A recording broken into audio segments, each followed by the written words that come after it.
What is going on, everybody, and welcome back to BetBoom Dacha Belgrade Season 2. It's now day 3, and very shortly we will be moving into our first elimination game of the tournament. Before we get into that, however, how are we all doing?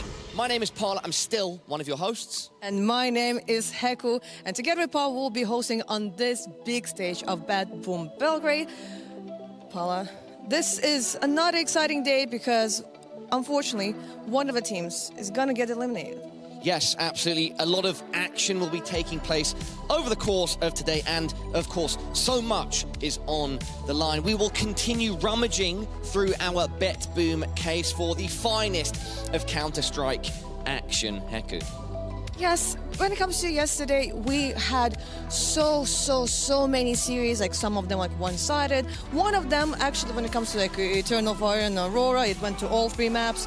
We saw that when it comes to Aurora right now, they kind of need to work on their Inferno, but maybe they had enough time now. Yes, Heku, absolutely. What I can say for certain is that so far, at least me personally, I think the vibes have been absolutely on point. We've had fantastic high-level Counter-Strike action, but we've also been trying to provide some epic entertainment, some funny moments as well. Yeah, definitely. In the end of the day, it is a tournament. So we have the trophy, we have the title, and what else do we have, Paula? We have, I think, about $500,000 on the line. That is $500,000. Rights, of course. That's actually half a million. That sounds good. Even better. That is actually insane. And we have like 12 teams. Well, actually, at this point, we have 11 teams that will try to compete in order to get the lion's share of that prize pool. 4 teams already are in the play-ins, and right now the remaining teams are trying to battle to get the spot in the playoffs. Paula, but there's what? We have like 2 groups, and only 2 teams from each group will go to the playoffs. Yeah, and just to clarify for our audience at home what you just alluded to, Heku, BetBoom, the only team so far that have gone home. BetBoom team, I should say. So sort of BetBooms themselves exiting their tournament.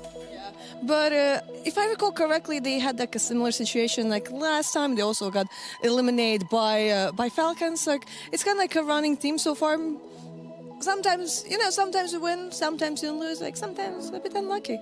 Yeah, they had a chance at revenge, but it was slightly missed. I mentioned revenge because in our next matchup, that's going to be a theme as well. We're not quite ready to start heading into that yet, just waiting for the go on our players. Heku, how have you been? I don't know why I'm asking you, because we basically spend all of our time together when we're here, but maybe enlighten everybody at home. Me personally, having a great time, being very well looked after by everybody at BetBoom Dacha. Always great to be in Belgrade, Serbia. I mean, when it comes to me, there's nothing better than like a sauna in the end of the day. That was what I was like hoping yesterday. Unfortunately, we did have like some long games, like some short games, but maybe today I will get it. But it doesn't really matter if there is a sauna or not, because we have a whole tournament running here. Absolutely, and Heku, I have had the word in my ear that I think we can start talking about our matchup. So why don't we start stepping forward onto our wonderful screen on the floor. Big shout out to the setup, by the way. This is an absolutely sick studio, and bring the action from here has been a pleasure so far. All right, our first matchup of the day, everybody. Just to remind you, it is an elimination game. It's going to be between MOUZ and Falcons. It's actually, if you've been watching the whole tournament so far over the last 2 days, a rematch. It is a rematch, and it is actually the series that we started the whole tournament with. And when it comes from to those 2 teams, obviously we're going to be talking about Martinez and Sunfires. Martinez and Sunfires, because there is like a whole story between them. Yeah, if we're talking specifically about that AWP duel, so I have the stats. They've had 11 AWP duels so far, 37 general duels. And even though it was MOUZ and Martinez that came out on top in the matchup, it was Sunfires that was winning the duels. So in the end, here comes the question. What is more important, for you to actually win the series or to have the good stats? Probably it might depend. It might depend on the player. That's the thing. It's actually a decent point. I was going to say, well, of course, it's the win. But yeah, I mean, if you're playing for yourself or... I don't know, but generally speaking, I think it's fair to say the team want to win. That's the main thing. Obviously. But sometimes you want to be staying I played so bad, You're having a winner interview, played so bad. With that said, Heku, we can now introduce our first team to the stage. Everybody at home, give it up for 9Z.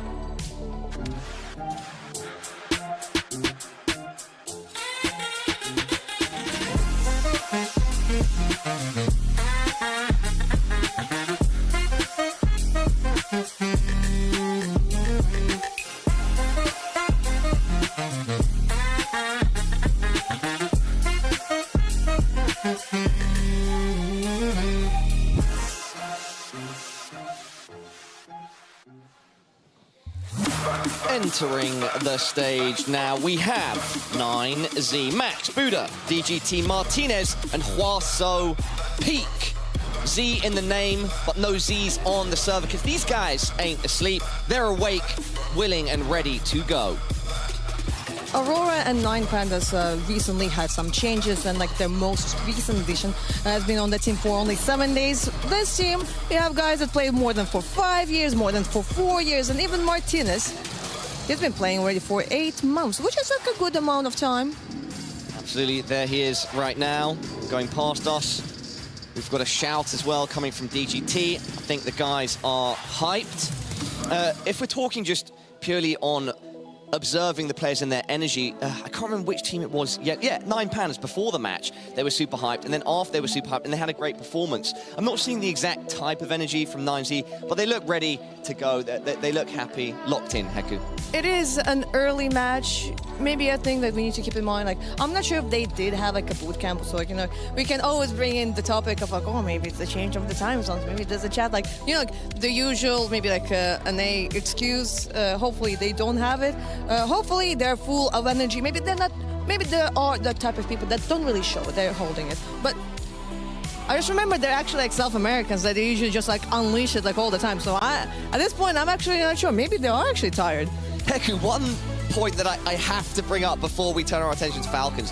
So we have it, I don't know how we found this information, but apparently Max is competing with a broken rib. So he's like soldiering through, sort of a hero right now for 9Z. I don't know what happened. I can't verify, but that's apparently the case. Max is competing with a broken bone, or broken rib. That is, I know that's like a next level challenge. Obviously, when it comes like to playing the game, like you mostly need your hands, like so if it happens, something happens to your knee, it doesn't matter that much, but it can like be like sitting there, like if that feeling of like maybe like not being in your comfort zone. I think that's definitely one way to put it, Heku. And you know what? Enough about 9Z. How about we welcome their opponents to the stage? Everybody, give it up for Team Falcons.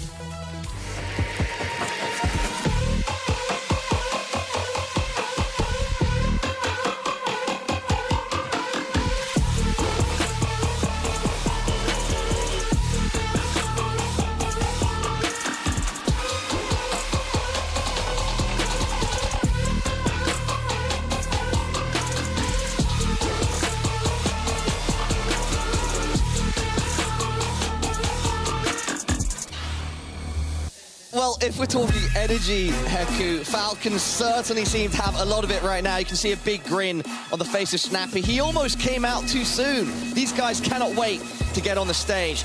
Snappy, of course, joined by Magisk, Madden, Sun P, and Dupree. Everybody give it up for Falcons. Okay, listen, in Snappy's defense, I think someone was baiting him because I could hear one of the players standing behind him like, go, go, go. And Snappy's like, this is not the call. This is not the time. I'm the IGL. That's the real IGL, yeah. When I need to go, and I'm going to go when I'll go.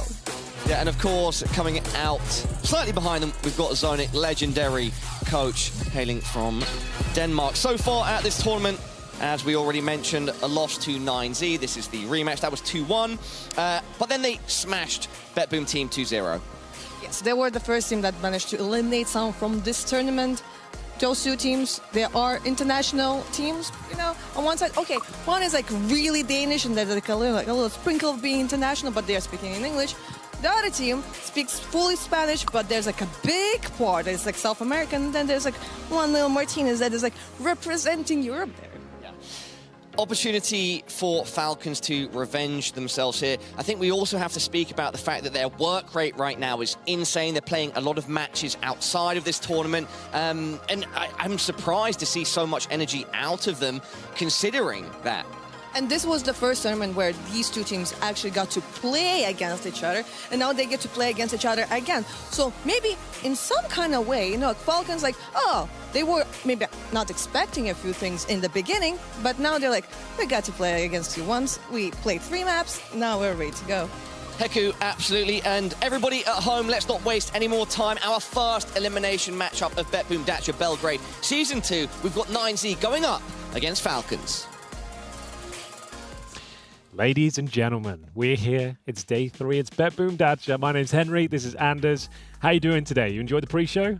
I actually love it. It's a highlight of my day, Henry. It's a lovely studio they've got going on there. I like the color scheme. Oh, yeah. And the fact that we have a rematch, I think it's great news. I want to see Falcons. They're actually on a win streak. I can't believe I'm saying it. They're kind of wrecking teams right now. It's actually a really exciting prospect. I think Falcons are on their feet right now. They're looking much better. They're looking strong. Let's have a look at the participants, ladies and gentlemen. We've got 8 teams. 4 of them have to go through. We've got Falcons, MOUZ, Pain, BetBoom Team, Eternal Fire, Aurora, FURIA, and of course 9 Pandas. Yes. You're the biggest Falcons fan I know at this point. They seem to be getting better, and they're looking to get a slice of this prize pool, Anders. Look at the size of that. Yes, that would be great. And obviously, I think for them, just have a really good showing, prove to the world that they can actually do better. I think that's the main thing for Falcons right now. That kind of day by day, they are proving it a little bit, but it's a lot of money on the line. I'm not gonna lie. $500,000. Here's the schedule for today, ladies and gentlemen. Just for your information, we have Falcons versus MOUZ to kick things off, starting very shortly. Aurora versus FURIA, and then Eternal Fire taking on 9 Pandas. So a lot of action, more and more Counter-Strike. As the guys mentioned on the desk as well, there's like 3 tournaments running right now in the Counter-Strike world. We saw Falcons yesterday actually qualify for the Blastful Finals. Yeah. No one thought that was going to happen, quite frankly. They did it against Virtus.pro and got 2-0. So my heart does bleed for them a little bit. I know there's a lot going on. A lot of games, a lot of preparation having to take place, but they seem to be handling it very well. Anders, we're good to go with this veto. Zonic watching on, and we'll see what map's going to be played. We've got rid of Inferno to kick things off here. MOUZ don't fancy Vertigo either, and the first map will be coming through. I can smell Ancient from a mile away. It's going to be Dust 2 for the Falcons. Okay, I like it. Ooh, Mirage. Not your favorite map, Henry, but not my favorite, my least favorite, I would say. That's a hot take. And Ancient is gone. It's out of here. They don't fancy it. That's interesting. It's somewhat interesting. Yeah, I thought we were going to be seeing that. But a deciding map on Nuke in itself is kind of a little bit crazy. Dude, right? we are into this quick, huh? Let's go. Yes.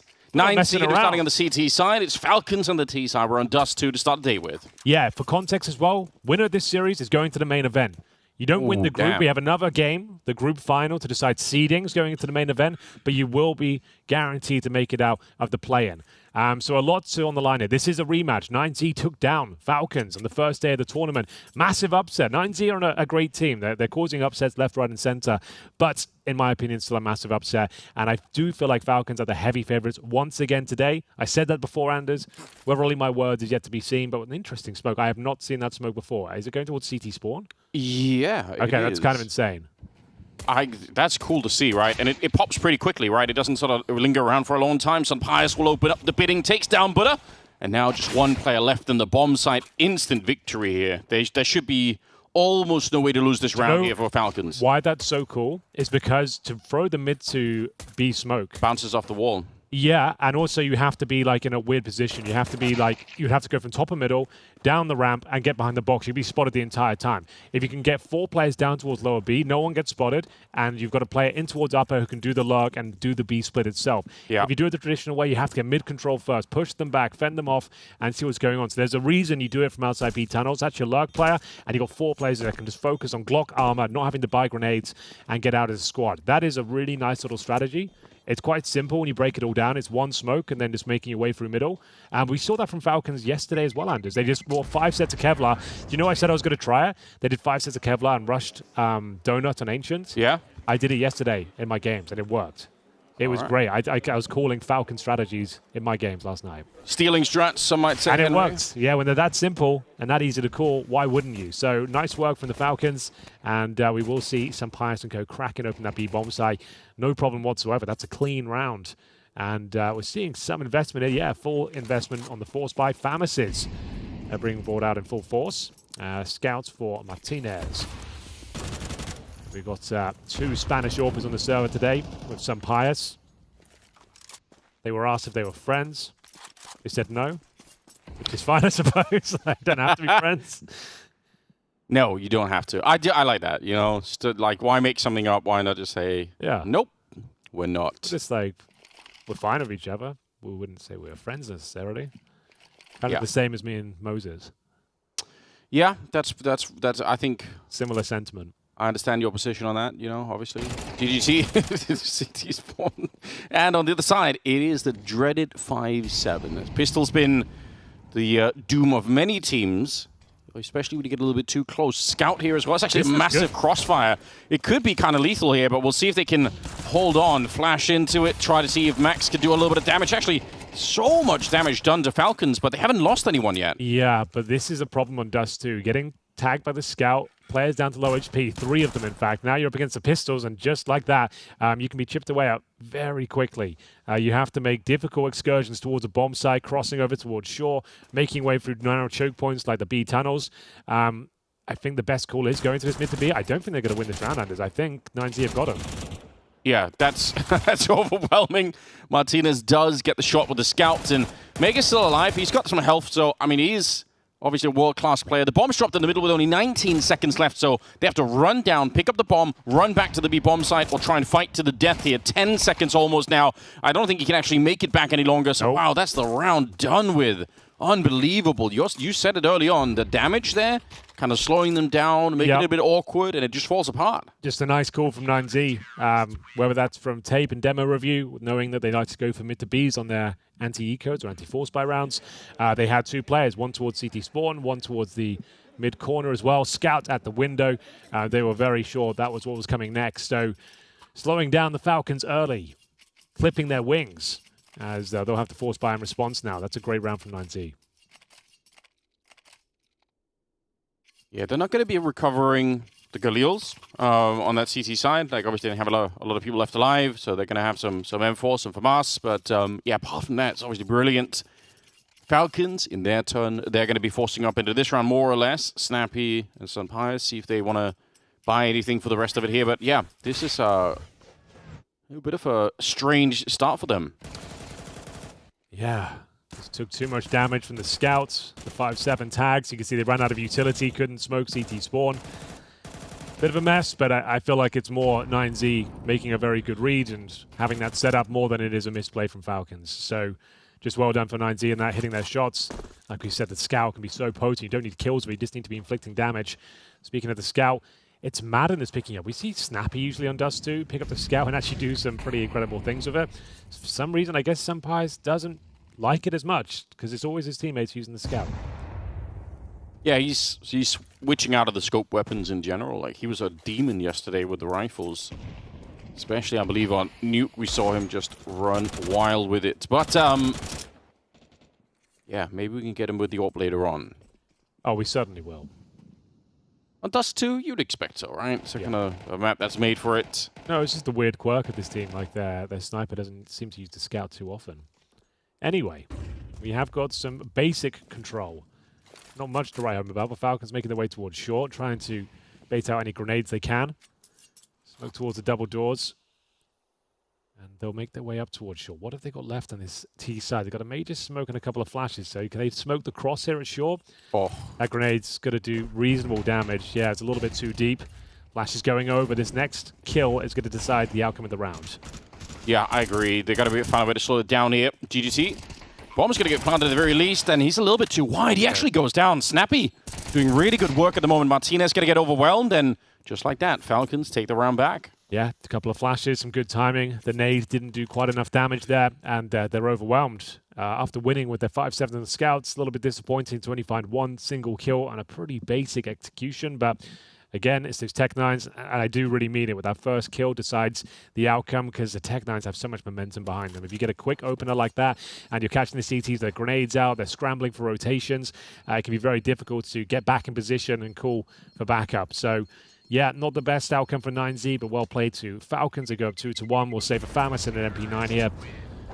And that is about it. No exits found, and M4's recovered for the Falcons. That's a huge round. Back and forth we go, Anders. We've seen this before. Yes. The tug of war at the start of the round, the start of the half, where nobody's really winning, but it's about that economy, and obviously it's going to be a lot rougher on the CT side. Let's see what 9C could do. I mean, obviously Falcons are going to be way more aware now than they were when they lost the second round. Like, they're going to be very, very careful to not run into anything too crazy. Flashes out longs, not necessarily a bad idea. Actually, they're just going to get the boost up. So not the quickest long push you could have had here, but there's only a player in pit. Backup is being called for, but I don't think it's going to get here quite in time. Nice grenades. MOUZ burning in the corner. All right, they got rid of him. That's quite nice. Got rid of him. He Molotov the bottom of the pit. I was going to say, that looks like a guaranteed shot for Martinez. He hits those, and he absolutely does. He Molotov the bottom of the pit and double nade the top. Like, he's got nowhere to go. That's a very smart way of approaching it. It does work out with the first kill, but this round is far from over. Good shots from the scouts, continuing to connect here. It's going to be Madden fighting back, but the aggression towards lower B is proving very difficult to deal with. Sampaius, there he is with that scout. We're back to a 2 versus 2, but dinks galore. We've got Max and Magus down to about 10 HP. Sampaius will recover an AK-47 here. Falcons looking uncomfortable. No one can seem to find their footing. A re-smoke towards the crossover. Sampaius will make his way towards the backline. He's got to do the heavy lifting here. We've said how good his rifles have been. Oh, nothing really connecting. Oh, no, it's all going wrong. And it's another round for 9C. No. It was through the smoke. It was a difficult angle, but yeah, couldn't quite find the headshot. Oh, that's crazy. The timing as well of him running out of bullets, having to reload as the second CT's walking through the smoke. None of them ready to shoot. Just absolutely disastrous. And that's, again, that's the round where there's, it's great. They get the kill in the pit, but the jump down, the scout headshot, like, they probably could have taken a little bit more time. I mean, there are protocols to avoid that. Like, just a deep flash over the top of the corner before you jump in the pit. We saw it from his POV. He wasn't blind. He had full vision. There was a smoke down. I think they just thought, let's give it a go. Let's jump in the pit. It'll probably be fine. Sorry? There's so much time on the clock, yeah, right? exactly. They didn't have to hurry. Just one deep flash over the top really would have been enough. Even if he turns from it, like, he's not going to be able to reset and hit that sort of shot. So I'm sure that's a replay we'll see. So they come out, like, they had a little bit of that one there. You can see there should be a flash. Before you jump in the pit, you should just deploy one flash. Like, there's nothing too technical about that. Just flash over the corner, make it uncomfortable for them so they have to look away while you jump in the pit. That's pretty much it. Well then, the battle continues. They've rebought into a couple of AKs, a couple of Galils, and Scout now. What's on Snappy? You get your wish, Henry. He does love a Scout. He's pretty good with it. And the money is actually stronger than you might think for Falcons. They've got enough for AKs and Galils, considering they managed to save those M4s in the previous round and have 4 players surviving. So the money's not too bad. The Scout tags continue to be delivered by Snappy. This one's through the door. Takes Max down to 60 points of health. We've got a 4-on-4. No one can seem to find their footing and post multiple rounds here so far on Dust 2, the map pick of the Falcons. Magus trying to recover weaponry. Gets the AK-47. And now, a bit of a round reset. Got the AK here for Max. And we're going to go back towards Long. Let's see if they want to deploy any utility. He'll go for a contact play here. Long is actually wide open. The CTs are hunting for information. They're positioned towards short. When they hear the smokes come towards Long, you'll see that player in towards B. That's going to be Buddha. He'll have to push into the tunnels because they are lacking information and map control. So they're trying to get intel towards middle.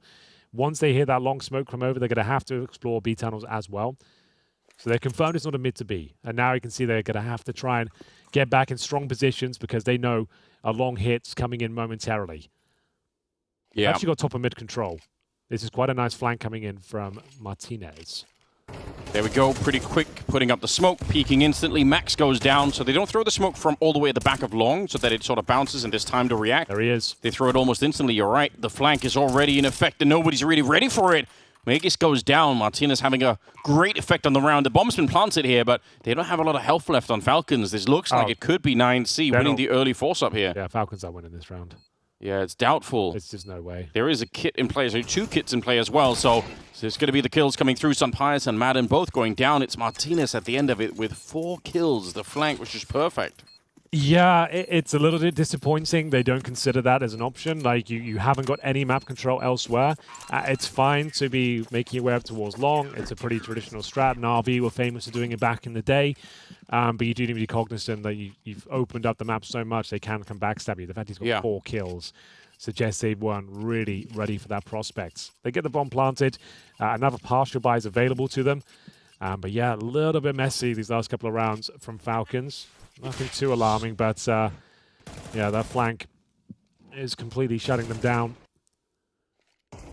They had a player on long who died. They missed the long cross smoke as well. Yeah, but here's the thing. So once Snappy dies, how come Magisk isn't ready, right? Like, he knows that Martinez is going to be... It's like... I mean, there's a lot going on because the missed smoke on crossover, it makes things so much more uncomfortable. If someone's crossing over, there's a gap, and then you're trying to back up your teammates who have to deal with that challenge with the gap presented.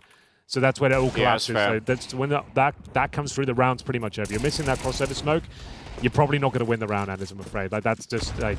Does 2-101. If there's a gap in that smoke, everyone has to challenge at that point. You don't have the utility to re-smoke it. So the flank potential, I guess it goes out the window. I didn't see that in the main round until the replay. But that is, obviously, that's an unforced error again. It still goes into the equation of it being a messy round. Stabby actually bought another scout. So far, he hasn't really done anything with it, but it's interesting to see that.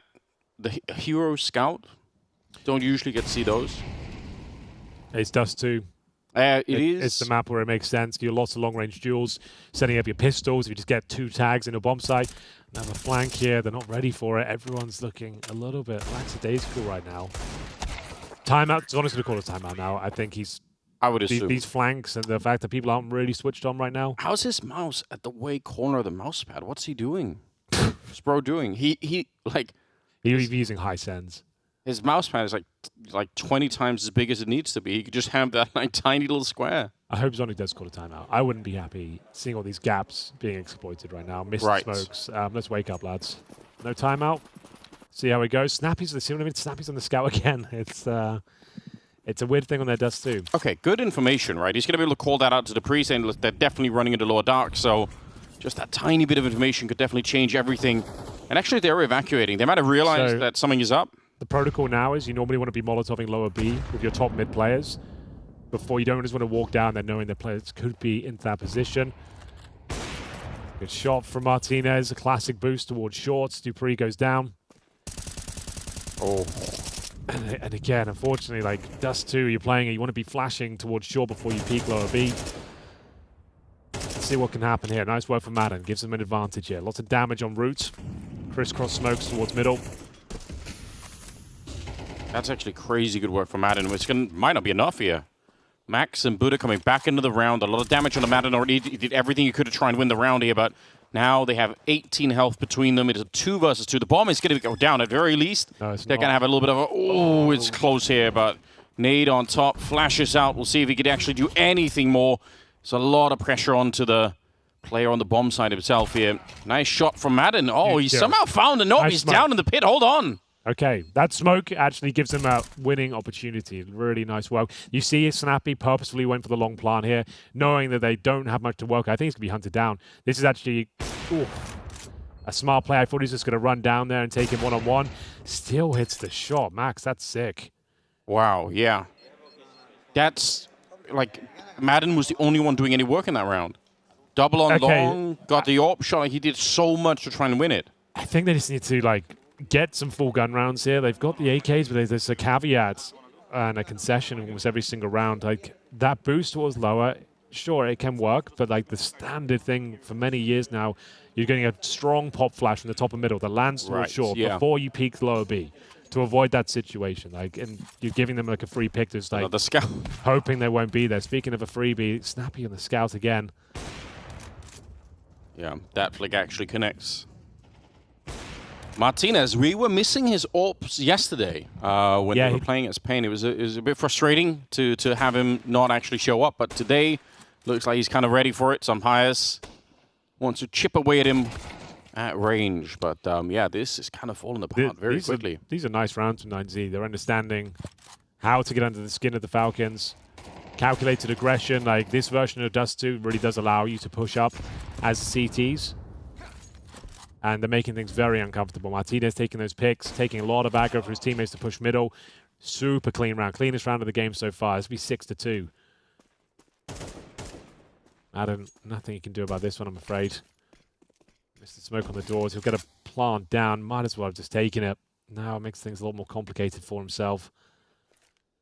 Should got a plant by the looks of things here. But not going to happen.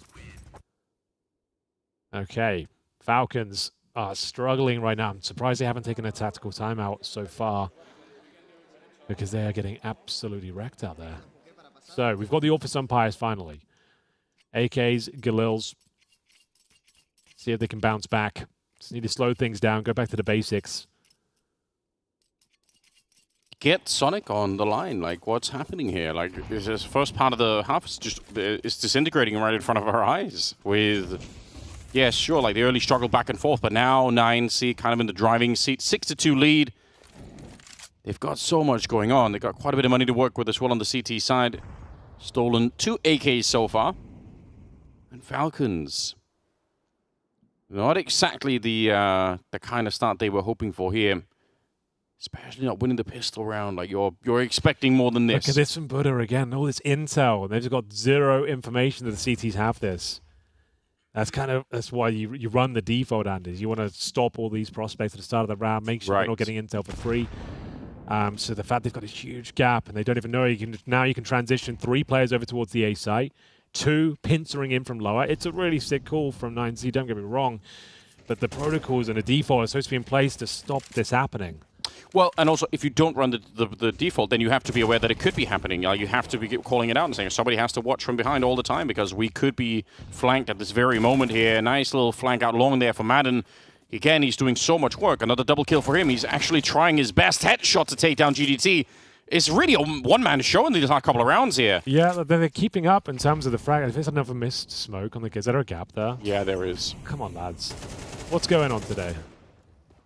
I'm trying my best to be like quite charitable and like understand why these things are happening. But multiple missed smokes on crossovers, not being backstabbed and flanked almost every single round. It's a great game from 9Z. Don't take anything away from them, but it's weird mistakes happening right now. That spray from Buddha at the end, when they cross the smoke, he starts spraying on the player that's jumping across, and then as soon as the secondary player by the car peaks, he just stops his spray and sprays at that guy. That is a quality in a player that always makes me a little bit interested, because I think that, look at this, so he immediately goes back to the second one. You're almost fighting your own nature at that point in time. I think it's very hard to teach somebody how to do that. Like, you're either the kind of player that will kind of panic a little bit, and you're like, oh, there's too many targets, I'm trying to halfway kill everybody, and I'm not really doing anything. Or you're the kind of player that can commit to like the most easy fight, which is definitely the car player there, and it actually works out. That's pretty cool. Well, 5-man long take. Bear in mind, they're being flanked again, Anders. Like, they're being locked in. Someone's got to be aware of it. Okay, Magisk is there. It gets the kill. Like, at least they've got that going for them, but now they're locked in. Same sort of outcome. You've given them too much space. They're exploiting it now. You're going to let them run around the map. They're going to do it. They did get the long smoke this time, Henry. No gaps. That's something. We'll take it, I suppose. Yeah, like... Yeah. No, it's true, though. It is a bit of a problem here. MOUZ, a name that we've had to just learn recently, but honestly, he's been playing pretty well in all of the series that we've seen so far. Trying to bring it back, a Snappy and Dupree, but it's just not going to be easy. Snappy had the health, and now he's dead. Dupree might get a kill for free here, but shouldn't be more than that. The bomb not planted yet. It is down on long. All right. Trying to recover his dreams of being an AWPer. It is a scout, but, you know, you got to try. There's the bomb. 30 seconds. Just trying to scavenge some more stuff. It's so much to do here. Thankfully, he's got a bit of space to get the bomb planted. But with no grenades, no health, no AK, otherwise this Galil. No friends. He has no idea where they are, where they're positioned. He'll get the bomb planted and money will be okay, but it's almost certainly going to be 8-2 here unless he does something unbelievable. Yeah, and they're so careful, 9C. Look at how they're working together. You have to appreciate that. It's a good headshot, but Max is basically snuck under the radar here. Doubt Dupree's going to be ready. Now he might be. That's a great attempt, honestly. Of course. You've got to try. Good attempt, but just the same problems, really. The fact that they've locked you into long. They've got 2 players pushing top and middle. You've got all 5 out towards long, which is fine. But the round hasn't really gone too much in your favor. Has he got this? Yeah, I think he ran to pick up the AWP. Dude, I think it's fine, but that wasn't fine. I have no words for that. Go on. You were saying about the AWP? You've been watching any good shows, Henry, recently? You've got... what is this What game? kind of music are you listening to these days? What is that call, bro? How much you're up 8-2 or something? 8-1. Why did you? 8-2, yeah. Go buy another orb. That's... This is a shambles. I don't know what to tell you. I've not seen anything like that in years. How badly do you need that orb, bro? It's less than ideal. You win the round. You've won like a tense 2v1 where Dupree hits some bangers. And you make the fumble of a lifetime. Oh, yeah. Goodness. Okay, that's so weird. What is going on? That's such a bizarre finish. What? No way! Absolutely no way! I'm the lost. game has come undone. This is cursed. Martinez this is so cursed. What just happened? Are we in the Matrix? What's going on? So he would have been going for the pick towards middle, and he jumped across into his scope. I get it, but back to back with what just happened. Oh my god. Yeah, this is the Twilight Zone. Who's handing out crazy pills? What's going on? How did we get here? What an I want off this ride. Nightmare of a couple of rounds. No more. They were playing the perfect game. They were in the zone, under the skin of the Falcons. They had them in their pocket. Again. And to say an unforced error would be an understatement. To go fetch an orb. Like, that's like a James Bardolph clip. Like, he's got clips of doing that. Like, on his stream. That's a James Bardolph play. I'm not even kidding. That's a famous Bardolph clip. You win the clutch, and then you're so focused on getting the orb, the bomb explodes. They've done a Bardolph. Shout out to James one time, yeah. That's, oh my God, I'm not even kidding. That's a Bardolph. Oh, God. And then you, like I said, I understand how it happened. It's just after that round before, like, back to back. That's so good. Yeah, the comedic timing really couldn't be better. And just to remind everyone again, we're playing for qualification for the main stage of the tournament. There's a lot on the line here. The prize pool is massive. You're playing Falcons that have actually accumulated like a win streak right now. They were getting beaten up in the first half. Now they're kind of right back into it. Dude, this game's right back on. Oh, it was already, like, felt like GG. Like, Falcons hadn't woken up yet. Like, whatever, it's the first map of the series. But, God, they've been gifted the comeback.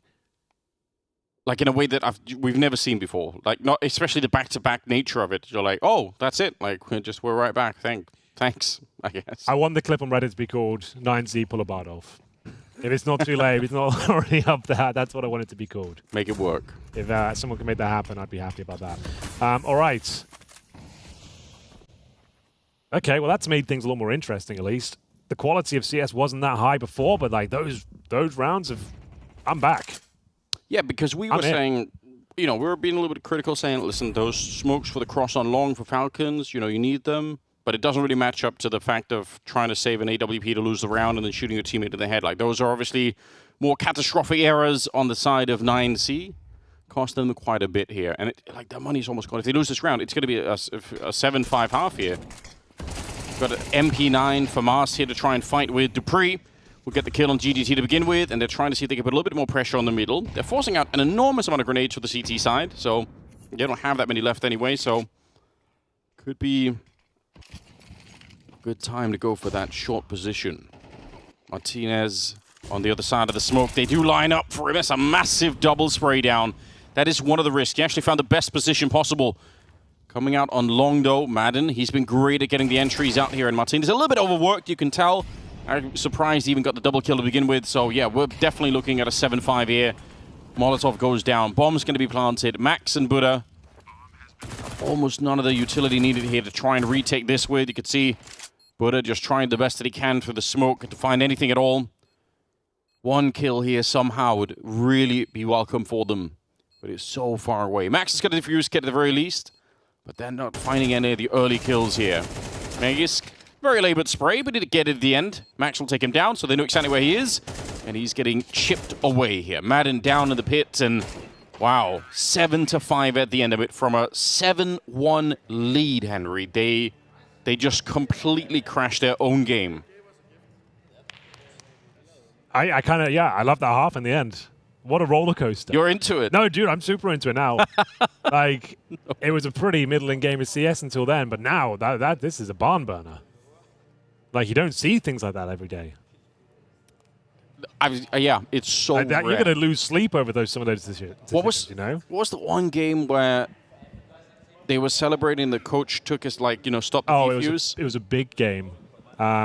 In the German EPL or something like that. Yeah, it's like that caliber of things. Yeah, right? exactly. Like, it's such a crazy unforced error that you just don't even know how that happens. Like you were saying, oh no, he's just getting the AWP. I was like, no, but we've got the bomb timer at the top. We actually have this on the specific number. Yeah. And I was like, it's at 6 seconds and he's just running up the ramp still. I was like, I guess it should be fine. He probably knows, but it wasn't fine. It was not fine. It was anything but fine. What a wild thing to do. What kind of skin was on the AWP? Like, maybe it was like... And it's just like you're up 7-1. You've probably got enough money to buy the AWP, I reckon. Like, that doesn't seem worth. In retrospect, it was not worth it. We're doing the reverse analysis. All right, well, let's pretend that first half was normal. We'll get back into the action. 7-5 Falcons are way back into this one. Madden, he's been playing well individually.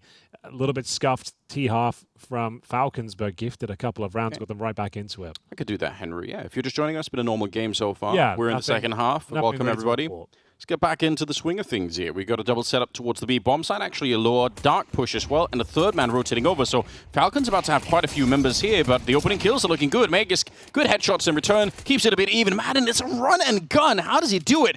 He's actually on fire for this game.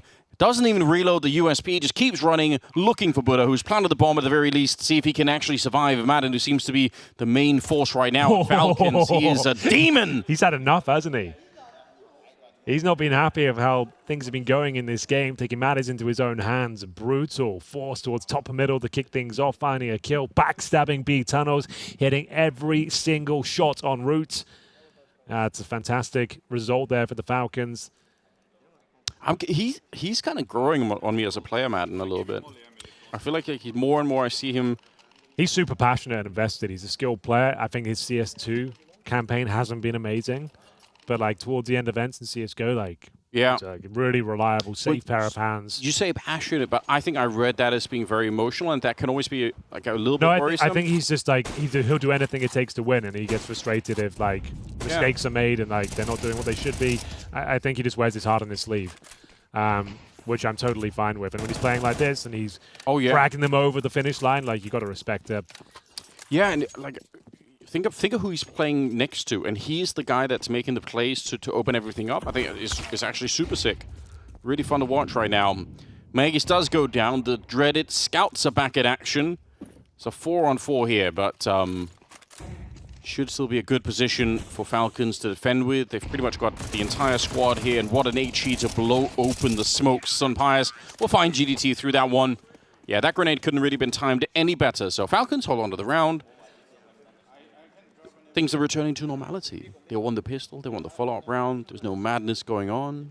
Just another normal day in the world of Counter-Strike, Henry. Yeah, I think Falcons have probably got this one now. I don't think you can really recover from that sort of round. Like, even though everyone could say, like, oh, we can all just move on, just forget about it, you got to be a little bit miffed that that mistake happened, and that's potentially going to cost you the game. Because ever since then, you've lost, what, pretty much every single round, I think? Since that AWP moment? Yes, they have. They were 7-1 up. Yeah, so literally every single round. So it's potentially cost you the game. That's a bit of an oops moment. We've all had them. That's like the blunder of the year, honestly. Like in terms of context. We're giving out awards. That's probably true. This is the lower bracket. If you lose this series, you're out the tournament. You're not making it to the main event. So, yeah, that's up there for blunder of the year. There's in terms of unforced errors, like, good God. It's cost you 8 rounds or 7 rounds in a row now.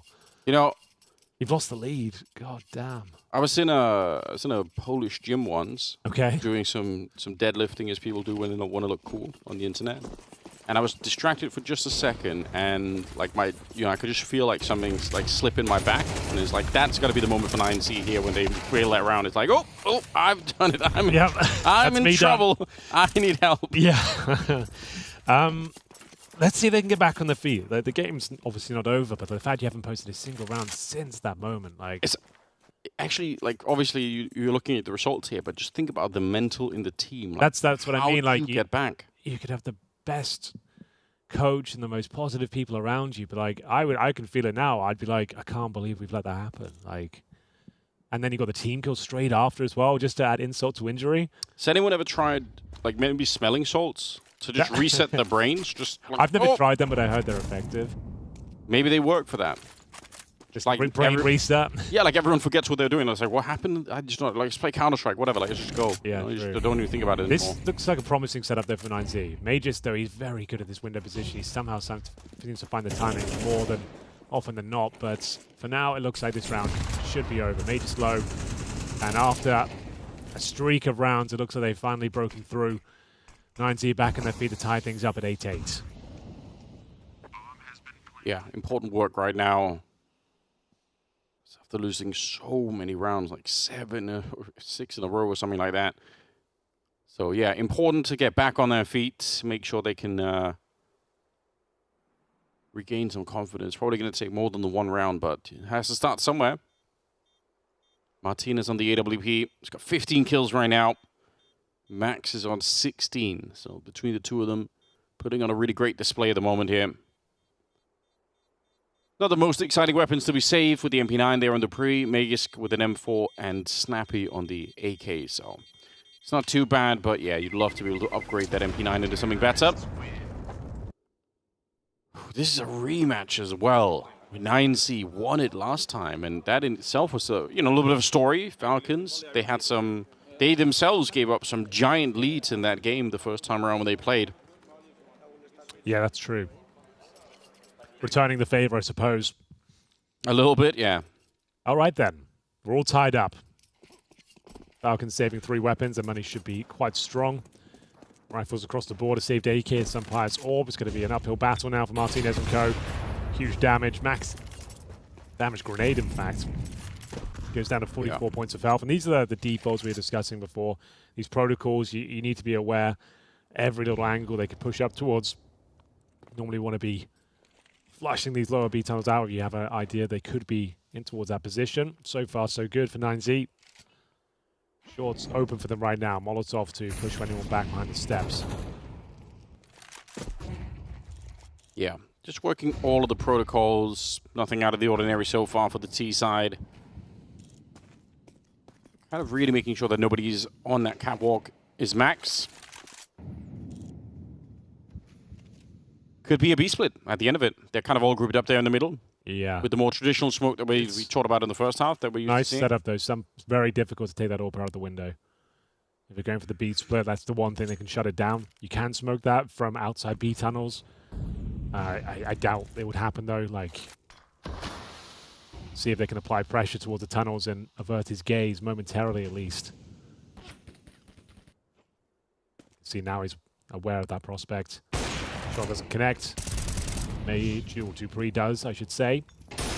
Good shot from Sunpius. A difficult round to recover now. Snappy on the backstab this time.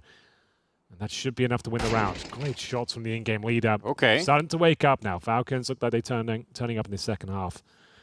Martinez naded at the start of the round itself. Will not be doing much of this apart from saving the AWP.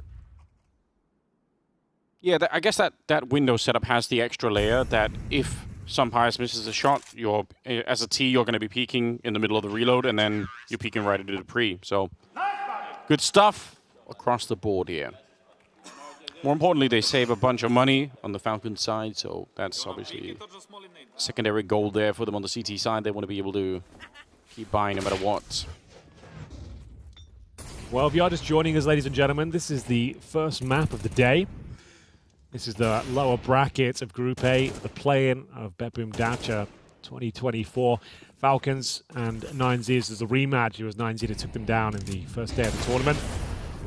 For my money, though, Falcons still the heavy favorites here. A little bit of a slow start for them.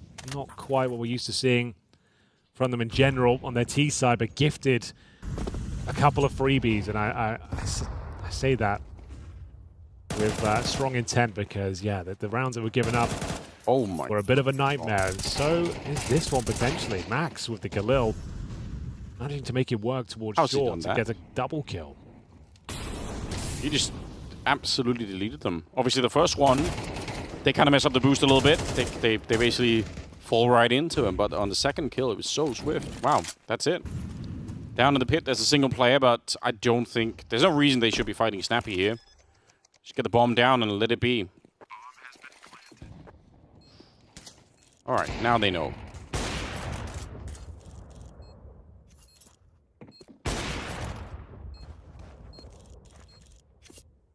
All right, they're even wheeling in another player. Wowzer Peak getting a bit closer. I was going to say, you don't have to battle Snappy. You're going to wait until the bomb goes up to try and fight him, but they will get rid of him.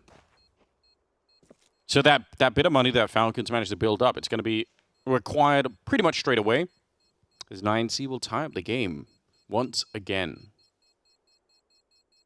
This has been a wild ride in every way. Mega's going to live for the round, which is probably pretty good.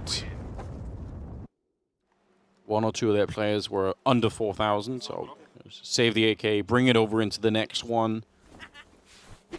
It's such an unorthodox game at the moment. I'm kind of... I don't remember the last time I saw something like this. But 9C, I mean, they seem to be recovering a little bit their strength. I mean, if they can actually turn this around and win the map, that's pretty impressive. I mean, what a roller coaster it's been. We've been back and forth. It was 7-1 for 9Z. And giving up a ton of rounds, and now starting to find their footing once again. They've managed to bring it back to 9-9. Money's still relatively decent. The Falcons, after saving multiple weapons, we're going to see some Pius feeling the pressure towards long to adjust the setup here. Still got multiple players towards the ramp. And we'll see whether Sun Pius will get this first kill. It's not going to be the great position he was looking for. DGT was already in the pits, but Snappy answers back. And does he transition out of the car or stay there? That's the question. It'll be Molotov'd out, so you'd assume he wants to move here. I think because of Sun Pius' position, you're never going to expect Snappy to be at the car. Because if he was, then surely he'd be avenging the kill on Sun Pius right away. But yeah, he held his cool, got the kill, escaped. They are 3 of them out on long with Buddha in the middle here. If he goes down, it becomes a much less impressive attack. And Dupree will actually shoot him in the back, but Buddha did get the kill on Snappy. It kind of keeps it a little bit even here. Grenade doesn't quite blow open the smoke, but the second one most certainly will. Madden's picked up the AWPing duties, and he's going to get the kill on ISO Peak. So 2 versus 2. 40 seconds. The bomb, awkward position here, but yeah, looks like they're going to be safe to pick it up. It's actually a pretty good position, though, for 9Z. It's a 2-on-2. CTs don't have any presence on the bomb so whatsoever. They're retaking from spawn itself. Good shot, though, from Dupree. That should be enough to win the round, but Max has been hitting some bangers on the last couple. We'll see whether he can step up, clutch up in the 2 versus 1 now. He has no further grenades. He's down to 54 points of health. Jump peak, and they're running with intent. I assume they spotted him there. He's got to tuck himself in towards Gandalf, and the CT should have this one at the lock and key. I can't see a world where he kills both. So well done to Falcons. Pretty exciting round there. Some nice shots from Madden as well, as Sun Pius got bested by the AK-47. Snappy did well to slow them down, allow the rotations to come through, and then a solid hold and winning out the clutch.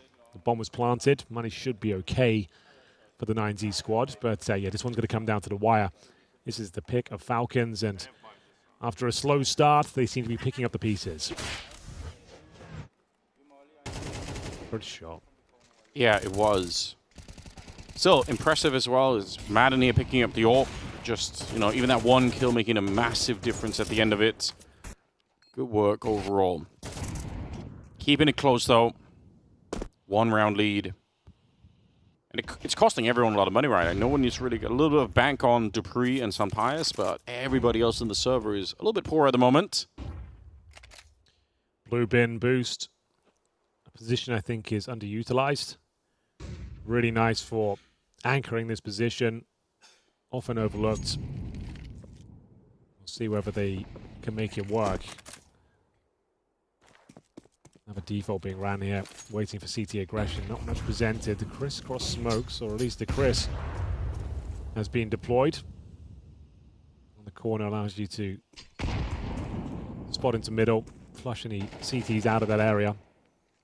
So far, so good for 9Z. Good map control taken.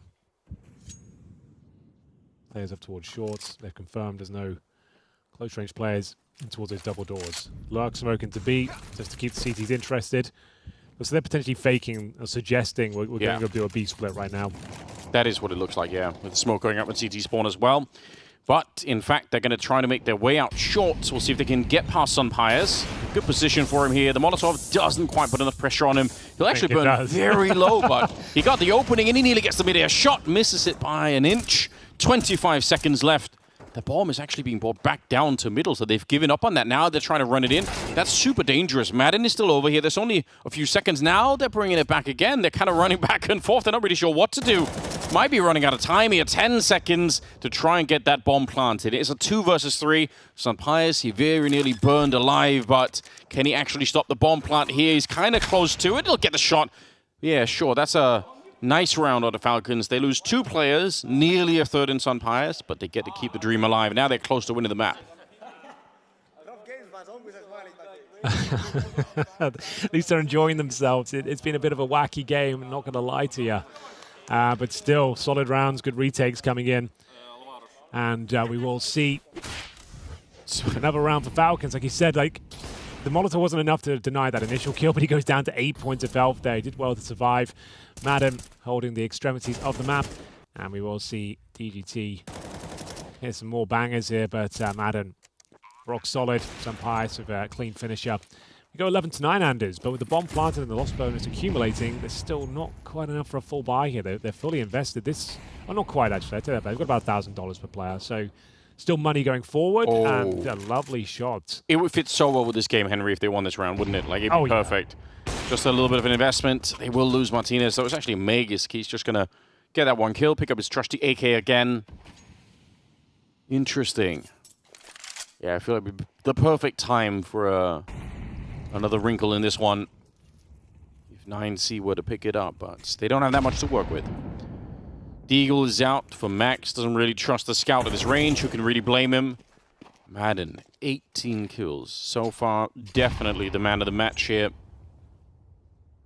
9C were to win, it'd probably be Max or Martinez, but without Madden, I don't think Falcon's even close to winning this map at the moment. He's done so much work. So, 4 versus 3, and they're bringing the bomb out long. They don't have a lot to work with here, but maybe it'll be enough. Some smokes to be set up.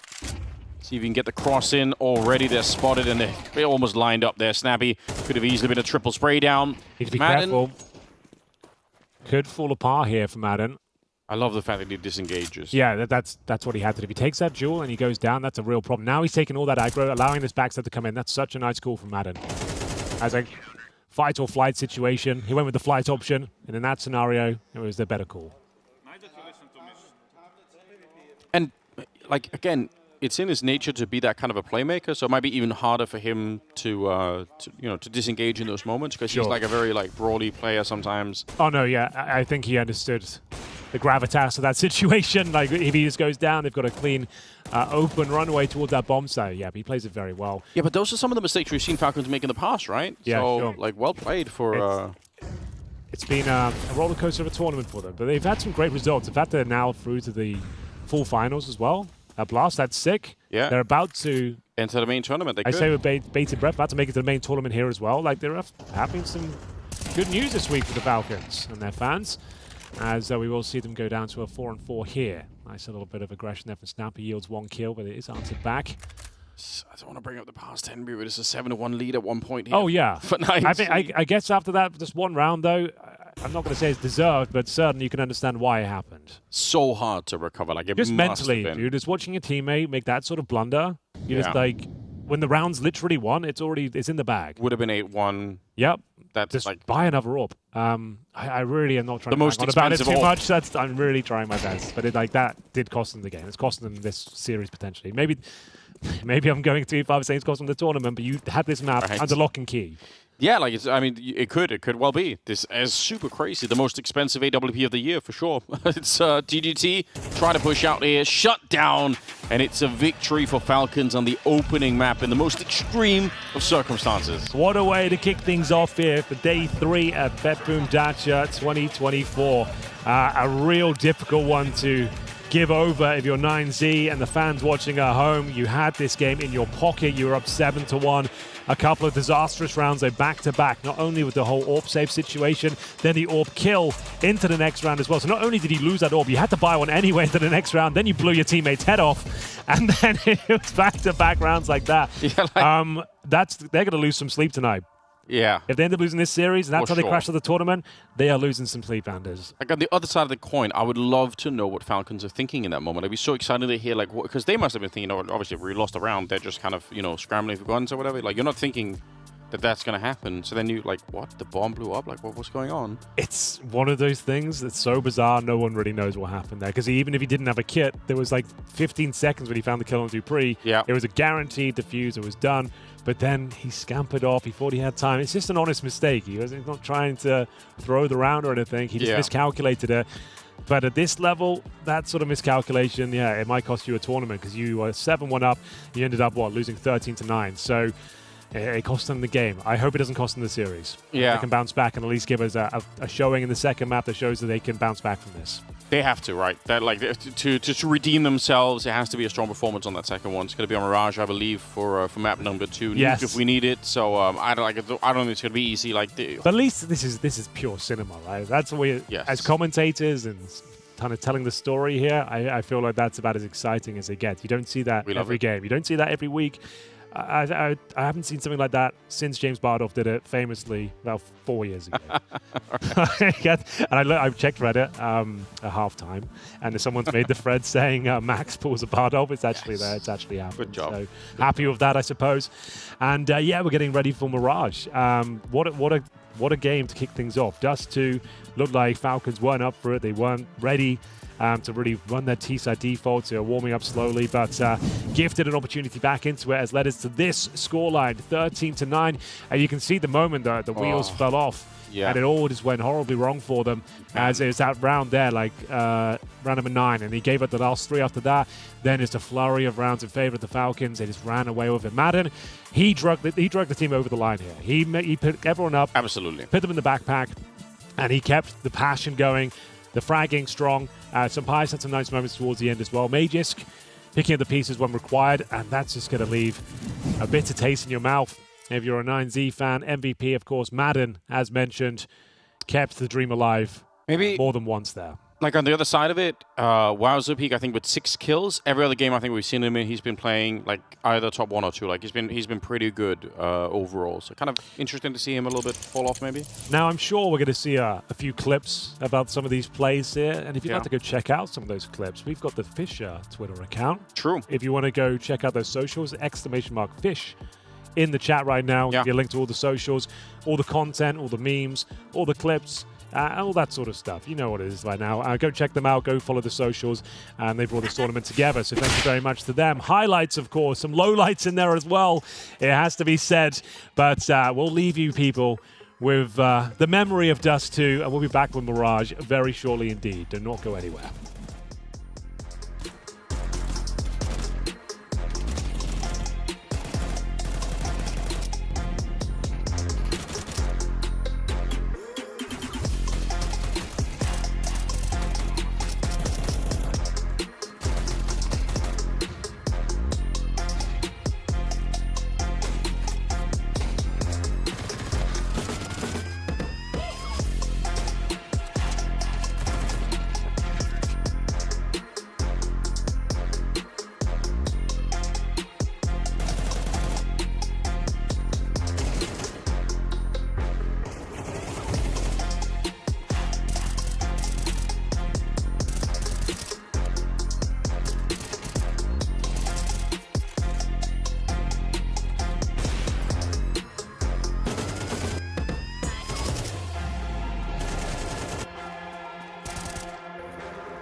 Welcome, Team Falcons, to the intellectual esports game show Black Box Quiz. Ooh.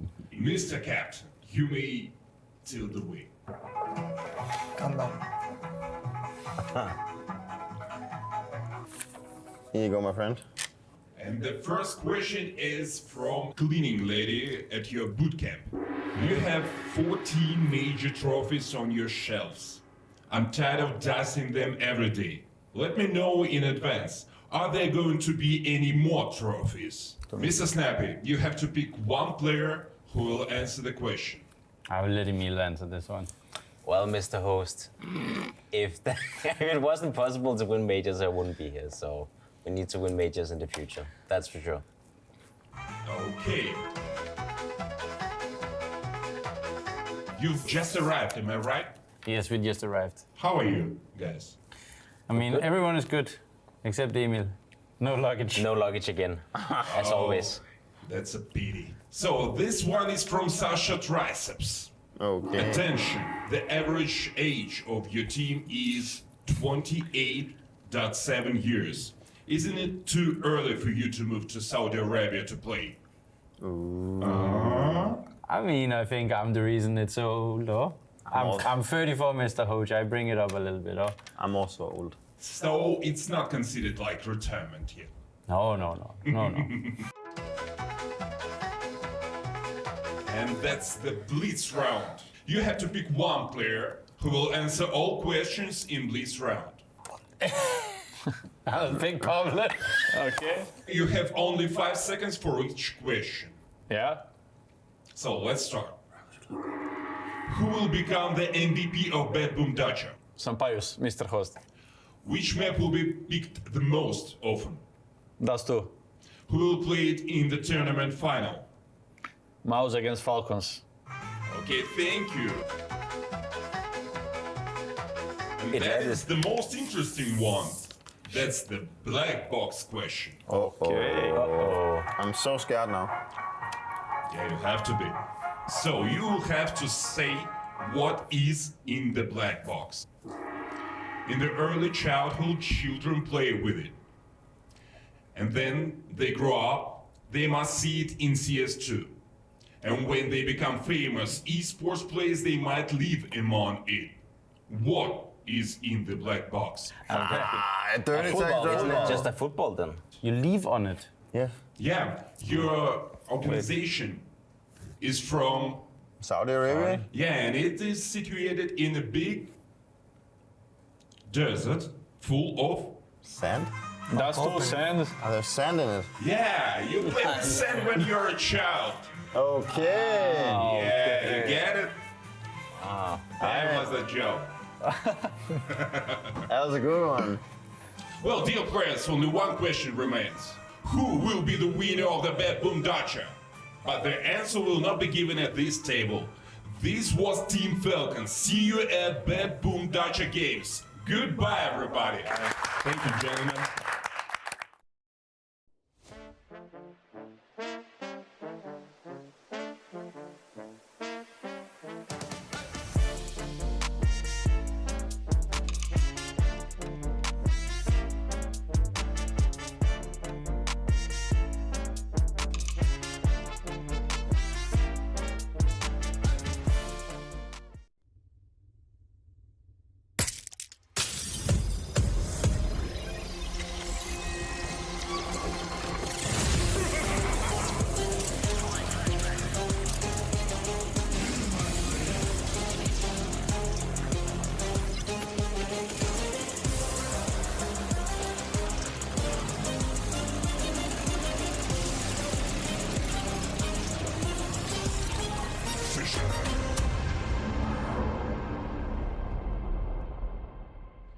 What's up, Counter-Strike fans? You're watching BetBoom Dacha, live and direct from Belgrade, Serbia.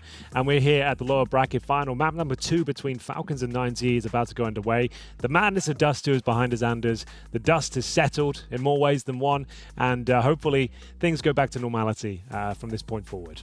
Yeah, you think so? Yeah, I hope so. I don't know. I hope so. I'm not even sure if Dust 2 is behind us. I don't think it's going to be behind 9Z. I'm struggling to figure out what kind of conversation you're going to have in the break where you say, okay, that happened. Just all move on. It's all good. Apparently, we've got a surprise for us. Oh. There's something in this case that they've been waiting to unearth and show us what's in there. So would you do us the honor and open that up? This is not a troll. No one's told me anything. What's happening? Let's open it up and we'll see what's inside. Ladies and gentlemen, presenting whatever this might be. Oh. What is it? What's in the box? What's in the box, Henry? What's in the box? You won't believe it. You won't believe it. It's chocolate, Henry. It's Kinder Surprise. Wow, okay. For a man who doesn't eat chocolate or sugar, this does nothing for me. Well, but I do appreciate the gesture from our lovely production team. Yeah, so we like to say in Denmark, chocolat. What does that mean? Really obscure meme. Probably only funny for Swedish and Danish people, to be honest. But you know, try the best that I can. It's little toys inside, Henry. Yeah, I know. I'm aware. You know, you had a childhood, didn't you? I did have a childhood once upon a time, a long time ago. I appreciate it. I appreciate the gift. And I'm going to put it down here for later. I'm expecting... Maybe I'll have it. We need to figure out what's inside and put it together. It can be very tricky at times, but they come with little manuals, obviously. You know, okay. Well, maybe after this series, we can get into it and see what we build. We'll come back to that, and we'll have a look. That's exciting, though. So, see, I had a little surprise for you. I opened the box. There was chocolate in the box. Sand in the box for the for the Falcons team. They didn't seem too happy about it. Yeah, they should have had chocolate. Obviously, would have preferred chocolate probably. So winner at all times. Maybe like a kebab next time. I think it would also be. Yeah, that would be great. I would love a kebab in the box. But for now, we've got Mirage coming up next, ladies and gentlemen. I hope you're enjoying the show. Dust 2 was certainly entertaining. Might not have been the highest quality of Counter-Strike, but it certainly was a lot of fun. Sonic's enjoying himself out there. Big smile on his face. I don't think they can believe they got that game back in their favor. 7-1 down, and then winning 13-9 due to some absolute nightmare scenarios from 9Z. All jokes aside, Anders, very difficult to pick yourself up and dust yourself down. To go back to that, just in terms of the mental going forward, you were in the flow state. They were owning it. Remember, they were outflanking them, outmaneuvering them every single time. Great reads, perfect CS on the CT side. Falcons looked weak and flat. You gave them an inch and they took a mile. So now time to bounce back in your own map pick. I hope we get to see 3 maps. We don't just look back on this of that one round, destroying their chances here in the lower bracket. Yeah, because, I mean, the heartbreak can go on, right? You're right. Just for the human aspect of it, I don't want to see it go down like that. Now they just get blown out the water. That's the end of their run. It's the difference between you and Moses, Henry. Yeah. Jason, he'd be salivating at the thought. It's going to be really painful, you know. All right, let's get into it. Map pick of 9Z looking to bounce back. And we've got Kevlar across the board for the CTs here. And again. He loves a bit of aggression. He's hitting most of his shots right now. Gets spotted, falls back. All under control. Not a ton of utility for 9Z. I think they've got a smoke and a Molotov. See where they decide to use it. Trying to get some basic mid-control right now. It's going to be Majors to open things up, though. Finds the head of Buddha. Well, the utility's been spent. They've lost a player. You kind of have to do something while that Molotov is still up. Otherwise, why even buy it at all? DGT goes down. Martinez trying to find an opening to get back into the second Madden. It's a bit of a start here. If they get another kill towards the A-bomb site, it's doable. Sunpires hanging around back here, but they've been slowed down so much. Their utility long expired. Still got 50 seconds on the clock, and Sunpire's making absolutely sure not to expose himself too much. I say that as he does swing a little bit wide, but he gets the headshot, so it's all good in the end. 1 versus 4 here is Wowzobik. Not even a dream of a bomb plant right now. It's just trying to find whatever the next fight might be. Dupree snuck up behind him. Still like no idea. And it'd be the round for Falcons. Good job. Very clean pistol, has to be said. Not really much to report there for 9Z. No bomb plant, barely any kills. And clean headshots from Majors can Dupree. Should maybe warn people, we've seen more smokes being missed on this map now because of the bind situation. I I think in general, I think that's going to be the case in the next 2 weeks. It's the muscle memory. You've been doing the same thing for the last 5-6 years, it's longer in some players' cases, and now you've got to do it manually. It's not that they can't do it; it's just the muscle memory working against you.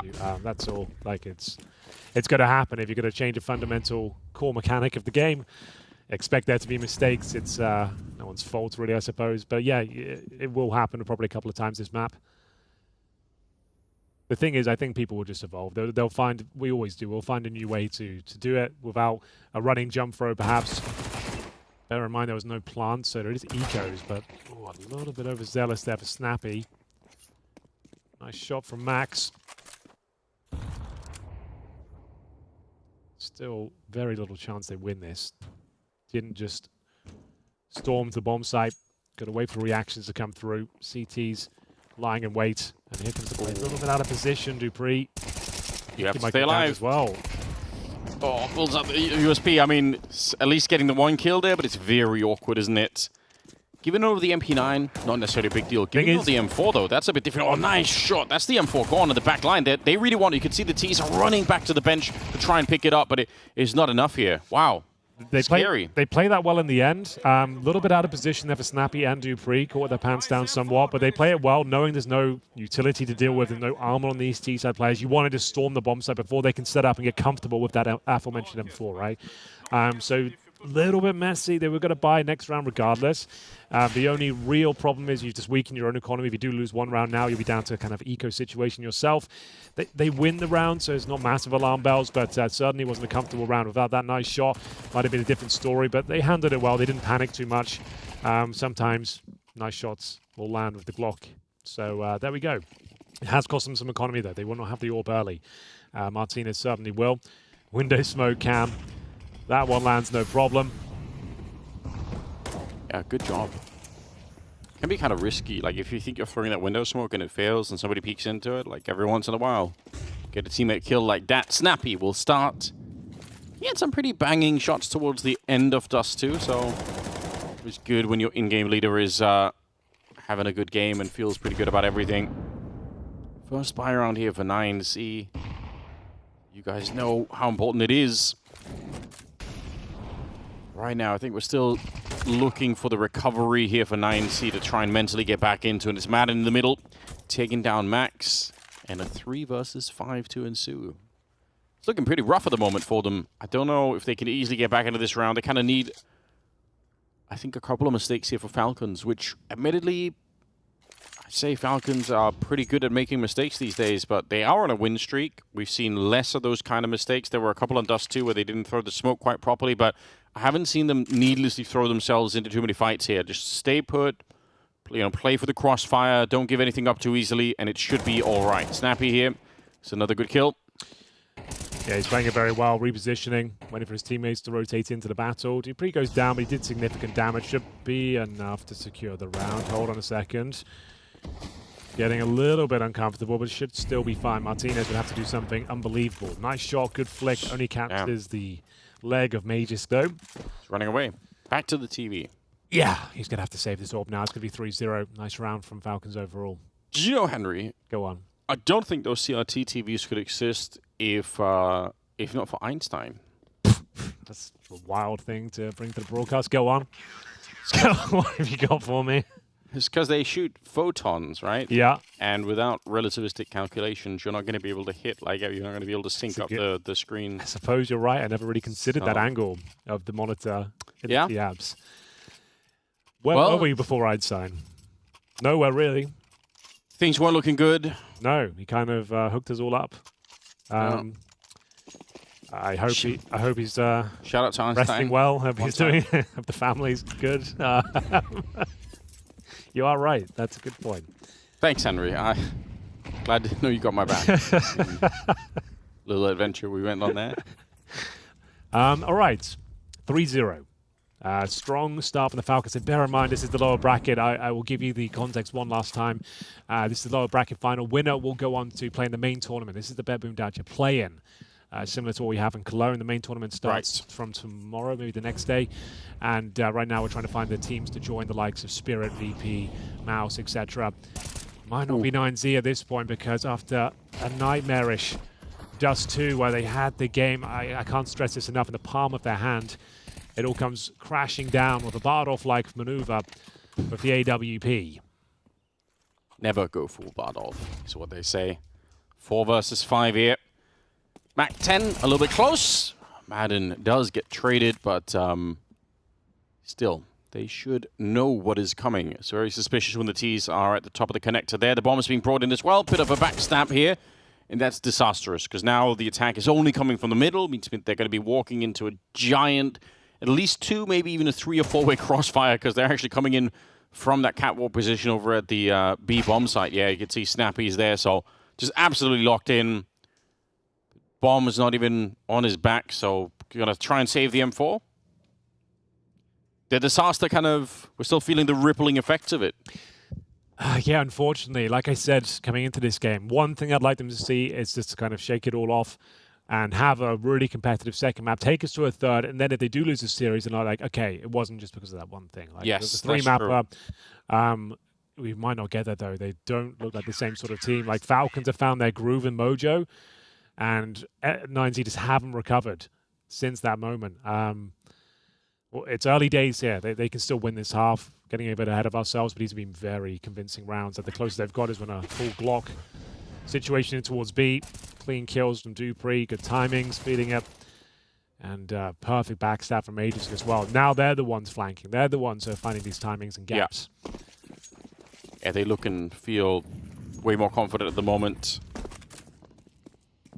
Smoke up towards the middle to buy a little bit of time as they are setting up for what looks like a much quicker execute towards the B bomb site. When you've got everyone here, you kind of have to follow through, right? Because just like on Dust 2, the CTs could be pushing out. 9C themselves did that a little bit. You never know what kind of info they're going to be getting. They are going to slow it down a bit, more than I was expecting. Go back to check top mid before they reconvene in the B hallways.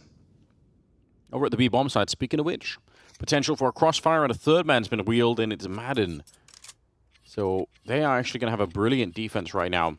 I guess them checking top middle was kind of enough for them. Smoke goes down, but it's being answered with a Molotov. Yeah, they're throwing in a lot of grenades here, 9C, but this defense should be pretty good right now. Flashes are going to be the last thing to go through, and then they're going to power on in, but the crossfire, I mean, I expect it's going to be enough here. Early kill for Snappy, quick double headshot, and yeah, it's pretty much all done with. Especially when you see Madden getting the kill, they know 9C. All right, he rotated in from middle. That means we're probably almost certainly done.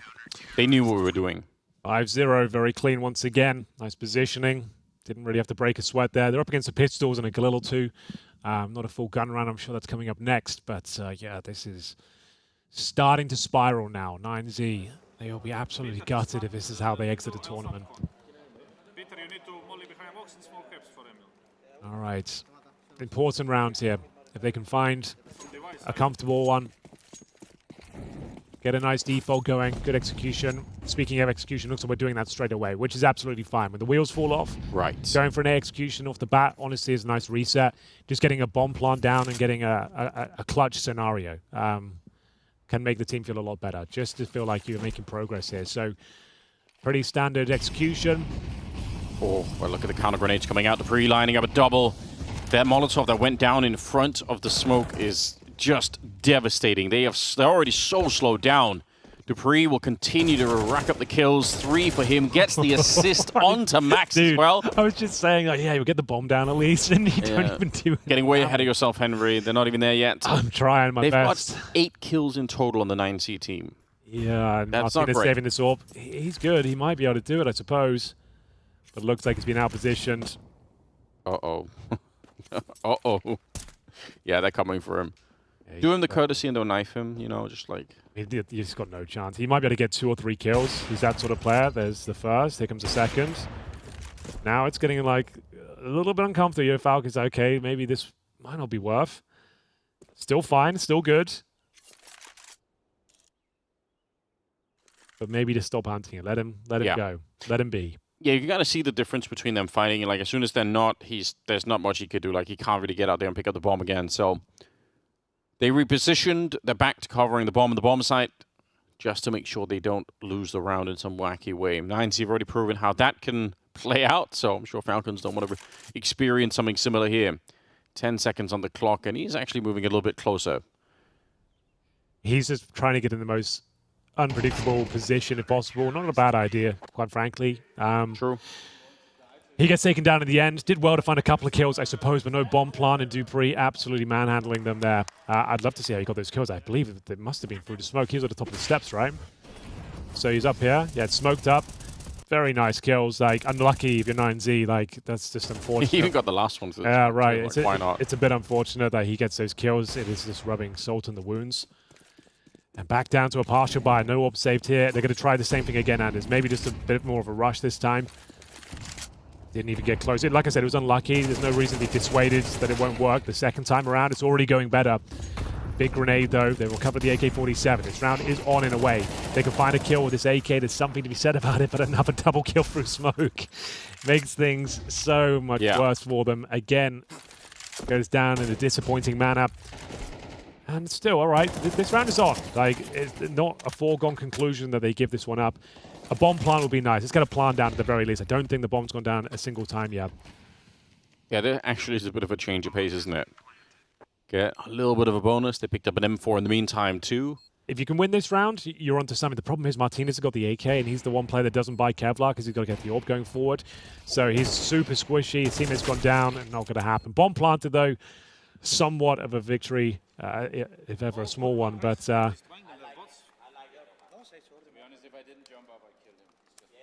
yes, indeed.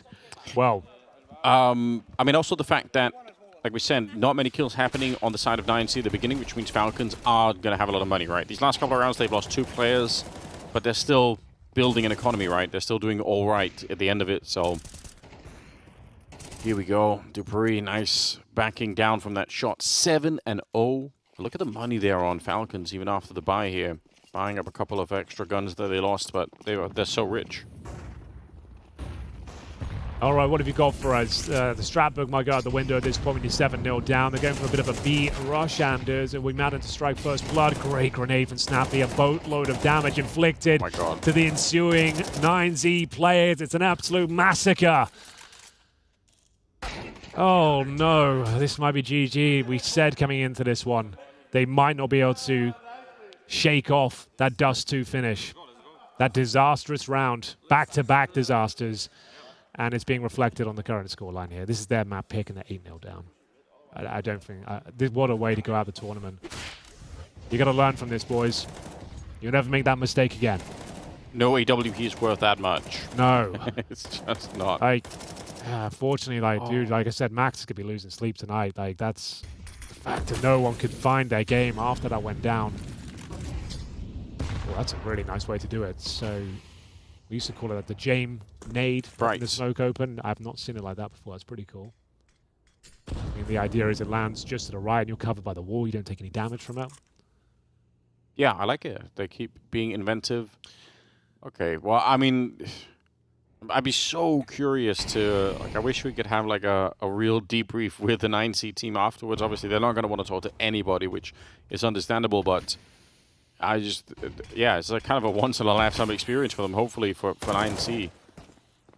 Absolutely, you'll remember this and, like, all the emotions that come with it. I think, by far and away, the hardest part of the game is to try and stay mentally alert and kind of, like, but still believe in the project after a round. It's so hard to do. Back to a 4-on-4, winnable. Need to start posting around. That goes without saying, obviously. But you are right. They need a few rounds here on their map big. It can't go down like this. That deep position for dupreeh is actually super hard to deal with because they don't have the grenades. Magisk, very lucky to be alive. I don't think he has any clue there are 2 people in front of him.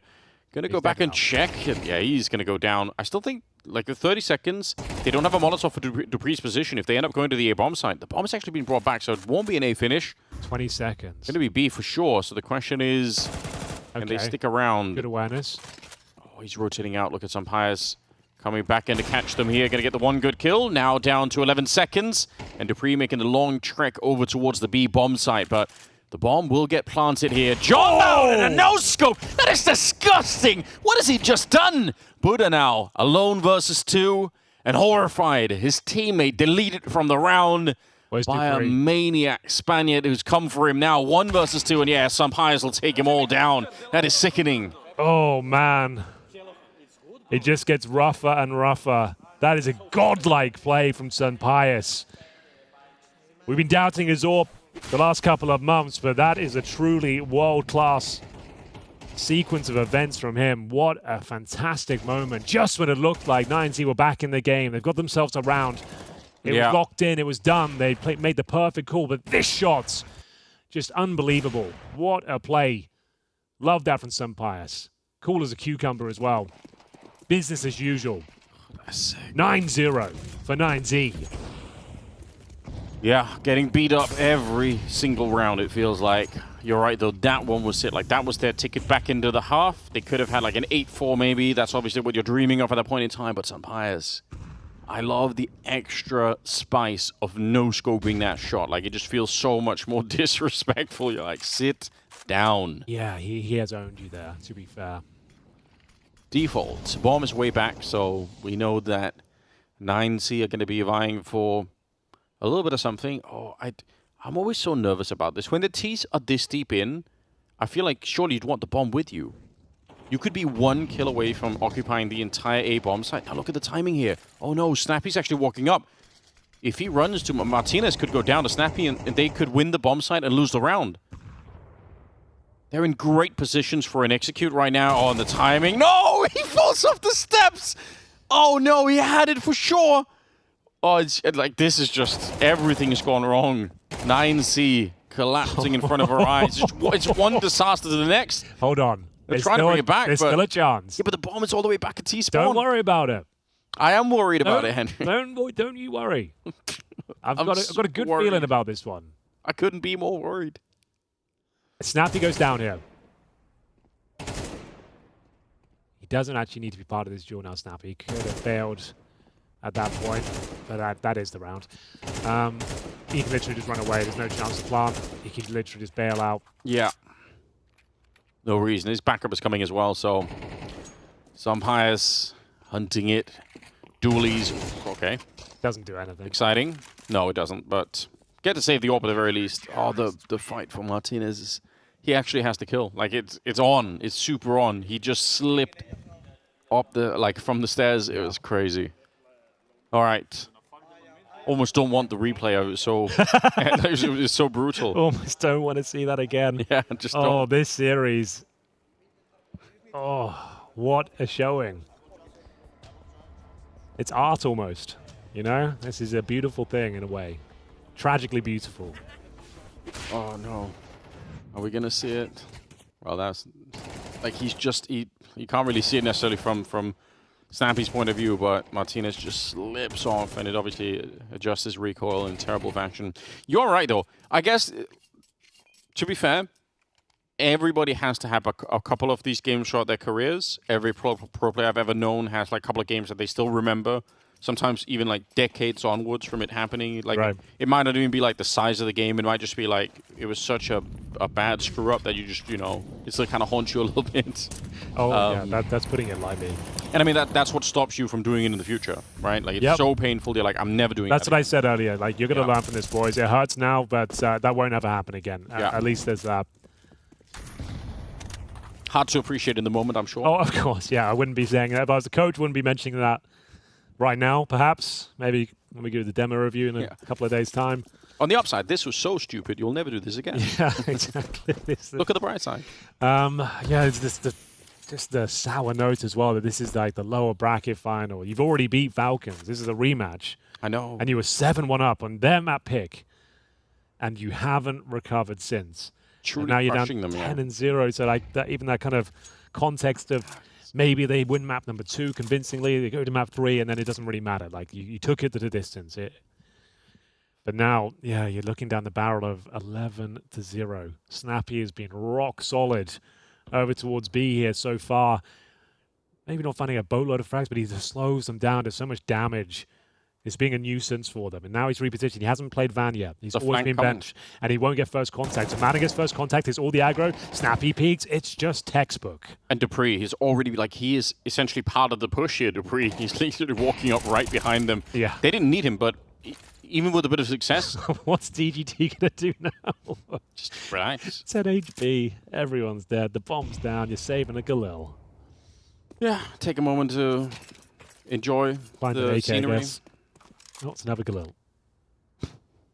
Doesn't really help. And the car. It doesn't really help things. Just don't die after time, I suppose. Okay, we've got that going for us at least. He gets no extra cash, though, so he'll have to make do with the Galil. He's got a smoke and a nade, so I guess that's absolutely fine. Obviously, this game is over. I think we're saying goodbye to 9Z. My heart is bleeding for them. I'm trying my best not to bang on about it too much, but I think they would say it themselves. They just didn't mentally recover from the blunder. You ever had an equivalent kind of failure? My career? Either in Counter-Strike or in life? Like Definitely in life. I mean, let's talk about Counter-Strike, though. I don't need to get into that. Counter-Strike, if we ever messed up a tournament so bad due to a mistake in one round, I can't necessarily recall. I'll get back to you. But I think every player's got a story like that, like where a whole tournament, a whole game was ruined by like an unforced error.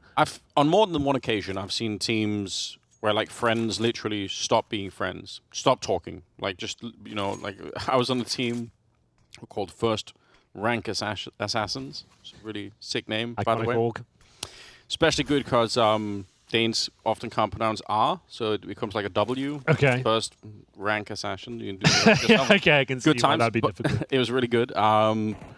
But yeah, with two of the teammates were living together, and they moved out. Like they kicked one of the teammates out the house from just being so angry. It's good times. Let's hope that doesn't happen. All right, let's get around though, boys. Come on, get one on the board. We'll take it at this stage. Can't let the 12-0 slip through. Disastrous, isn't it? Snappy, you said it earlier, been doing great work at the B bomb site. He's usually been playing at the back of the site. Now he's in front here towards the middle. Very nearly a triple. But yeah, he's at 13 kills right now for the half. And Wowzer peaks alone. Oh, still man. It's the 12-0. You don't see many of these, and we've definitely got one now. I think it's time to start saying goodbye to 9Z, a game they will want to live to forget. The body language says it all. Normally a team that's so fiery, so hyped up. Morale couldn't be lower. After a 7-1 lead on Dust 2, ending in 13-9, they now find themselves 12-0, one round away from tournament elimination. There's nothing the coach can say. There's nothing I can say. It is done. I don't think Falcons are going to give up a 12-0 lead themselves. Definitely not. Wow, yeah. Let's see. Okay, some smiles. Okay, I'm happy about that. This is probably good quality, to be honest. Like you almost have to, right? Like you just have to try and find a way to. If you don't laugh, you'll cry. Yeah. Wow. Yes, I mean, sad for 9Z, but honestly, like a kind of a unique experience for all of us watching. Like you're not going to see, like we've seen people mess up rounds in the past, and it can have disastrous consequences. Just this is on a. They found a whole new level to explore, which is kind of wild. Snappy at 13, Sunpius at 11, Madden at 11, and 12 on Dupree. So all of them doing great work. And on the other side, like hardly any kills to speak of. Max, DGT, and Buddha, and 2 and 3 kills. Yeah, they couldn't recover from that Dust 2 game, unfortunately. But they have a pistol round coming up, Henry. If they can win that. I'm not even going to start that whole thing. I'm not even, like, normally, you know me. I was really trying to bait you into it. You know me. Like, I normally can give it all that. I can give it the beans and fake it. But they've actually broken Henry's spirit. Yeah, like, normally I'll give you all the different ways it could happen. But yeah, this one, unfortunately, I'm going to say it's over. Maybe Kinder Surprise would help out, Anders. Bit of chocolate. I haven't had chocolate for about a year now. Okay. Maybe that will help kind of raise my spirits. I think we should like give it at least a toy would, right? What it was? Yeah, exactly. It's got to be an amazing toy inside. It would have to be something epic. Yeah. And a very small package. Yeah, maybe it's like some precious stones or something like that. Put like a $50,000 Rolex. Yeah, that's what I'm thinking. Like, oh yeah. wow! I can't believe it. All right. Although, if it's only one of them that gets it, we've got like a bit of a Taz Mercedes situation going on. Have we got a technical timeout? Just I just want to get this one over with. Oh, that's actually delicious, isn't it? Like you get to like stew in the edge. Like, oh no, like can we at least just go to our rooms and not have to deal with it? Like, why are we still on stage, guys? Please. Hopefully, they'll put out of their misery soon. I can't believe it. Just the way we're describing, like we even said at the time, they might not recover from this round. I didn't think it'd have a knock-on effect like this. Your own map pick, you don't get a single round in the first half. Would love to hear the insights. If we somehow can get an interview with them after the game, if they could just to hear an honest opinion, like it actually would be so educational, wouldn't it? Yeah, like just the human side of it, like what was the problem that why couldn't you pick yourself up? Was it just because of that round? No one could feel it after that. You lost your mojo. Lost the hype, or were you tilted? I think it might be a tilt thing. They don't seem too pissed off, but yeah, this is not the team we know and love. 90 have been on an amazing upward trajectory this year, taking some big scalps, having good runs at tournaments like Cologne. You would expect them out of the teams attending here in the play-in to be one of those names that make it through potentially, you know? Especially when they take down Falcons the first time around. Right, they've already won this series. I expected Falcons to win today. I do consider them a better team. They're just a little bit streaky, but not like this. All right. Yeah, you know the deal. I normally say, you got to win the pistol. I really mean it this time. You really have to. You really got to Finally, work. It's the most accurate sentence of all time. Trade at the start here. Don't really hate it for Martinez. You might just like to play out front, to play for your team, try to be the leader there. Wowzer Peak looking to make it a speedy jump, using the mechanics of the ladder to give himself a bit of extra speed. Nice headshot for Max, and that will line it up. They knock him out, and they will win the pistol. There we go. Or you've avoided the HLTV post of 13-0 now. Right. It's not as significant. It's not as noteworthy now. Not gonna lie, there might be other HLTV posts. Yeah, there might be a few other threads going on. But as an avid reader of the forum myself, that's at least one you've avoided, you know? Yeah. The headline won't read 13-0 after disastrous round. I'm a non-sport user myself. Okay. I revel in the madness. The glutton for punishment. Yeah. Especially when it's about me. Yeah. Somebody make Anders shut up. Someone take Anders' job away. Yeah. It's great. I love it. Anyone ruin his life. Listen, it's its own culture. You have to respect it. You do. It's been there since the beginning of Counter-Strike time, you know? Yeah. I think, don't want to out myself too much, but definitely was an HLT forum user before I started casting and after. So, what can you say? Does it all come crashing down here? Potentially, it's the Tech-9 to open things up. Flashbangs are very effective, but the Tech-9 follow-up not so much. It's not looking great, Anders. Back and forth we go. It'll be the B players remaining with man disadvantage. Good pre-fire there from DGT. Spam shots through the smoke as well. Want to be planted, but it's not comfortable at least. Oh, that kill is. Another kill in here is just Butter, and he goes down. It might have been even worse. You got like a taste of victory. You get the round, and then you lose the follow-up. Falcons will take it in a 2-0 fashion, means they'll make the main portion of the tournament of 9C. Again, I'm curious beyond belief to get some questions for them. I doubt they're going to want to talk to anybody right now, but just in the future at some point, it really would be worth getting like a retelling of what that experience was like. I like seeing this. Yes, get some, this is probably one of the hardest parts of the game, is trying to recover from these kind of things. If you can do it, you're going to be stronger. They seem like they're handling it well. They're still smiling, shaking each other's hands. They're brothers in arms at the end of the day. You win together, you lose together. Yeah. Mistakes happen. You can't just blame one individual.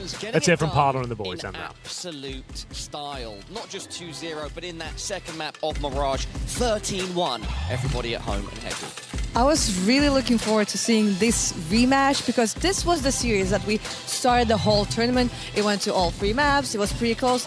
Now we see an absolutely different story now in this series, because the second map, Falcons were absolutely unstoppable. We do want to pick with the brains of their coach, and luckily we have that opportunity to see the man, the legend, here with us for a little talk, because we do need to address what happened on the second map? You played already against this team in the opening series. You had a great start back then, but then they end up taking the map. Now you were absolutely unstoppable. What changed? We had a really good talk on the CT side where we talked about moving more around the map, taking fights, being more coordinated, having the good protocols, and we had a long talk, about 1.5 hours about the map, and also showcased yesterday on Blast Showdown that we improved our CT side. Zonik, did it help to have played 9Z earlier in the tournament? I mean, yeah, of course we have a really tight schedule, playing a lot of tournaments, and obviously getting into this game, we kind of saw our game from the last time and what we need to change, and it's like kind of these things. Also today, I felt we were much better on those two against them last time, but now, when you win, it's kind of difficult sometimes because you kind of want to continue doing what you did, but you also need to switch it up because you expect that they are also changing something. Addressing the fact that, when it comes to your team, it's one of the most mature teams, how do you guys have the energy? Because 9Z, the only team they had to play between you was Spain. You guys, you're having a whole marathon. Where do you get the energy? Because even when they had to walk out, they were full of energy. How? Tired of losing. We need to get the grind up, and when you're losing, you have to play more. That's how it is, and obviously the guys are putting in a lot of work, and we are professional. But yeah, we are tired of losing and really want to get some more Ws. Zonik, how is that factoring into everything here at BetBoom Dacha? Because you are putting in so much work, even outside the tournament. How is that affecting things? I mean, of course, when you're putting in a lot of work and it doesn't pay out, it's rough. And we are having a lot of talks, and I think we're also just trying to set the scene for that. This goal is to qualify for the major. Don't put the bar too high. I think our results this year has not been what we all expected, but now it's with the goal of hopefully qualifying for the Shanghai major, and we take this as a learning curve. And it's also good to see that even though it doesn't go as fast as I would have wanted it, we are slowly improving and we're getting a better map pool, and that is obviously some light at the end of the tunnel. But the big goal this year is to qualify for the major. You're saying not as fast as possible, but what we saw on the second map, that was literally as fast as possible. Sorry. We have 3 games today, so might as well finish fast. It makes a lot of sense. Zonik, thank you so much for your time. Is there anything else that you'd like to say to the fans watching at home? I mean, thank you for all the support, and I know it's not been easy to be a supporter of our team and our players, but we want to ensure everyone that we are doing everything we can, and it was a good win today. Thank you very much, Zonik. Now you can go and relax and prepare for another. Go join your team, brother. Congratulations. Nice one, bro. Paula, I'm actually speechless because I was mentally preparing for remaps, the royalties, because of what we saw in the first seeds when these two teams actually played against each other for the first time. But here you were just sitting, and Falcons they're getting the first one, the second one, and just they kept on going. Maybe they're gonna do the same thing that FaZe usually does, go to the loser bracket, have the last moment, and then just go up, and with the trophy. It's been one of the main themes about Falcons that we know on paper they've got so much talent, such a high skill ceiling that they can reach, but they haven't been able to find that yet. But it looks like now here at BetBoom Dacha Belgrade Season 2 that they're beginning to find that form. With that being said, enough from us on the stage. Let's head back to our casters and analysts. I'm an analyst only. Yeah? I don't even like casting. Nice to hear from Danny, though. Some good words there. The fact he kind of gave us some insights to the challenges they've had this year. I think you and I have some fun with Falcons. It's easy to point out the flaws and the losses. We've been doing that, yeah. They are getting much better. You can't deny that every tournament they're getting to, we're seeing some light at the end of the tunnel, as he put it. And to get some nice melted chocolate on your hands there. Actually, my hands were just wet. And I'm glad he's being honest about it. He's not just saying, oh, we need more time, the same old shit you hear. He's actually coming out, giving us honest answers, good insights as to what's going on. Their objective is a modest one, qualifying for the major, considering the caliber of players they have in that squad. Sure. A modest one, but realistic as well. They didn't make it to the last major. They've had a really kind of up and down year, mostly down. And just look at the scoreline here, 13-1. That's going to raise the confidence and morale. They've got a lot of games. They're playing in 3 different tournaments right now. So just happy to see them doing well. All jokes aside, I know we do have some fun. It's nice to see them actually pulling it together and finding some success here. MVP for Snappy as well. You don't normally see him at the top of the scoreboard. He absolutely killed on Mirage. Yeah, he wrecked them at the B-bomb side. It was Yeah. pretty sick. Like He a was- one-man army at times. He was really, really good. Difficult to poke any flaws in his game whatsoever. Like the fact that he delivered every single time. It wasn't like he was finding like 1 or 2 kills at a time. It's the way he's delaying them and just repositioning, being a nuisance. He's like Van, bomb site, towards short aggressively, behind the bench. He was doing everything. Everything was just perfect. So really happy to see him do well. Yeah, I mean, speaking of Falcons and you know the criticism and the memes and all the rest of it, right? Like obviously the best story is the turnaround. Like it is when they kind of fix everything and make it all work like that. That would make it so much more interesting. Like if it just all fizzles out and they keep making roster changes and like that's not that much fun. I guess if you're like a super hater, it's great, but yeah, watching the turnaround I think could be really awesome. And like a slow start here, obviously they're not beating world-class teams, but they're getting a bit of a win streak. They're playing a lot of different tournaments. Yeah, I think it's going to be really interesting. Well, only a couple more things left to do of this series, Anders. I'm going to remind you to go follow the Fisher social media accounts, like !Fish into the chats so you can get an insight as to where to find those. It's got all the content, all the memes, all the highlights, the lowlights of the tournament so far. So please do us a favor and go follow those accounts. We've got another game coming up next, a few in the pipeline coming down. And as we've got Aurora taking on FURIA in about half an hour's time. Are we casting that or is it? Well, that's the thing. We're going to work it out. But for now, Anders, we are going to leave you with the highlights and indeed the blunders of that series. And I hope you join us in about half an hour. We'll see you for the next one.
What is going on, everybody? Welcome back. We just saw Falcons knock out 9Z in absolute style, and now it's time for our second elimination match between FURIA and Aurora.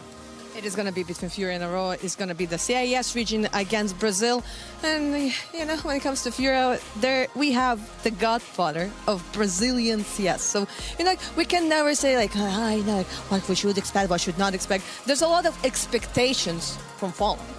If we're looking at FURIA's performance yesterday, arguably very disappointing, losing 0-2 to 9 Pandas. Big shout out to 9 Pandas. That was a tremendous performance, but you were at least I was expecting FURIA to look stronger, perhaps win that game. They're going to have to turn things around today, Heku, going up against Aurora. Yes, but so far, if we're looking at the, you know, like maybe at the results that we've seen so far, all the teams that went against the teams that had to go through the qualifications, all of them had a hard time. This may be like why it makes sense that even though like 9 Pandas recently had like a little change, like now they have like a result, they came in full of energy. They were standing on this catwalk like showing off, you know, like being like full of energy. Then they were like yelling. Even there was a moment when I don't remember who exactly, maybe it's bound someone, like they yelled "Obrigada" to the opponents. We were playing the mind games. Yeah, mind games could be important in this matchup as well. If we just quickly look generally at Aurora, you know, they looked strong at times against Eternal Fire yesterday, but they did end up bowing out 2-1. With that being said, I think very shortly we can introduce our first team to the stage. In fact, we can do that right now. Everybody, please put your hands and keyboards together for FURIA.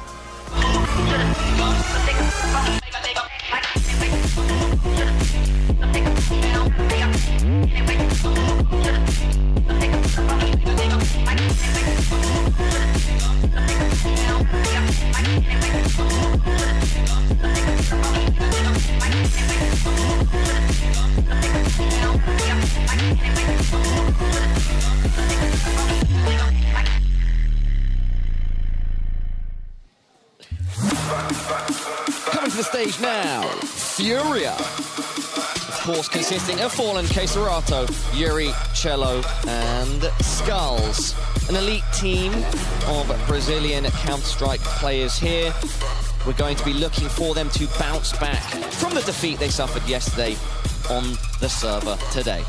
They did have an unfortunate day, but it was only the beginning of the tournament. You know, we saw on day one, like Falcons were not having an easy time. Today, they were full of energy. Maybe it's going to be the same thing for FURIA. Maybe this is going to be their wake-up call. I like Cello's gamer gear there. He has like the pink, have you actually ever used one? I haven't personally. No, like I barely move my wrist. You know, like if you're playing maybe like, you know, MMORPGs and MOBAs, you barely move your wrist. When you're playing an FPS game, like your hand is going just left and right, and that's what you need. If you're massively on the low sense. I haven't used one myself. I kind of want to try it out though. I feel like it would be good for me. Sometimes I get sweaty arm syndrome, sweaty palm. I imagine that helps things glide. Anyway, enough about gaming accessories. Let's turn our attention to Aurora. So the player I've got my eye on is Deco.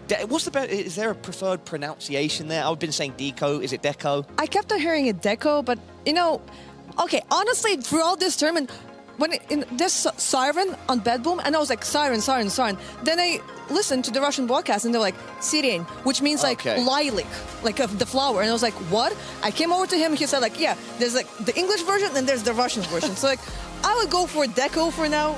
All right, well, that's it. Regardless, Heku, he's the one I'm going to keep my eye on. He is the player that's performing the best on that team right now. I love his style, and yeah, I can actually see him in the tunnel right now as well.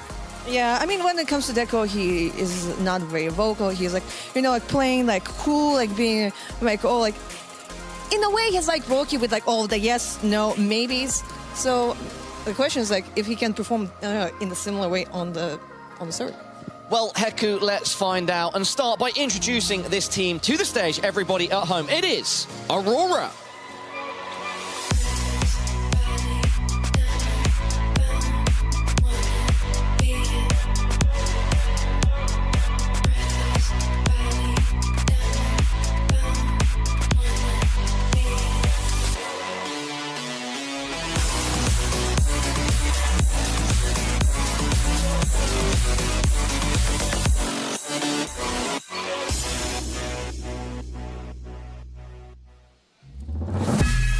Entering the stage now, Aurora, consisting of Lackey, Norway, Kensi, Deco, and Klax. I was close to saying Lack1 again. I did stick with the Lackey, as you told me yesterday, Heku.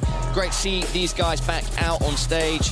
Deco looking extremely serious. That is his normal state. He is actually like stoic. He's super serious.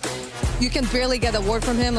But the thing is, I just saluted to him, and he stared me down, as in clearly saw I did it, but just didn't acknowledge it. Just death stared me. He's a man that means business, everybody. He does. Aurora, it is a team that went through a lot of changes, or maybe not so many changes, because there was a moment when they had Gladic and they had Seltzer on their team that they made some changes. That's when Deco was brought in, and that's also when recently Result was changed, with 9 Pandas. There was a lot of things happening. But another big thing that happened is actually half a year ago, Norway became the IGL, because previously it was Lucky, and now it's Norway. And this is why I was surprised when I saw him in the middle seat talking, and I was like, why is Norway talking so much? He's not the IGL. And then I get information no, he's the IGL. I was like, what? Which means, if you're maybe changing an IGL, you're changing a player, that's quite a lot of changes happening at the same time.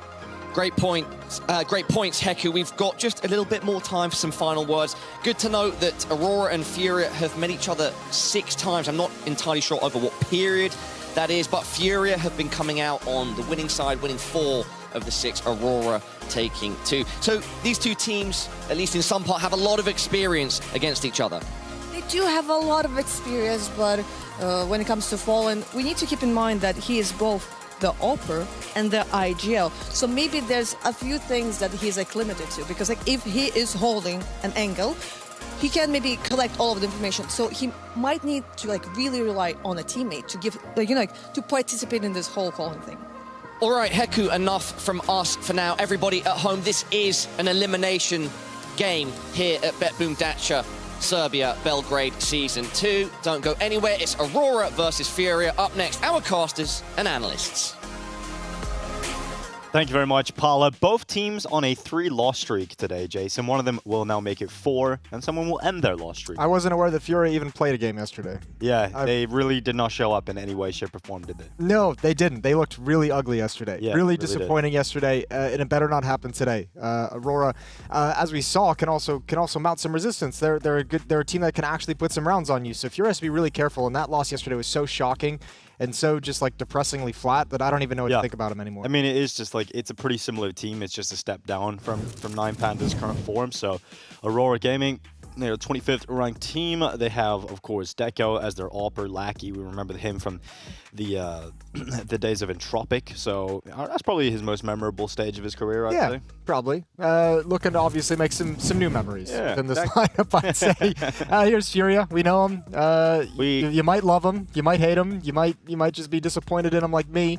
But certainly they've got too many players with too much experience, with too many big wins under their belt to look as bad as they did yesterday. Yeah, it should be unacceptable. And I think it's tough to, because of that reason that you mentioned, I think it's tough to say they're going to lose again today, right? I don't know. Coming into a matchup, I've got to believe that FURIA have what it takes to beat Aurora today. Sure, you're going to hold on to that hope. Yeah, I mean, yeah, you're right. At the end of the day, there's really nothing that you should be able to say to kind of pump for Aurora to actually cause an upset here, outside of the fact that FURIA just looked so bad yesterday. Yeah, they really did look bad yesterday. But we'll get to see the map veto where we see this battle go to. I think that's where FURIA lost the series, was in the veto. We had Dust 2 and Mirage. Yeah. We're Mirage first. Yeah, we're getting it again. Surely you don't pick Dust 2. Surely go for a nuke or something? Yeah, comfort pick. Get some swagger back in your game. Okay, Inferno. I'm all right with that. Yeah, and you hope that nuke comes in as that 3rd map. All right. Dust 2 should be banned out by FURIA, you would imagine, once they get that opportunity. I don't. With nuke as the 3rd and final map. Yeah, that's just such a safety net for FURIA at the moment. It feels like so why not go for it? Right. FURIA picked Mirage yesterday, so they're obviously comfortable enough to want to go for it as the pick. But there was no signs to us yesterday why they picked the map. Right. They didn't look like the team that was their map pick. I mean, even individually, they just all looked lost. Like, I feel like the only time we got a chance to hype up any of the players on FURIA, on a team where you have, you know, guys like csgo and Skulls, like, the only person we really hyped up was Yuri with a triple kill in a round. Other than that, the individuals weren't even there. The team play wasn't there. The organization, the tactics weren't there. And it was just gross. So I would really like to, like, have a palate cleanser today. I'd like a FURIA palate cleanser. Yeah, that would be great. Just make me forget that yesterday occurred. Yeah, and I think we will forget about it if they win this game in a convincing fashion. Well, FURIA versus Aurora underway. Aurora starting on the T side of Mirage. And they're going to be starting with everybody outside of the B bomb side. The defense here to try and deal with this is Yuri and Cello. Cello's got a nade primed as well, so there's the spot, there's the nade. Oh, good timing on that. Oh, no, that's a Molotov, so it's going to slow him down just a little bit. It disconnects the hit. Lackey gets pushed forward in front of the flames, everyone else held back, and I don't know if they can actually go for it. Late flashbang to reactivate. Oh, Fallen's rotated over, so there's extra players available. Cello going down, Yuri doing well, and Fallen now chiming in. So FURIA holding on for the time being, but Norvi on the double kill gets his team right back into this fight. It must be what looks to be a retake scenario, but they're not going for the bomb plant. In fact, they're trying to leave. They're trying to flee the scene, and they run right into Skulls. The Jewel Berettas finish off the job, and the kill came out from short. That Molotov is worth its every penny spent on it in the pistol round. Really well done splitting up that attack, making the first kill really easy, buying time for your teammates to get over and get into position. Fallen was able to set up a second crossfire with Yuri that wasn't there at the start of the execute, so just well managed from FURIA throughout this pistol round. Despite the fact that some of the kills come back and the round almost turns, they're in a good position to react to everything just perfectly. Well, a loss yesterday versus Eternal Fire for Aurora, but a player that certainly was not putting in a weak performance and a losing effort was Kenzie, right? He was super impressive. Unfortunately, he had a weak third map, but overall looked like a clear star of the squad. Kenzie and Deco, especially on this map, I believe it was, where the two kind of lightened things up. They definitely were very comfortable. Well, here they have armor and upgraded pistols. Mac 10 over on Lackey. Or Lack 1, as Palamai said. Lack 1? Yeah. New player. That sounds like the start of Top Gun, you know? Mac 1, Mac 2, Lack 1. Oh, boy. I can't take that anywhere. Flashbang out in towards middle. Here comes the control from Aurora. Very passive from FURIA. Very passive from both teams, really. No one wants to fight right now. Yep, pacifists on the server. Fallen. He's making his way through T-spawn at the moment, so he's gathering a lot of information. Look at the setup over at B-Halls, though, at the end. Nice little bait and switch. Cello going to be tucked into the corner. Yuri takes some attention away. Cello should be able to have at least one, maybe two free kills off that information. Here goes Cello. They run right past, first player in. Oh, Cello, it's disgustingly bad. I don't want to talk about it. Yeah, Yuri stepping up instead, but he's getting peppered from both sides, and now he's fried on up. csgo comes in, but only manages one, and suddenly it's Skulls in a 1v2. Cello has kind of let this one slip. And Skulls looks to make up for his teammate's mistake. He comes back into this round. Lackey goes down first. It's now just Deco. And oh, the Deagle! The confidence to just swing and take that fight. It's Aurora bouncing back with a force buy. Bro, not like that. That can't be the way this round plays out. God damn it, Cello. That's so disappointing. Oh, it's so painful. It was set up just perfectly. Well, that's given Aurora away back into the start of this half. Now, they did win a number of those rounds yesterday, if you recall, against the side of Eternal Fire. They're very potent when it comes to getting the sidearms, those deagles into play. Yeah, those hurt Eternal Fire quite a bit in that series. Yeah, a big reason as to why Aurora were able to make it so competitive. But they struggled on Inferno, which is why I like the pick from FURIA to go in for Inferno, because Aurora looked lost. If you remember, it was Major calling the B hit over and over again. Aurora were not taking Banana, so they just executed B. Yeah, that's true.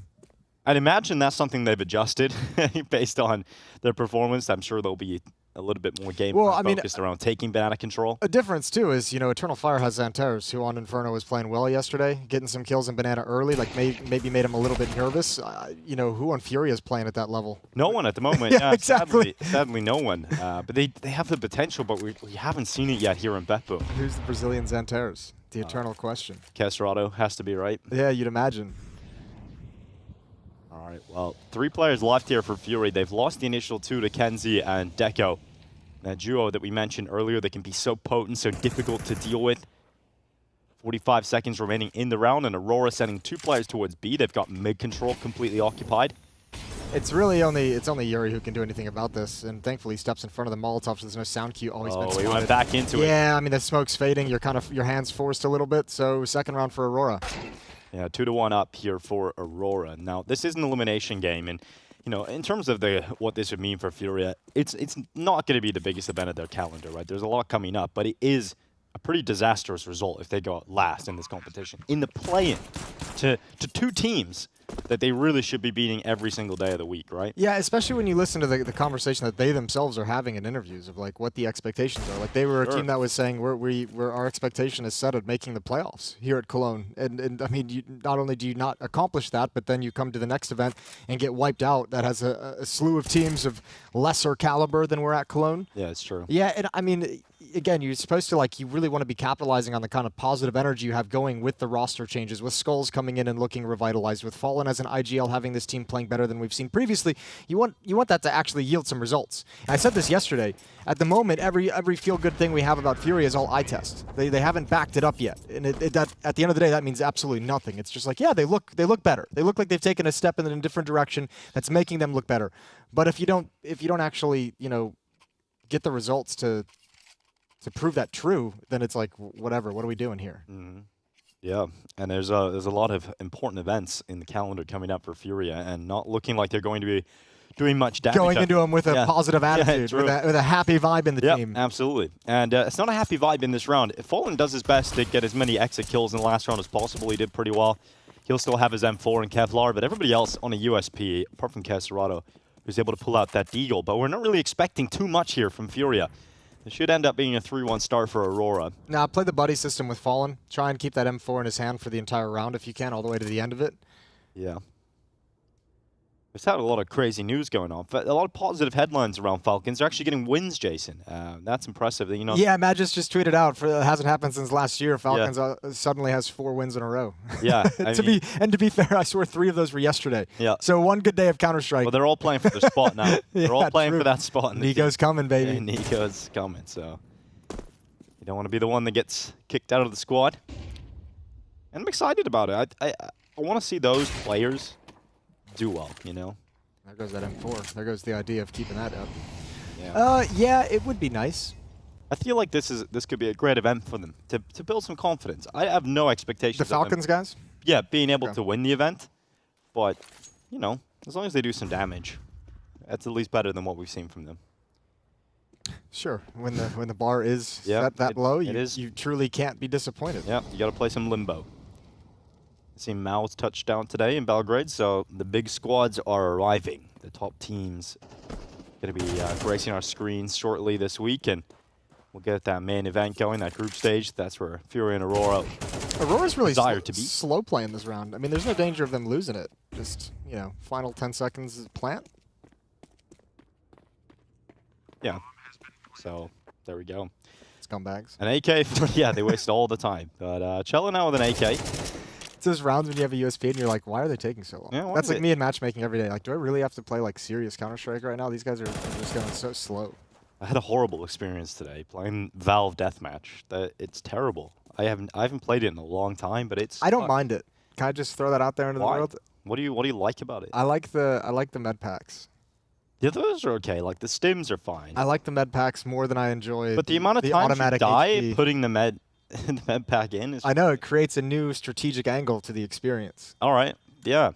It's just another annoying part about that. It's like, when I get dinked in the first engagement and I'm brought down to like 19 health, I'm like, all right, I have to get back to 100 now. Yeah, fair enough. And then that's a challenge. There's your challenge because everybody on the server is a noob. I don't know. There's some ridiculous deaglers and revolver players. Deagles and revolvers in death matches are dangerous. Yeah, you can rock the revolver and the deagle at the same time nowadays in CS2. That's cool. Can you? Yeah, you can, because obviously the new loadout you can put in both, but you would have to sacrifice either the Julies or P250, which you can't do. Yeah. 5-7. Yeah. 10-9. One of those bad boys going away.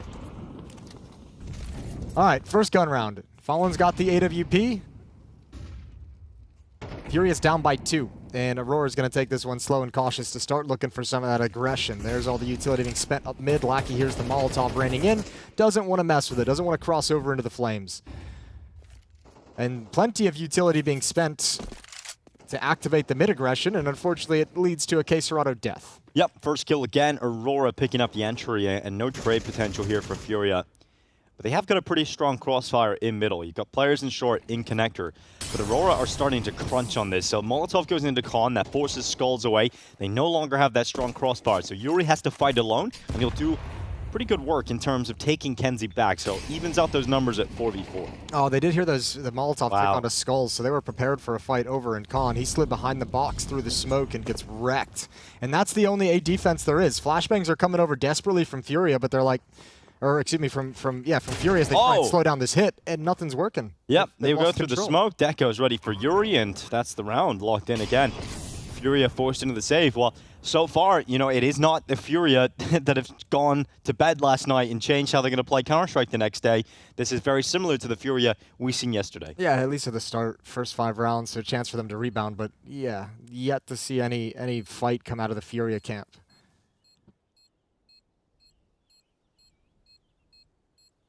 There's not even too much to talk about in this round. Like, it is just good work from Aurora in terms of taking their mid-control and really made it uncomfortable for FURIA with utility, and Skulls got ticked by that Molotov.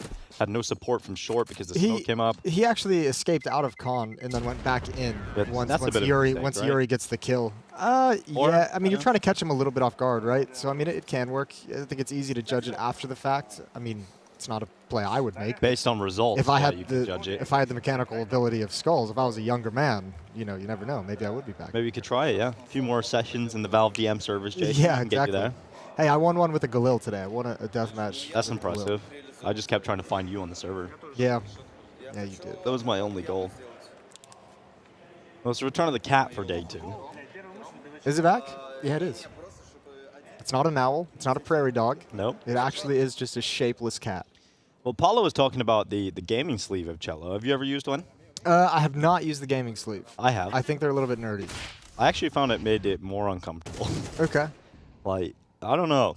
I just felt like I had to put it over the bottom of my hand. What's the point of the gamer sleeve? It's to create a consistent friction with the mouse pad. Okay. Because if you sweat or, you know, your skin becomes slightly sticky, it can slow down. Yeah, but if you sweat, it gets absorbed by the gamer sleeve, and then that changes the friction. It's, yeah. It's polyester. Okay. So I guess they're just trying to not sweat. There's like multi-layers to it. So Sure. It has a polyester outline, and on the inside is that layer to absorb your sweat. I gotcha. Okay, dual-layered gamer sleeve. Yeah, exactly. It's a fashion statement. Ambitious walk from Lackey, but they've already made progress. K-Serato with another one. He's got a blind player.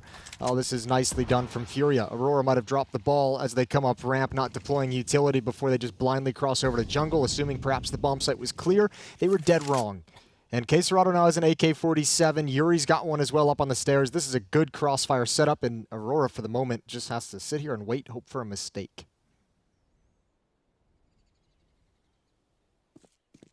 Who's using the gamer sleeve in this game? Cello. Cello. Didn't help him out in that second round. No, it did not. But this round, much better here from FURIA. Now they just wanted to keep it clean. You don't want to lose any more members. You don't want to be dismembered. They're going to try their best here, Aurora. They know damage could really affect FURIA. Yeah, but, I mean, that smoke is, like, nice to give you some space at top ramp. Okay. And to get a kill on K-Serato. Yeah, that helps, too.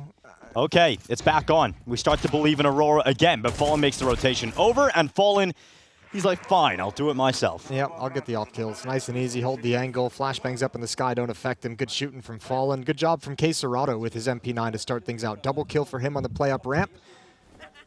And FURIA's back, baby. Salvage some weapons, and all of a sudden that economy's looking nice. And we better see FURIA start to bring this back. Yeah, we better see it. This is their opportunity. The lifeline thrown back out to them. They can swim to shore with it.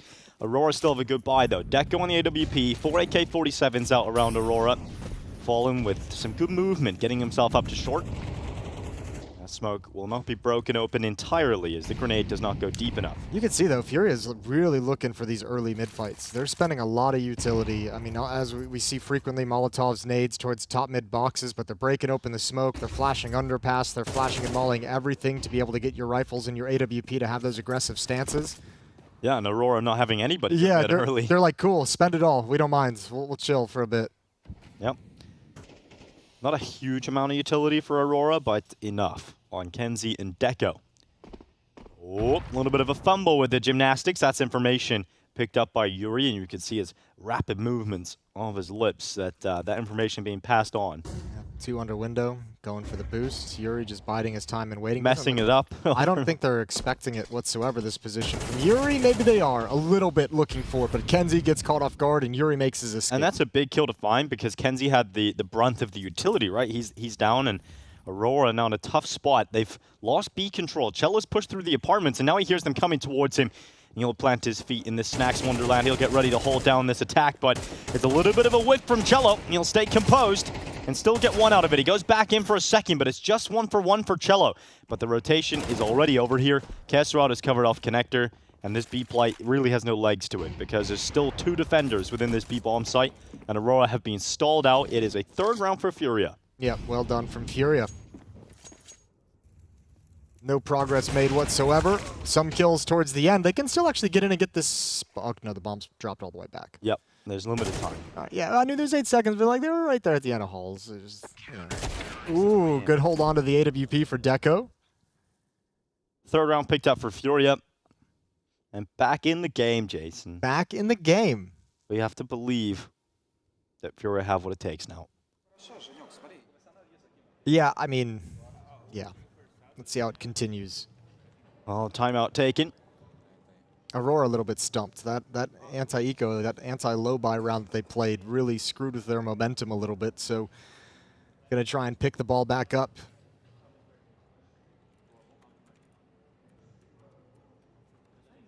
It's a hand talker. It's good, you know. This is brain. Yep. This is brain. This is brain. Coach Brain. Coach Brain. Big brain plays, big brain timeouts, and enunciates with his hands. You know, emphasizes his points, gets them across to the squad. Right. Really puts some emotion into and them. It really could work, you know. We could see this AWP. We can see this Deagle combo work out and get Aurora a 5th round, Jason. Yeah, let's find out. Deco's got a good spawn, gonna go for it. He's waiting for the nades. Knows they've been breaking open smokes. He wants to do it in return. Good find. Kesserad caught out in the open. They decided not to throw the window smoke this round, and Kesserad gets lured and baited into hanging out too long. And now they're going to group up outside of A. All these forces now congregating, getting ready for an A play. The setup here is Skulls and Fallen. So the AWP is worried about connector because the initial presence was shown towards middle, and FURIA don't have info that mid is clear, so they're going to adjust that. But as they're doing that, Aurora are now moving in on A. So they've got a huge gap, a great timing here for Aurora to get into the bomb site. Yeah, but they have no idea. They have no idea. And remember, this AWP has to provide cover because there's no utility, so the AWP can't exactly be aggressive to help them cross over into the bomb site. Oh. Fallen's got plenty of chances in conjunction with Skulls. Well, that smoke is not perfect. In fact, it has a massive gap for Skulls to work with, and he'll certainly play with it to perfection. Skulls on the double, Lackey and Norvi the victims of his rifle. And the chances for Aurora start to dwindle. It is now incredibly unlikely we see them come close to this, but Deco doing what he can. He stands on the top of the stairway. He knows that Fallen's beside him, but a good clearance off the top of those stairs, and FURIA recover. Yeah, it's a nice pick, but you have so few options remaining after the fact. Good job from Skulls on the nice double kill to put him on the back foot. And FURIA holds on to tie things right back up. 3 in a row. And they are here on Mirage. So a little bit of conversation heading into the next round. It's going to be a buy round, a gun round for Aurora. Deco saved that AWP. He didn't get bonus money a couple rounds back, so he'll be a little bit diminished, but everyone else should be sitting pretty with AK-47s.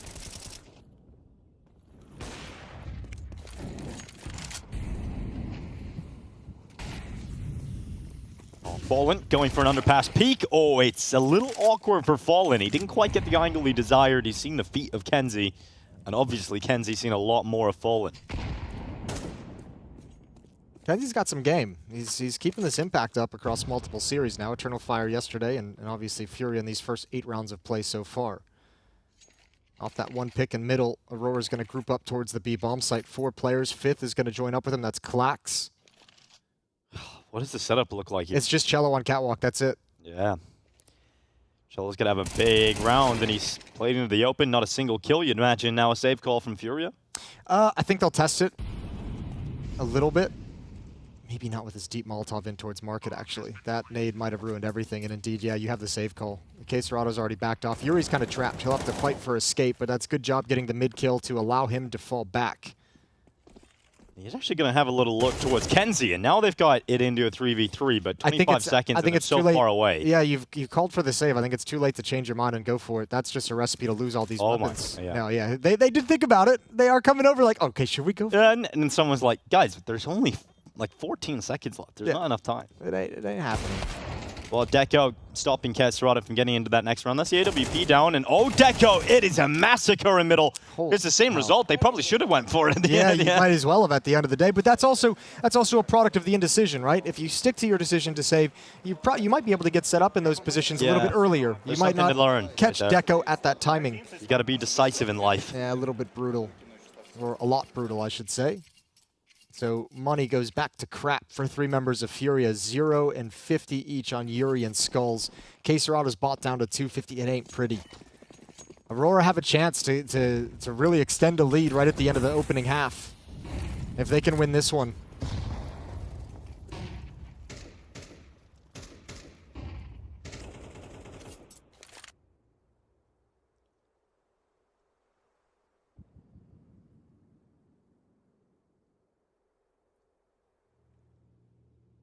Kenzie back in the underpass. No challenge this time, so he'll start to move forward comfortably. Coming out into middle. FURIA do not have the resources to commit to the game plan they had earlier, which is focusing a lot of these mid-fights, searching for those jewels, so Aurora have full mid control to play with no real challenge from any of these FURIA players. Kenzie heads into the connector. Got to be careful. That's a bait spam from Yuri, trying to obscure the position of Keserado over at stairs. So trying to make Kenzie think that the defender is going to be off to the right, opening up the opportunity for Keserado to get a freebie. But Kenzie at the moment doesn't want to force the issue. He's in a position to capitalize on his teammates' successes. Fallen. Are they going to get one? Now Kenzie might start looking for his play. Yeah, you'd imagine so. Fallen gets overwhelmed, not quite ready for them to be so close. Goes for the reactionary no-scope. That really was the only way he could have got out of that fight, but it doesn't happen, and now FURIA dwindle to 3 players, and once again, a round they will not be able to compete in. And with the money that it is, it's actually important they keep these alive. They got to be really careful. Yuri's going to lose his. Skulls is now going to drop his weapon. It's just Cello with an MP9, upgraded to an AK-47. Can disappear into the smoke and bail out, but he's going to stick around for a fight. Deco loves that. Beautiful shooting from Aurora down the stretch, and that's a well-played round. Yeah, completely out-fragging FURIA at the moment. There's so much more firepower available in the squad here for Aurora. It's all those electrolytes. All the electrolytes just coming in hot and heavy, thick and fast. Yeah, fragging out. Doing a great job of having that killer instinct and just hunting down the saves. Yeah, back-to-back rounds, too. Yeah, but they're so proactive about it, too. Like, they're immediately on that hunt. Well, that round was, I mean, they have the perfect opportunity for it, right? You have Kenzie and Khan, you have 1 player at A ramp, but only 3 players actually took the B bomb site. So, I mean, you have players already in an early position to cut off rotations and to get information when they decide to save the weapons, and you're right there ready to pounce. 2-round lead up against unarmored pistols. Aurora putting together a very good half here on Mirage.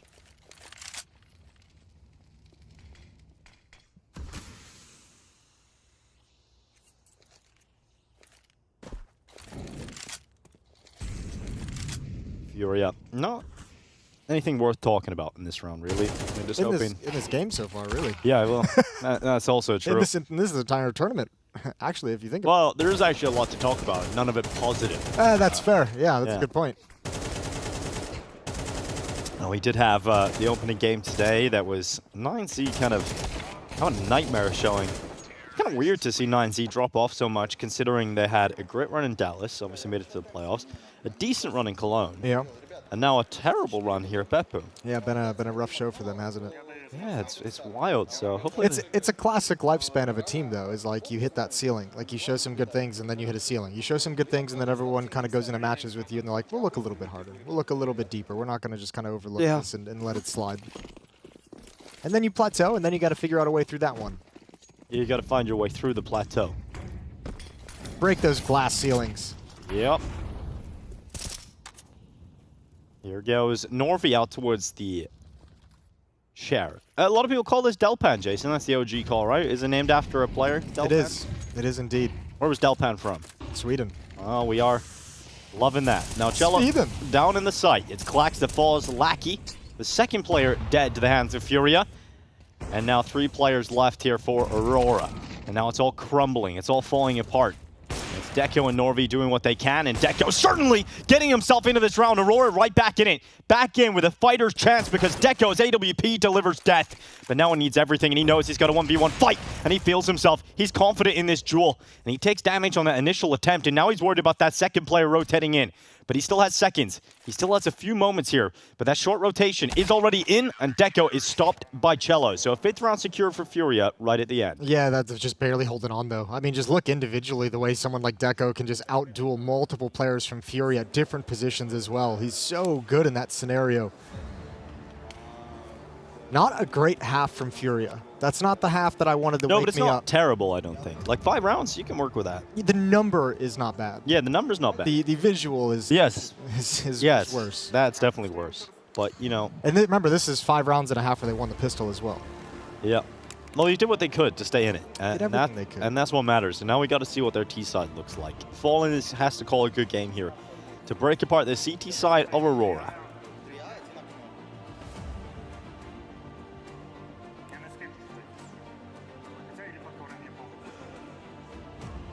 God, it feels like I'm in Batman. I know, I just want to listen to the music. It makes me... Bro, I didn't know Hans Zimmer was composing the halftime music. That'd be so sick. Hans Zimmer to just give us eSports. I want to go to a Hans Zimmer concert live. I'm always working when they're on, and I am just so sad because there's I just never knew this about you. Oh, I love it. Yeah. Okay. Yeah, Hans Zimmer is awesome. What's he got? He did Star Wars? No. No? It was John Williams. That's right. It was John Williams. Hans Zimmer does Pirates of the Caribbean. Sure, I was going to Gladiator, Interstellar. Okay. Rush. He's done pretty much any great movie you can think of recently. Except for Star Wars. Yeah.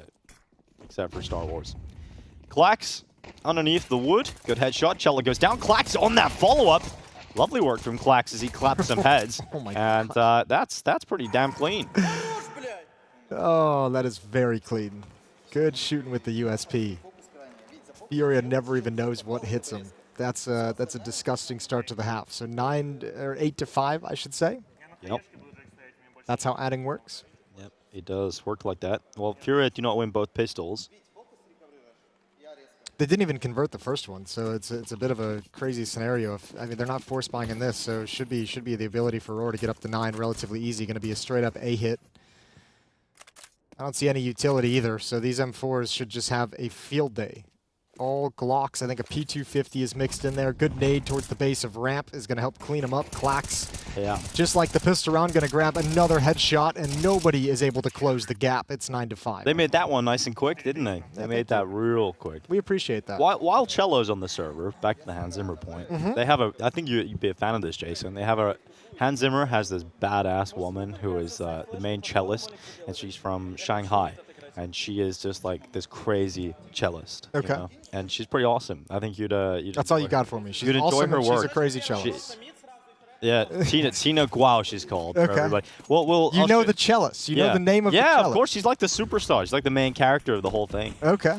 So I really want to see her live. I watched a featurette on them making the music for the Dune movies, and they had to like invent. That was Hans Zimmer as well. Yeah, was it? Yeah. Okay.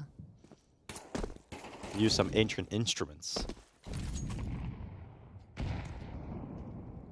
Congratulations, Yuri. You've got position up on the boxes, but you've eaten a nade for your troubles. Molotov coming in as well.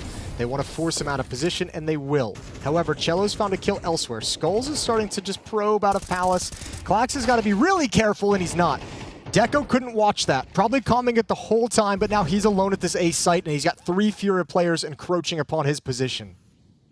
Yeah, down to 3. Aurora. They still got Deco, and while they've got Deco, they've got a hope. Well, I mean, he's never peaked, so they might think this is clear in some respect. Unfortunately, they're not able to get any kills elsewhere. Finally, Lackey puts him down, and Deco still... Oh, now they clear it. Good clear. Yeah, Fallen. You always knew he was going to clear it. Yeah, old man knows all your tricks. He's just fallen into that too many times before. Ha! Yep. 6 rounds? I didn't even mean to do that one. Those are always the worst. It's like every time you're casting big, you realize how limited your vocabulary actually is. Yeah, big is a hard team. It's like big, oh, big round from big player here. I don't appreciate that team name. But then Berlin International Gaming is even worse, so. I don't know, I like it.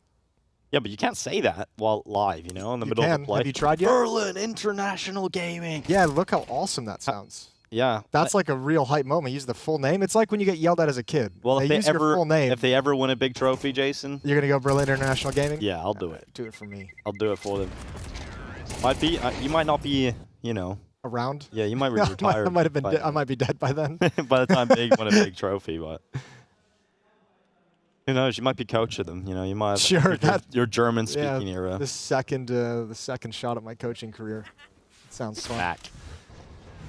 All right. Well, back in the game, FURIA for the. Well, I feel like I've said that 3 times now, but they're back into it again. They keep finding ways to stay alive. It's a nice, quick response. Yep. I think, yeah. And now the gap is 3. Yeah, and it's against Pistols, a scout on Lackey. So yeah, good chance for them. But these rounds are always dangerous. They are really dangerous. Aurora's like those jerks in Deathmatch who are just one-digging everything. Yeah. I hate those people. And JL's that jerk with the revolver. I love that he used it, man. I know, it's pretty legit. Actually, when FURIA were playing an event in 2019, I played in a show match, and Vinny was on the other team, and he 1v5'd my team with a revolver. Yeah, Vinny is a little nuts. Back in his prime. Well, we got Vinferno coming up next. What's Vinny doing these days? Do we know? He was with Imperial with Fallen, and that was the last time I feel like I've seen him.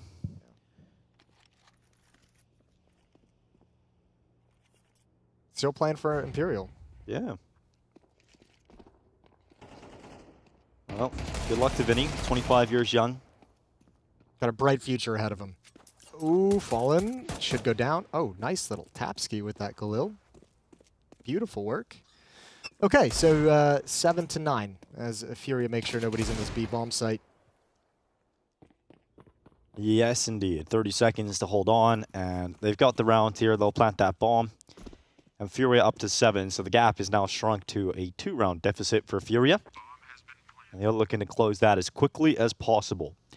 Now let's start talking about the series. I think given how badly Aurora looked on Inferno, I'd imagine if FURIA win Mirage, I think it's fair to say that a 2-0 is incredibly likely. Okay.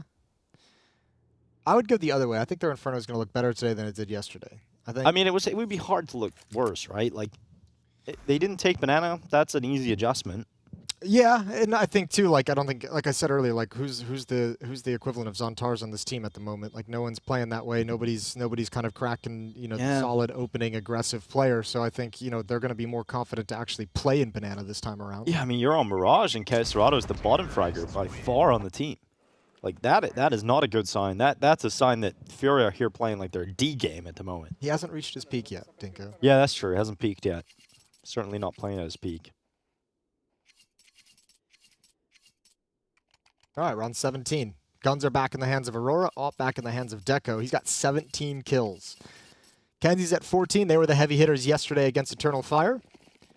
So both of them having a little repeat performance here. And FURIA going to go right into an A hit. All 5 players, smoke in middle just as a distraction. And Klax, you got a big job to do. And if you don't do it well, it's probably going to be a save for your team. So good luck. Let's go, Klax. Let's see what he's got. Smoke down in the middle of the site here for Aurora. It's a defensive smoke thrown out by Klax to give himself a bit more cover. He's going to do everything in his power to keep his team in this fight, and Klax gets a double. He is doing so much more than expected. And now Castorado finally trading him out. Follow-up kill this time from Yuri's Molotov.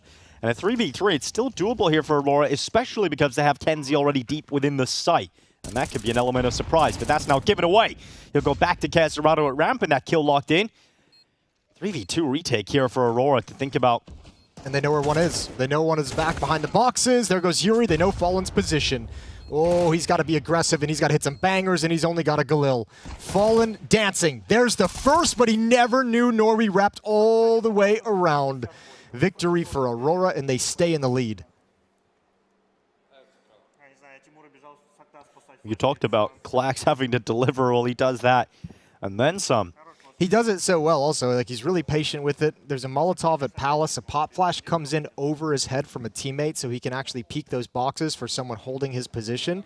And because the Molotov is down, the Palace players want to swing. It's their job, their responsibility to trade that kill inside the site, but they have to do it at that moment when he's recovering from the fight. Unfortunately, it makes him fight in the flames. So just really good organization and timing of that fight selection from Klax, along with the utility from his teammates.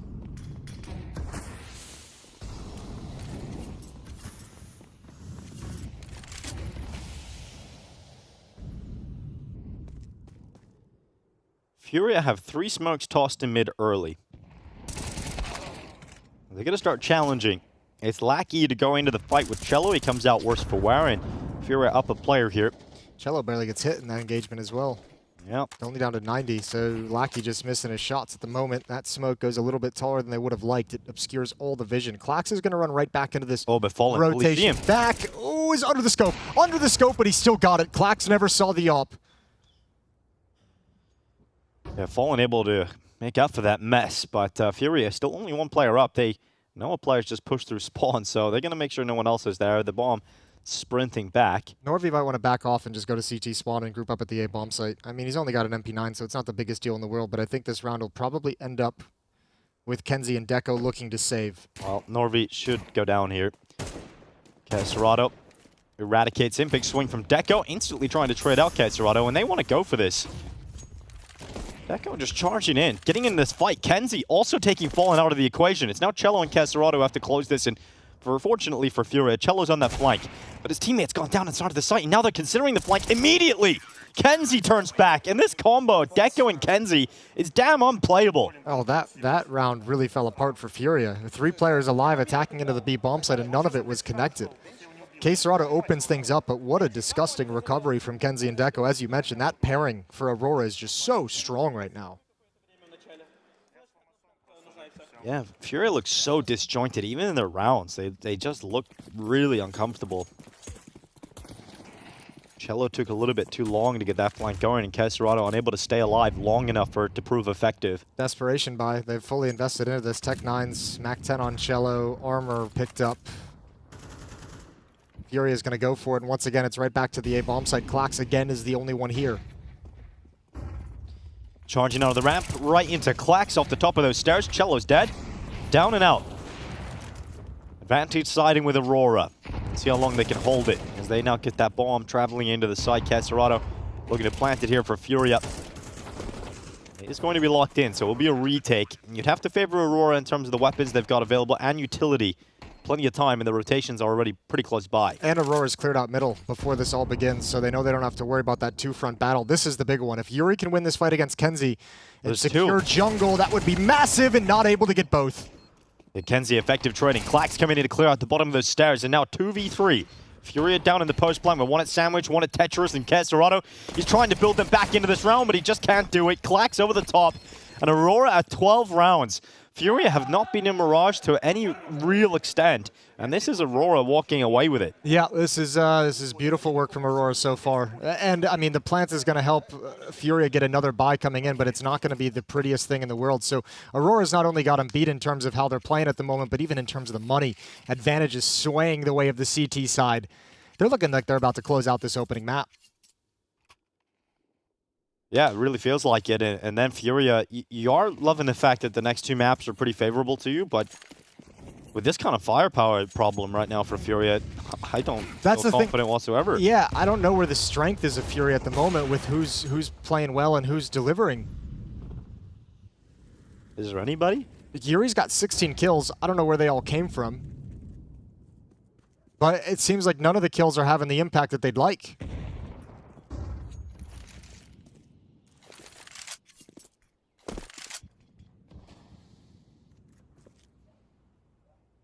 13-7 victory is likely, given the fact that Aurora just have superior weapons, and they've been on a real streak of things. It's all up to Kenzie. Yep, Kenzie and Window. Cello and Yuri boosted up. He's aware of the potential as well. They're just going to hope he walks into their crosshair, so how patient can Kenzie be? Not that patient, but he's still going to win.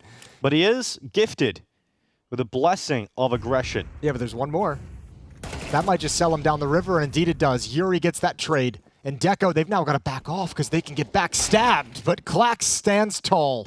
Yep, Klax certainly standing tall, but Yuri keeping him in this fight, keeping in this duel. But it's still a 3v2, favoring Aurora to close this. Fallen comes late ramp. A headshot on Deco that he wasn't ready to be delivered to his skull. And now Norvi and Lackey think about a 2v2 with the bomb down. Oh, Yuri, don't walk into it. Free kill. Free kill, a mistake. And Fallen's left in a 1v2. Galil in hand, and he's got a flank coming in from A-ramp. Yep, 1v2 for Fallen to keep his team in this fight, and he just can't do it. Aurora come out swinging today against FURIA and win their opening map 13-7 on Mirage. This is not the FURIA we wanted to see, and this is a FURIA that unfortunately is a consistent factor here in Belgrade. Yeah, I don't know where to take the conversation about FURIA. I give a lot of credit over to Aurora. Some really good tactical rounds in that map. Obviously, Kenzie and Deco still keeping it up, but I can't help but just sit here and think on some level, you know, great for Aurora, but also FURIA. Like, what's happened? Yeah, what's going on? What is going on? Now, we know they have had a busy schedule of obligations that they've gone out and did in multiple different continents, but surely, I mean, you've just had another day. I told you yesterday, I don't have any sympathy for that. No sympathy for that, no sympathy. Sure. That's of your own doing, but yeah, even after a day, it hasn't got better for FURIA. They'll have to rely on the next two maps. You've got some good flexibility, Jason. Yeah? Try it. It's not bad. I can't do it. You have jeans on. You can't do it at all. Oh, that's embarrassing. Okay. Well, my legs are longer. I don't fit under this thing. That's a little bit fair. Yeah, I don't know, man. FURIA, it's scary because like one of the things that you always want to talk about with FURIA is going down that roster, like K Serrato, Yuri, and sure Yuri hasn't had the best year of his career. Skull's coming in looking good. Cello with his but it's all flat. It's like not any of it is having impact in some of these rounds to turn it, and it's just like watching. I don't know. I don't know. I'm gonna try and center my thoughts in this next map, but I feel like I'm not watching the FURIA that I expect to see ever. Yeah, well, unfortunately, that's the FURIA we've got here in Belgrade. If they lose this next map, they're out in the play-in stage of BetBoom Dacha 2024. Yeah, that's a nightmare to think about. That's a slew of really rough results for the expectations they have. And this one would probably hit the hardest at all, and going into a busy stretch of the calendar when you have all events that you really want to perform well at. So trying to build some momentum going into that stretch and just not happening whatsoever. So tough times for FURIA. Certainly tough times for FURIA, but you know, looking at the scoreboard, it wasn't a tough time for Aurora. Problem. Maybe Art wasn't the problem after all, or maybe Guerri, you know. Maybe he wasn't the problem either. 8-17 though, Kesserado, that's certainly a problem. You know, he's a star player of this squad, and he's not feeling it right now in Belgrade. Yeah, that's the easiest one to point out looking down the stats sheet, but even still, like, even Yuri with 18 kills, like, it's great, but I don't notice, like, the kills that are, like, the swing kills, the kills that can actually activate a round to make it look good. Like, there's important engagements that happen in a round that really allow your tactic to come to fruition. Those aren't coming out on the side of FURIA at all. I mean, you just got wiped out of this map 13-7. Yeah, and on the opposite side of things, the stars are showing up in a massive way for Aurora. Deco, another standout performance, 20-10 with his AWP and Kenzie there in behind him, and Klax, some massive moments from him. As the new player coming in, just as an anchor, he delivered really well on the CT side at that A-bomb site. He did everything and more that was asked of him. So, yeah, really cool stuff from Aurora so far. Certainly, and I'm looking forward to seeing more of this squad and as they go on here. And right now, they have a real opportunity in front of them to defeat FURIA. If Aurora wins this series, we still have the potential for an Aurora 9. Yeah, there's still that's really all we're here for, isn't it? Yeah. That matchup that could possibly happen at some point in the tournament. Kenzie was the MVP, though, even though he had less kills than Deco, but a lot of impact. And he was able to get the job done. 1.52 rating, 19 kills, 14 deaths, and 106 ADR. That ain't bad. Definitely not bad. Kenzie was gaming, man. I like Kenzie a lot. He's fun. He's definitely a fragger. Kenzie, looking forward to seeing more of him on map 2 of FURIA. Probably hope that he goes a little bit missing, which he did on Inferno. Yeah, true. Yesterday was their quiet map. Yeah, against Eternal Fire. So a chance for FURIA to bounce back, but looking unlikely at the moment. Join us after the break for Inferno as FURIA continue against Aurora. And make sure you follow Fisher before you do that. Nailed it. Smack!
Good evening, ladies and gentlemen. This is Dmitry Bogdanov, and we have Team FURIA from sunny Brazil who gonna make an anthem, a song for them. And also, I have an AI who is helping me. Guys, before we start, I need to know about your music.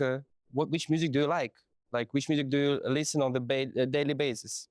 Rap, maybe. Rap. Yeah. Rap? Yeah. Brazilian or European? Brazilian. Yeah. Okay, Yeah. okay. Yeah, Brazilian as well. Yeah? But I like some raps like from Eminem, Drake's. Eminem? Yeah, Eminem is good. Eminem for life, yeah. And what about you? It's basically the same. I listen both Brazilian and like US rappers. Xie, what about you? I would choose rap as well. Rap. Okay, so AI, we have chosen the genre. Your genre is rap. Before we go, we need to choose some like specific words which you associate with your team. Like, what 3 things comes to your mind when you think about FURIA? FURIA? If you've been in FURIA like for Family.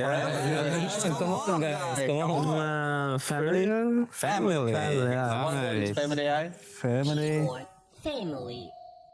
Maybe something like you want to add from yourself, something personal, or it's fine. Because the song is about you guys. Yeah. Something that belongs to you. Oh, so like something like since the beginning, like. Huh? We start since the beginning of FURIA. The beginning. Yeah. So started from the bottom, now we're here, maybe. Yeah. Yeah, started from the bottom here, the family. And one more. Well, hey, listen, we forgot about one thing, guys. You are only 4 here. Yeah. We missed the Papa. We need to say something about Where's the good father? So what we gonna add? Like Godfather? Godfather? Yeah, Godfather. I like it. So can we add a 4th word, please? And it's a tribute to the goat, the Brazilian goat, follow it. Wanna be Godfather? Keyboard. Godfather. Okay, so I think we're set now. It's gonna take some time before we listen to the final version of FURIA Anthem. Talking about preparations for this event, like, did you have a boot camp? Like, did you have time for boot camp? How did you spend your last days? And how are you enjoying Serbia so far? Yeah, we had a time to boot camp 1 week. Yeah. In Malta. So we prepare ourselves to this tournament. We watched the Cologne's games and we like find some ways to get out the shutdowns. Yeah. And we're gonna do better this tournament. And Serbia is always amazing. Always amazing. I like Serbia. Team FURIA. You ready, guys? Are you ready? Yeah, we do. We are FURIA, big cats from Brazil. We are furious, family by will. Started from the bottom, from San Paulo, now we here. Bowling is Godfather, he will soon appear. We are FURIA, big cats from Brazil. We are furious, family by will.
Welcome back, everybody, to Belgrade. We're live from Belgrade here at the BetBoom Dacha 2024 Season 2, Jason. And it's time for Map 2 of FURIA versus Aurora.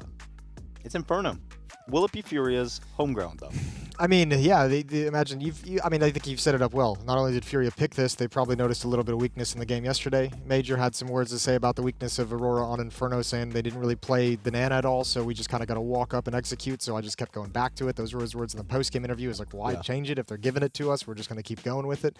I think the difference today is just, I don't know, like much like yesterday, FURIA just doesn't, I don't know. It doesn't look like they're engaged in a level to like actually win the game. It feels very much, I was thinking about this during like between maps, it feels very much like they're going through the motions. Like they're doing things right. They're not like doing any kind of glaring mistakes, but they're kind of just like, yep, let's just play this default, see how it goes. Doesn't look like there's a whole lot of proactivity. Doesn't feel like there's a whole lot of like motivation to make a play, make a response, make something happen on the map. They're kind of just sitting back and playing a standard game and waiting for it to come to them. And I don't know, it feels like they should be dictating a little bit more, but maybe there's some kind of conversation between maps and they come back in and ready to go. Yeah, that would be one hell of a conversation. Yeah, that really would.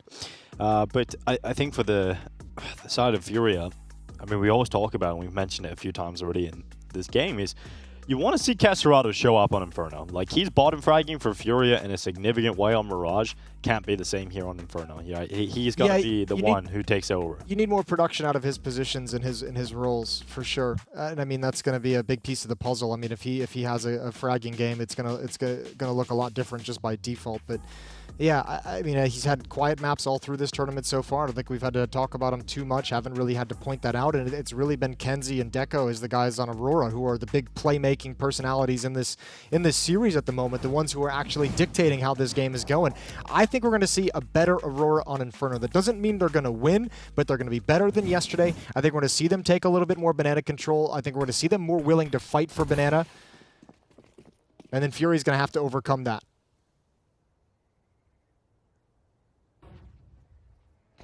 Here comes Kenzie out of the bedroom and into the headshot. Yuri going down first. Now Deco tucking into the cubby was he spotted. Looks like Cello is completely fixated upon him, but it's going to work out perfectly here for Norvi and Aurora as they completely melt FURIA.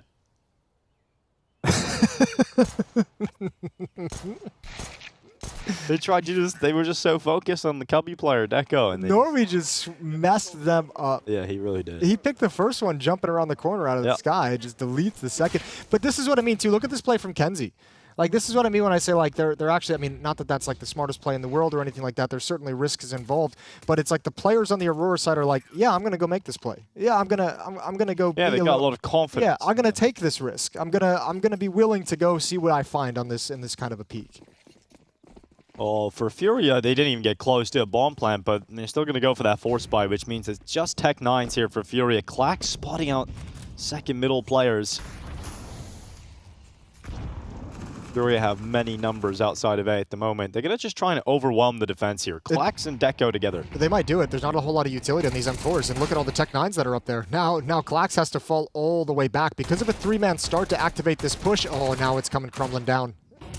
Good well, from the pit, Clack's doing well, and he's still alive. And the pit can be so powerful in these kind of rounds with that M4. He goes out, commits to it.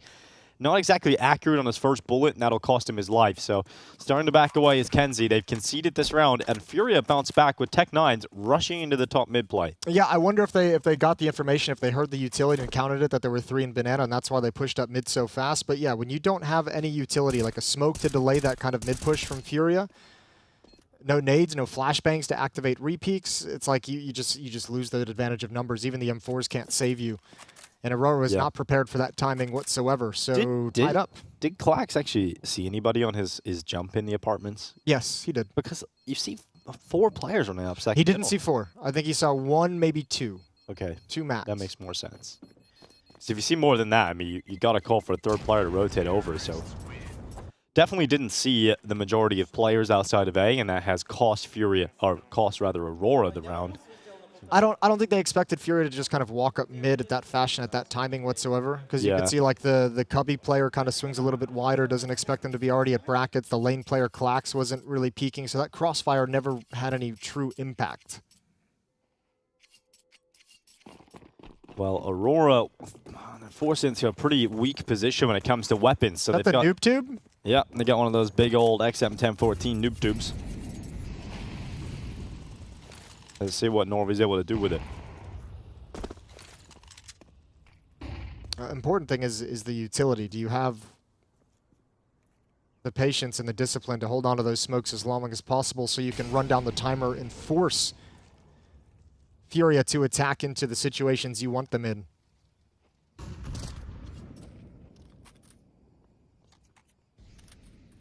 Clack's getting into the apartments. How far is he going to push this issue? He goes for a little peek, doesn't see anybody in the hallway. He'll take a few steps back. I think he made a footstep on that swing. I thought maybe they were going to push off of it, but he just really wanted the information and the control. So now they've got to re-aggress towards lane. Oh, they molly it. So that aggressive play is cancelled. Flash is blinded Kenzie, but they're staying put in short. They're staying in this advanced position, but the flashes are really good from FURIA. Keep forcing Aurora players further back, but they're never going to dissuade them fully. Here comes this commitment. Aurora aggressive, standing, fighting Boiler, and Skulls will win the duel. Yeah, they were telegraphing that. They were looking for a fight through that whole time, making plenty of noise. So FURIA knew one or two players were being aggressive in lane, and that makes this defense even harder because Aurora's kind of shifting away. Flax is going to CT spawn to the B. Bomb site leaves Deco on his own. One kill assist. He spots 2 to 3 more. Drops the flash. Swings with it. Another kill. Huge from Deco, and he's got a chance to get even more here inside of the pit. They're going to peek him in elevated positions, and because of the double peek, he couldn't quite handle it. So Deco does well. Clack's now coming in rotation, and from the library, tries to silence 2, only manages 1. He's made this retake doable, though. Yep, just enough time to put that bomb down, and yeah, thinking about this retake, but those CT players caught by Kesserado, and he looks to finish both off. It's not clean, but certainly effective in taking his final 2 kills. He's listening to that shotgun ring out from Norway, and he's like, oh, I can fight that. I can handle this fight. It's all good. And look how much money Kesserado now has because of that, right? 7.2k in the bank. FURIA have given themselves quite a beautiful start to this T-side, considering they lost the pistol round. Yeah, it's kind of deja vu from Mirage the other direction, right? FURIA had won the pistol there and lost the second round, and then Aurora was kind of off to the races, and now it's FURIA who gets this hot start by returning and converting the second round themselves out of a pistol loss. Not expecting much from Aurora here. FURIA very likely to head to 3 rounds on the board. Fallen coming out top middle. He's got that MAC-10 ready to go. Lackey in the corner of Cubby. Fallen just going to jump around, rips his head right off. And these pistols dropping like flies. Is FURIA about to head to 3? I respect the attempt here from Clax to hopefully get a Zeus kill inside of Boiler. He might be able to. He's got to push now, though. He hasn't made his move, and Kenzie's fallen, so there's no more distraction over in the A bomb site. So as he starts to come out, Cello going to investigate. Oh, dinked with that USP first bullet, but it don't matter. 3 to 1. Yeah, you like that. You do like that if you're FURIA. Hey, guns are back out though. This is where we get a sense of what kind of a half we're going to see. Yeah, well, we get to see Kenzie and Deco just dominate again. You know, that could be a worrying factor. Maybe we get to see that first sign in the gun round here. So we'll get to see what kind of FURIA T-side we've got in gun rounds. A big part of the problem, as we mentioned earlier, was the banana for Aurora. They couldn't really figure out how to get it, how to take control of that. I'm sure FURIA will have looked at that and seen how susceptible they were to B executions. Well, Aurora's going to start trying to hold on to banana. Deep utility, but then backing off. Yeah, so FURIA have banana control.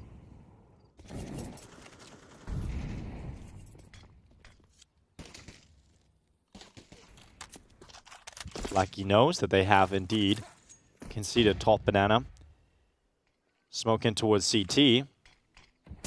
They'll reply with a swing out from CT spawn. That's wild from Lackey. He gets punished by Yuri. Yeah, it's kind of naive to think that the players on FURIA are going to be caught off guard by that smoke coming in and maybe get a little bit lazy. Oh, okay. Well, it is looking a lot like yesterday, isn't it? Yeah. This B bomb site getting exposed in this first gun round, and FURIA, they have so much time. They can sit and wait for smokes to fade and pick and choose exactly how they want to attack this map. Well, those 2 entries being so clean for FURIA allows them to keep this 2-player advantage up for the time being. They still have 2 players positioned outside of the A site, so they don't even have the full commitment needed into the B bomb site, but they are going to go there with a bomb now. There's no point in Kenzie sticking around, and he knows it. Yeah. Flashbang into this guy to back away. They're going to try and save 3 rifles. This is going to be a 4th round for FURIA unless Kenzie does some kind of like 3-kill spray down through this smoke. That ain't going to happen. That's a fantasy world. All right, FURIA, you got the start you were looking for to revitalize you back into the series. Yeah, definitely. And it's Yuri and Kesserado up there with Cello at 4 kills apiece. They've started out fragging well. And Aurora had a lot of saves yesterday, Jason. They had a lot of saves against Eternal Fire. And here's our first one. 3M4 is going to be carried over, but FURIA seem like they want to go on the hunt. Will they be able to handle the Panther here, Aurora? Kenzie waits in the pit. Clax beside him. Fallen sends the shot down into the pit. They know there's a player pinned in there. Damage done to Kenzie. Haven't quite been able to finish him off yet, but they're committing their resources to this. FURIA have so much cash. They eradicate Deco. They take that weapon out of his hands, but the other 2 players able to survive. Yeah, I'm surprised they weren't way more aggressive on that hunt. As you mentioned, so much money, especially from Kesserado that we pointed out from that SMG in round 2 or 3, just farming. Could have taken much, much more away, but content with just the 1 frag. So Aurora getting beat up a little bit here in early on Inferno. 2 weapons saved. 3 players will half buy around it. And we play into round 6. 2 M4s here for Aurora. Kenzie and Clax wielding them. Saved on over, and they're doing a good job here. Kesserado going down first. 5-7 in Banana. Removes the life of Yuri. The fangs blunted of FURIA. And now 3 players left. They're going to come out top mid. They play in behind that smoke. And all the rotation of Aurora players is coming over towards A. FURIA's kind of blocked themselves in left smoke and right mid smoke, and they have no access to either sides of the bomb site. So everyone's going to rotate back. Looks like they want to get proactive, re-aggress through lane. Well, this aggression worked out for Aurora. Cello is going to take out Norby's life. Skulls holds down MOUZ 1. And oh no, Aurora have gifted it back to them. They weren't expecting Kenzie, and he's still standing here. He's still keeping them in this fight. But Aurora are down to 2 players. A 2v2 suddenly. And FURIA have got time, and they've got a perfect peek. Cello comes back into it. Kenzie goes down, and Aurora have completely fumbled this one. From the 5 versus 3 to a full rotation to the right side of the map to just giving it all away. And then losing track of everything and re-aggressing in that 5-on-3 because you're feeling uncomfortable with the pistols. And just some good shooting from Skulls. A nice heads-up play, just watching the flank. His other 2 teammates are occupied with letting them progress forward, and Skulls just says, my only job right now is to make sure nobody peeks from our backside. Good double kill from him, and it's a 4-round lead for FURIA. Yeah, they're starting to run away with it now, and you know, if you're in a 5 versus 3 and you've stacked the right side of the map with an early rotation and you still lose that round, I mean, what round can you win?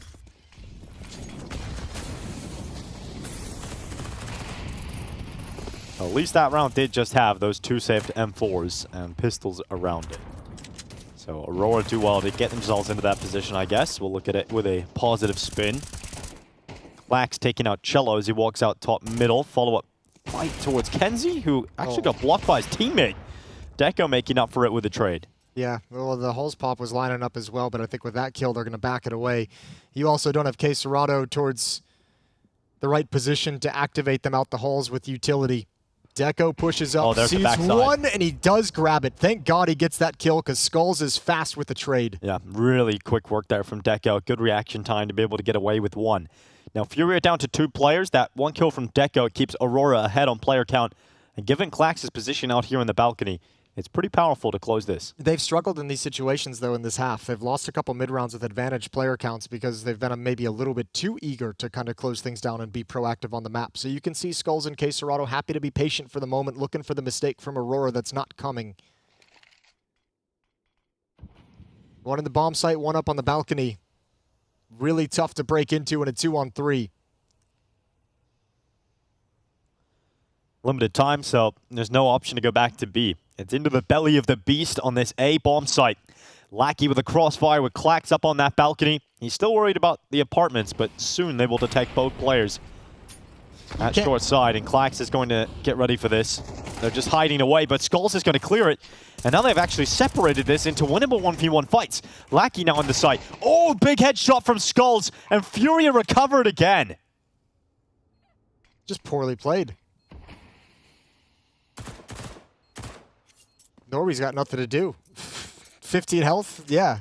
See ya. Yeah, I mean, I posed the rhetorical question at the start of this round.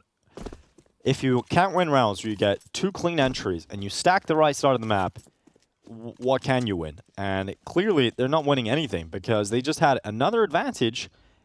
2 players inside the right side of the map, and they still couldn't get the job done. And again, it starts putting you in a situation as a player where your mindset kind of changes when these rounds like kind of slip out of your grasp, and you feel like you have the winning player, you're in the winning situation, and you still lose. Is you feel like you need to do more individually. You feel like something's got to happen. You've got to make something happen. I think Clack's trying to do too much up in halls. He's in such a safe position. Wait for your teammate to have contact inside the bomb site. Wait for that plant to start going down. You don't need to peek as they're traversing into it and get eliminated by Skulls. You can just be patient. Easier said than done when you hear the footsteps and you feel like you have an obligation to go help your teammate. But if he just stands pat, especially with that smoke down front sight, he's got so many more plays he can make later on. Yeah, some Skulls impact finally in Belgrade. We haven't got to see too much of it at all. But we know he was definitely getting comfortable in this squad back in Cologne.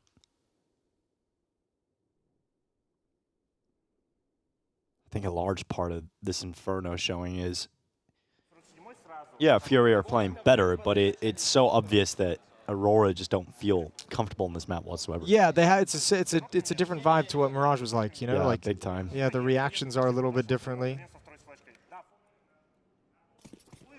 Well, 6-1 FURIA in full control of this. The Brazilians are loving this moment. They're going to send utility down Banana to try and cause a few problems. The attacker is coming up, and Yuri is close by. Yuri goes down, so does csgo. And once again, it's a 2-opener here for Aurora. Yeah, but once again, I think FURIA have the read that it's a 3-man start. So do they actually try and get up mid really quickly? Sending out utility, maybe trying to beat the rotation a little bit. Fallen's going to back away to look for that flank from Banana. Good win from Clax. This round should be firmly in their control. Did he just double smoke Moto as well for FURIA? 2 smokes in? Yeah, it does actually look like that. You're right. Well, maybe a little bit of a fluster there from FURIA, and that's the second round for Aurora. So, to be honest, they haven't been too bad at getting the opening kills. They've been getting those quite consistently, finding themselves in favorable positions with numbers, but it's just been the late rounds that have kind of sucked for them. So, good work to actually get around and back on the board here. It's after a timeout as well. Got to go on quite a streak, though, right now. Yeah, this has to be the beginning of that string of rounds to close out this half. The rest of your CT half needs to be strong out of that victory.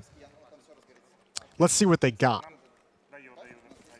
I mean, all things considered, compared to against Eternal Fire, they're holding on to Banana much better. Yeah, more rounds they've been able to get aggressive. Yeah, it feels like they're committing more resources to it, you know, with a 3rd player there quite often. And one of the questions we had was, did FURIA kind of notice that yesterday in that interview with Major, that the B-bomb site was so susceptible? They're not really emphasizing it. Not at all. It feels like a lot of it has been A plays. Now, sometimes I think there's been 2 rounds so far, 3 rounds so far, where Aurora's been able to eliminate the B hit in Banana. So no reason for them to kind of rotate over. That's damn clean from Skulls. That peek out boiler just eradicates Deco. Feels like that's a perfect fight tailored to Skulls' skill set. Yeah, that tight angle, quick reaction. Headshot locked in. Now through top middle, Kenzie with a little bit of a premature ejaculation of those bullets. And he's now dead. Fallen punishes him for that. Didn't even try and make it subtle, huh? just really went for it. I mean, it worked. Oh. I have no idea what you're talking about, Jason. Uh-huh. Oh, there's that mini pit smoke. Norway swings out. He's got 2 in the open, though. Hard to transfer over perfectly. Cello finds an opening, and now they have a split towards the B bomb site. And all the defenders are at A, so this is a FURIA round victory. I could see the future. That's cool. What's going to happen tomorrow? I don't know. I don't know what the schedule is. I have to look that up before I can see the future. I need the contextual information, you know? Yeah, so you need to know the future before you predict it. I'm not quite a miracle worker. I'm just intelligent. Yep, that's fair enough. Not a miracle worker, but intelligent. Jason Motul. That's going to be the byline of my bio. Yeah, what a bio.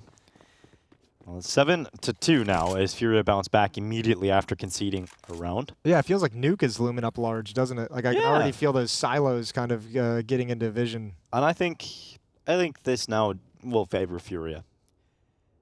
It's got what, the 7-2 lead? It's going to favor FURIA? Just when we go to Nuke. Okay, the whole series is got to be now siding with FURIA.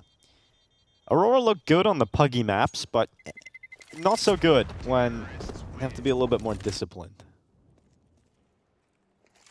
They actually fed a lot of rounds back to FURIA in the early stages of this half. Yeah, they've really let them back into the series for sure.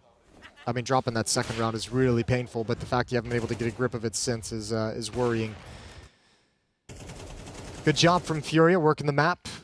Noticing Norway goes down, being able to split that B bomb site. Deep mid smoke from FURIA, and they're going to use it. Yeah, they're going to go aggressive here for Aurora. Down into mid. Down in the second middle, blown open. Yuri, oh, he spots out Lackey. Perfect opener here for FURIA, untraded. And Aurora have to suffer the initial loss. Kenzie can't get away.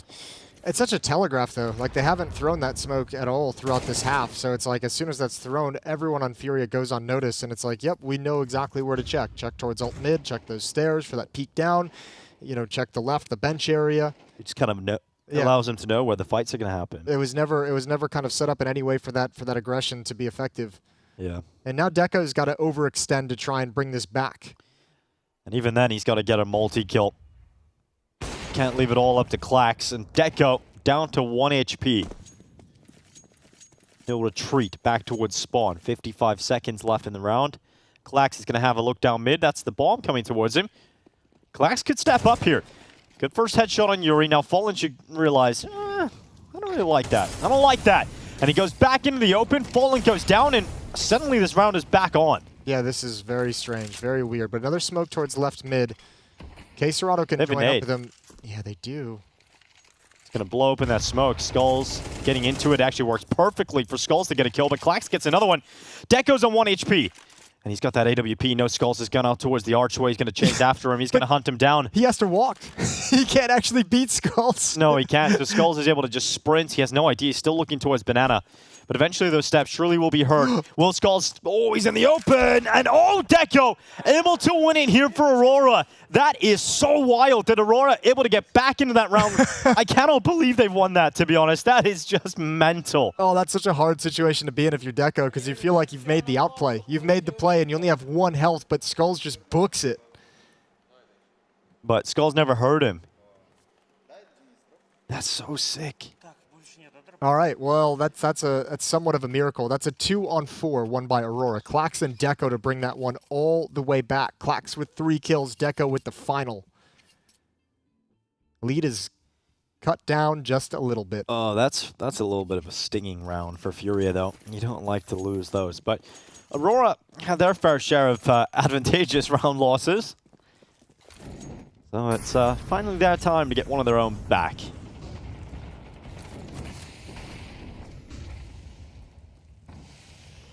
It is kind of strange to me that FURIA have not focused on the B bomb site at any point in this first half. It has been solely towards A. Yeah, well, I think too it helps that Aurora's been able to mount more resistance and have more impact in Banana. So FURIA don't feel like they have that same free passageway that Eternal Fire got, but this A bomb site has been susceptible a number of times, so why not keep going back to it? Smoke up in Library, there's the swing, there's the peek. Yuri goes down. K-Serrato's already got an advanced position, and he wants that fight inside the site with Deco. Oh, big swing. K-Serrato, he gets that fight he wanted against Deco. He gets the result of his desire. His plant now coming in for Fallen. No utility, they're stuck in the bomb site. Yeah, K-Serrato and Fallen looking to close this one out together within the site. Peeking up as Fallen, looking towards that long retake position. He'll stand down in the middle of the site. He's the one taking fights. K-Serrato chimes in, hits that headshot. And now so unlikely that Norv is able to get away with this, but his grenade lands on Fallen. K-Serrato, though, with a headshot to close it for FURIA. They extend their lead. They've now got 8 rounds. Yeah, really, really good hold in the post plants from FURIA. Fallen just being a really tough target to hit, making them spend all their time and attention on his location. csgo is able to chill and clean up the frags as they come in after the fact. So after that little stumble in the 4-on-2, FURIA get right back to their winning ways, and Aurora just cannot get hold of this opening half. No, they cannot. Bang. Hey, good work from csgo. Right there at the end of the clutch. Fight down Banana. This time csgo cracking things open. It's more of what you expect from csgo. Good kill on Banana. Yeah, we said we wanted to get some more impact out of him, and we're starting to feel it. He's had a couple nice late round clutches and frags in clutch situations. Now he's opened things up over at Banana. Skull's still doing good work coming out of Boiler, 9 and 8 on him. Look at the push down through the apartments. Clax has left apps, and he's all the way back towards the T apartments instead. Yeah, and FURIA's been playing pretty slow rounds, so he's got time to make this flank and make sure it's going to be impactful. Is it going to be impactful? I mean, the bomb is right there in Banana. Problem is there's no more smokes at the B bomb site for the defenders. Like, now's the time with this flank if you're Norway making this. That's the bomb. Oh. He lets the first go past. Oh, Fallen. He's just doing utility. Oh, Clax goes back to Banana. Whiffs. Completely whiffs on the Banana player, but able to come back on Fallen. That's right. He's stalled out the round and he's caused chaos. Like, you're really confused right now if you're FURIA. And communication goes everywhere and you don't know what player's supposed to be making at this point. In fact, it's such a strong position for Clax that no one from FURIA even turned to worry about the bomb immediately. Everyone was still kind of focused on their own goals and their own part of the map. It screws up the timing to go for that little lurk towards CT spawn. Yeah, well, bomb's now picked up. FURIA, where are they going to go with this? They're still paranoid about Clax coming back up those T-stairs, and Yuri, he waits for it. Clax just gets annihilated. That's the winning kill. And now with 10 seconds left, they're going into the A bomb site, and there's no one there to stop it. Kenzie goes down at the archway, and that headshot from Yuri wins the round here for the side of FURIA. That is so impressive. Yeah, as he's running backwards up the ramp. Yeah. Just an immediate headshot. Oh, filthy. They're going to go for it here on the CT side. We did call that FURIA won this round. It's the last round of the half, but we'll see what this miraculous retake attempt will be able to pull off. Only one kid on Deco. Well, that's worked out. Norvi's got the kill, and maybe we were premature in terms of calling this winner, this outcome. But it's csgo to have to close again, and we've talked about his impact. He's certainly showing more of it here on Inferno, and he's not buying that. He doesn't believe you're defusing, and there's no more time on that bomb. Norvi gets the kill, but will not find the round victory. csgo closing it in the 1v2, and FURIA with a 9-3 first half here on Inferno. Yeah, huge score for FURIA to bounce back from that map 1 loss. Nicely done from them, able to take over this A bomb site at will whenever they wanted it. And Aurora, they're the ones feeling shocked now because they just got stomped. They just got worked, and we said it a number of times. I mean, part of it I think is FURIA looking very comfortable in how they move around this map. This felt much more team organized. Yeah. But I think also you can tell Aurora as individual players don't have the perfect protocols and reactions in every scenario quite yet here on Inferno. No, they do not whatsoever. And I think for Aurora, that's going to be one of the most frustrating halves of Counter-Strike for them, because that outcome, it could have been a very competitive half considering the amount of rounds that Aurora found themselves in with opening kills, right? Advantages, good rotation. Even at that last round, they're pulling off a retake that comes down to unfortunate time. You know, there's a lot of moments there where Aurora could have picked up a few extra rounds in that first half. But now with the scoreline of 9-3, if they lose a pistol round, it is going to be over here on Inferno, and this fight goes to nuke. Real quick as well. That's going to have to be a really nice start in the pistol. Well, let's see what Aurora's got, man. I'm excited to see if they have a comeback in them. Like, I wouldn't mind seeing them win that pistol and see if they can actually bring this back. Yeah, that could be cool. I guess. Like, it is one of the options of the game. It would be very impressive. Incredibly unlikely. Yeah. But it would be a monumental moment, because if they do bring it back, they knock FURIA out here at BetBoom Dacha Belgrade. And then we can still get that 9 Pandas match. That's really all that we want. That's what I'm gearing for this week. I'm not a greedy man. Yeah. I feel like that's a small ask. You're not a miracle worker. I'm not greedy. You're not a greedy man, but you are intelligent. But I am intelligent. Sometimes. On occasion, been known to make a good decision. Aurora showing a little bit of face towards Cello. None of those faces being ripped off. Okay, Serato waiting.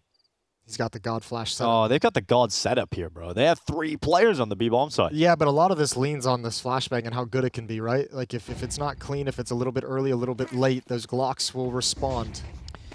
Okay, Serato up on top of the coffins, opening them up and firing Aurora players into them. It is now looking real tough for this round to go anywhere other than FURIA. Good turn. Cello annihilates Deco. Lackey hits the deck, and it is all over in the pistol round, and that might be Inferno all over. Yeah, bring on Nuke. Let's do it. Yep. I think this is great to see from FURIA, though. You know, this is the kind of performance you want to see from their Inferno. Aurora, not a good Inferno team. Very clear to see that now. 2 days in a row that they've just been outclassed by 2 different teams. It's good to see the performance out of FURIA in the sense that, you know, at least everything else has been so disappointing that at least they're kind of they're just, it doesn't look great, but at least they're getting the win, and maybe again they can build into this event. Yes. Like, obviously you didn't start firing on all cylinders, but maybe you can get this win under your belt and start feeling better moving forward into the different stages of the event. Yeah, they're building from the foundations up. They're like digging the hole right now to put the foundations in. It feels like the foundation just should have been there already. Definitely should have been. Yuri, it's a little awkward. He doesn't actually manage anything there apart from damage. And Fallen's got dualies. Oh, shit. Here he goes. Jewel Berettas inside of the site. Out from close box manages one. And a lot of damage onto that second player. Not bad from Fallen, but not good for FURIA. And a really strong position for a post plant as well. As the Can anybody win the pistol conversion round, Jason? The answer is no. Just anybody at any point. Nope. Good position from Deco. FURIA shouldn't be going for this. I don't know why they're still here. Maybe just again, like, they gotta get out of there. The concept is, like, I used to have this battle when I was coaching as well towards the end of CSGO with Liquid, because like so many teams at that time like were all like the top teams that were emerging during the online era, like your Gambits, like your Virtus.pros were being like really conservative with their saves, and we had that conversation as a team at one point, and it's like on some level, you know, I understand the concept of players is like sometimes we get given gifts. Like, why not just go to that bomb site and see if someone's going to peek or be too aggressive, and then you're evened out 2 on 2 because someone's done something stupid. Players make bad decisions. If we can capitalize on them in an impossible situation, then can turn into a potential retake. And that's fair, given the way that Aurora have been playing, right? There was a lot of those moments in the first half where they gifted FURIA way back into it. So, but yeah, that's an okay mentality for sure. The risk in that equation is sometimes they do something stupid and it works. And then all of a sudden, then you're where left you with could have nothing, saved right? and had the buy, now you can no longer save and have a buy. Now you just have to straight up sit around out. Yeah, but a life without risks is boring, Jason. Yeah, Serato charging down Banana. It's a good peak for this MP9. He had to get the trade, but it's only 1. Deco making quick work of Ted Serato, and FURIA lose 2 players instantly. Oh, big swing from Fallen. He wants that so bad. He wishes his arms were just a little bit longer, but they're not. He's got regular-sized arms. T-Rex arms. Yeah, that would be pretty rough. What would be the opposite, right? T-Rex arms? What would have long arms? Stretch Armstrong? Yeah. I suppose chimpanzees and gorillas, they have pretty long arms too, right? So, yeah. Those would be 1, maybe. Yeah. You're off in your own little world right now, thinking of little long-armed creatures. Yeah, I'm trying. But this is about to be the execute into the B-bomb site. Molotov clearing out new box. Smoke out of the coffins. Fallen. Okay. Tech 9 right in towards Deco. He goes to the repeat. He's blinded. And destroyed by Lackey. But this has given Aurora a little bit of a window of opportunity to come back into this, right? It's going to be 10-5. You're going to have a pretty... Actually, I'd be curious. K-Serato's got 1,000. So if he decides... He could probably end up force buying in the next round. They could have a pretty strong three-man buy in the core of this team. So it'll be interesting. But, I mean, assuming FURIA saves around these 2 rifles that they bring forward into the next round, Aurora's sitting in a position where they've given themselves an opportunity to close this gap. Gain some advantage here on the T side of Inferno. And maybe that comeback that you wanted to see. Maybe that comeback comes in. Yeah.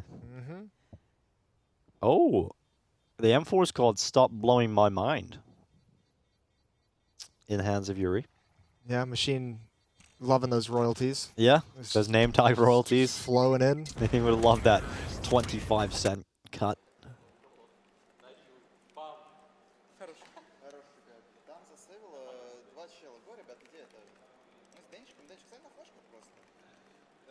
Well then. FURIA 3 rounds away from closing this map out, sending us to nuke. We thought it might be done with a pistol round win, but Aurora showing some life on the T side, at least for now. FURIA's job is to try and drain that life source as quickly as possible from them. They don't exactly have the greatest buy in this round, FURIA. They've got an M4 for Yuri and a FAMAS for Skulls and pistols on the remaining 3. Aurora favored to win a 6th. Didn't get to see too much of the T side yesterday, if I recall, because they didn't get much of a chance. Maybe they've got like a god T side. I personally have very little memory of that game yesterday. I don't know how that happened. They lost a lot of rounds because of B executes, right? So my brain has been drained of that game and its happenings. Well, some decent trading in middle for FURIA with what little resources they had, but it does leave Yuri the sole defender of this A bomb site, and he's got a 3-man hit coming in. Yeah, he does. He has a big chance here. Yuri's looking for all 5, but manages nothing on that initial attack through short. And that's going to be csgo backing away, and it's a 6th round for Aurora. Good flashbang as well to make that hit as safe as possible. So yeah, we're up to 6. What do you think? Are they going to do it? No, I don't believe so right now, Jason. I just don't believe. You're not there yet. They haven't sold you. No, not yet. It does feel like FURIA still got enough. I haven't seen enough gun round. I haven't seen a gun round yet from FURIA, right? I think this is going to get to 10-8. And then it's going to be 13-8? Or what? I mean, you said you could predict the future. Yeah, I am. I'm predicting 10-8. That's about as far into the future as it's working right now. That's pretty sick. That's like you'd be like the worst X-Man ever. Yeah, you can just see like 10 minutes into the future. I can see 5 minutes into the future. That could be pretty useful in like combat, you know? Right, in like intense situations. Yeah, but like not a in general, Counter-Strike match, yeah. you know? Yeah, but actually, it's underrated. Now I take that back. You could be like the world's best sports bettor. Yeah. You could be like Biff Tannen from Back to the Future. I'd be killing it. I'd be a millionaire. All right, that FURIA buy coming out. I guess we'll coin it as the Brazilian buy, or just the FURIA Just buy? FURIA, man. FURIA Don't give buy? credit to those other teams that don't do it. Okay, that's fair. FURIA buy, SMGs, to give themselves a cushion for the next round. And they're coming right through this smoke. This timing might be a little bit interesting. There are 4 defenders here. One's been spotted. Skulls inside the bomb site. Defensive utility deployed.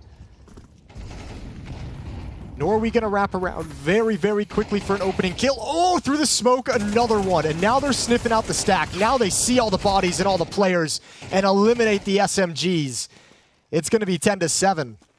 csgo. Grenade goes bang over the top of Kenzie's head, but the chances for csgo now gone. 10-7. 1 away. Yeah, but I thought that was going to be the buy round. Yeah. I didn't expect the strong buy to come out at 10-7, you know? I thought this would be the save to get to 10-8. So if anything, you expected them to win a buy round? I did. So now we're actually... I don't know how I feel about this next one, though. Because now they're going to have all the nades. They're going to have an AWP, most likely, on Fallen. Timeout from Aurora. Coach Brain talking things through. Getting the boys hyped up, getting them tactically prepared. He's a brainiac. Brainiac. All right. Pinky and the Brain? Yeah. Heard about that. There was the Brain villain in Ninja Turtles? Yeah. There's also, there was a movie I watched as a kid that had this traumatizing brain character, and he lived in a jar. Sure, as brains do. Yeah, but he was apparently a genius. Okay. There's that sweet line from Starship Troopers. What is that? They sucked his brains out. Ooh, yeah. I've heard that one before. It was very cheesy, but it was delivered so well. For democracy, Jason. For democracy.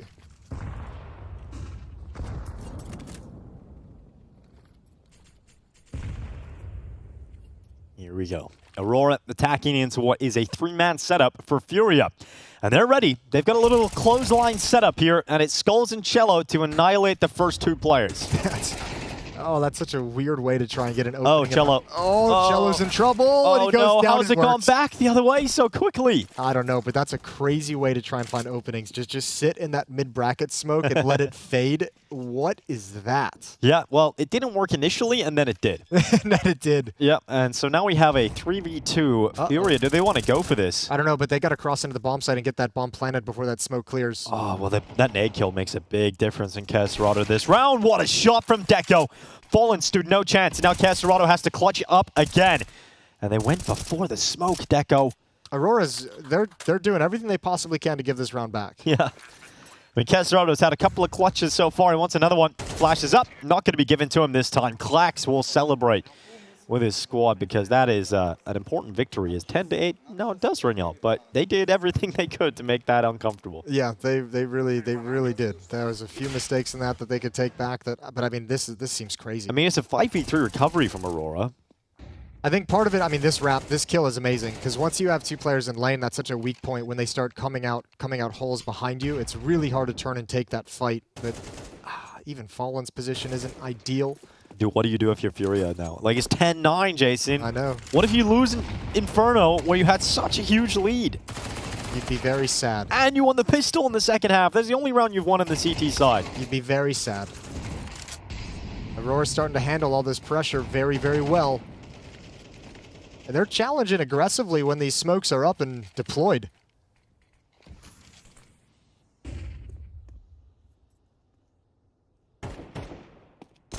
Lackey goes down. Oh, Fallen gets a double out of the P250. Now he's got an AK. 3v3.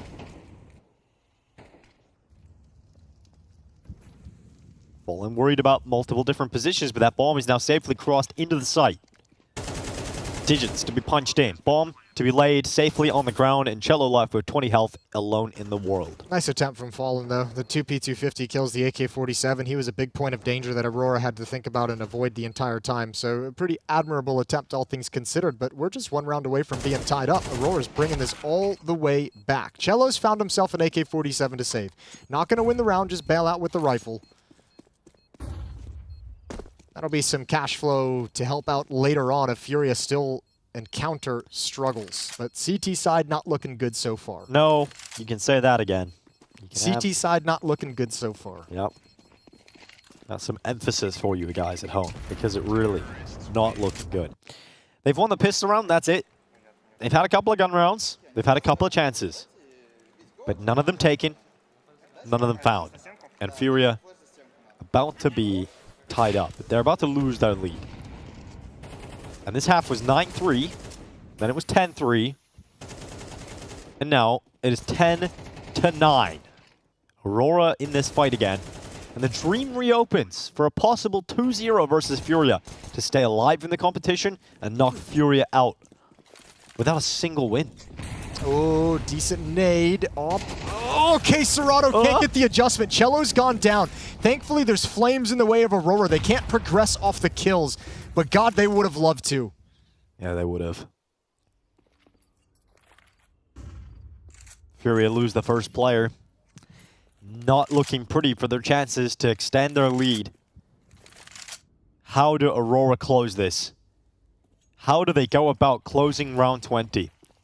Smoke is out at top banana. They'll boost over the top.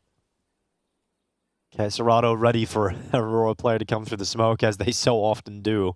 Fury is ready for anything at this B bomb site. Third player cheating over. Yuri's here as well. If you can't hold on to this bomb site with 3 defenders and plenty of nades and utility, that smoke might actually force Aurora to reconsider their options.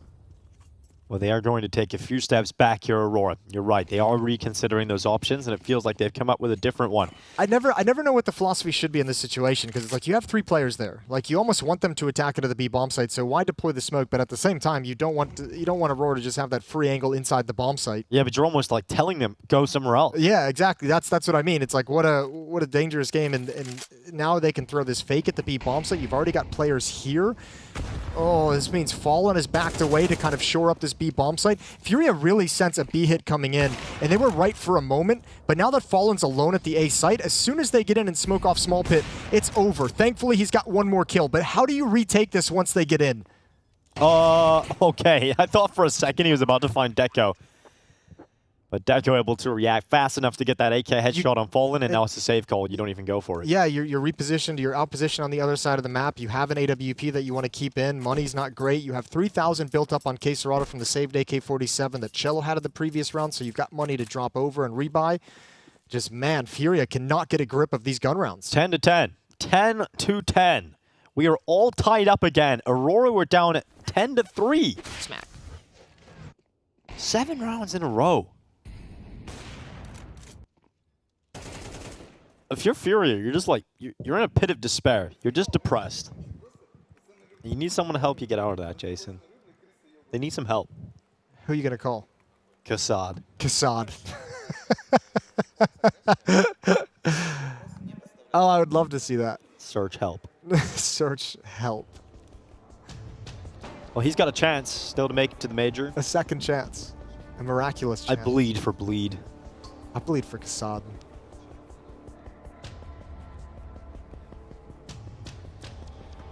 Pause. I hope that it's FURIA that have decided to call this one. Maybe they need a priest. Have we ever seen anyone bring a priest in for like a prayer during a timeout? No. But we do have like the priest in Cologne a little bit. They have a whole cathedral theme going on. Yeah. And James kind of looks like a priest sometimes. Like he looks like he would be some sort of cult leader. He'd be a great cult leader, I reckon. He kind of is. Yeah. Well, his cult's falling apart. Electronics come in and blown that all up. So. Disturber of the peace. Now 10-10. AK-47s on 5 here for Aurora. They don't want any of that smoke. They don't want the AWP out for Deco. It's working so well on rifles.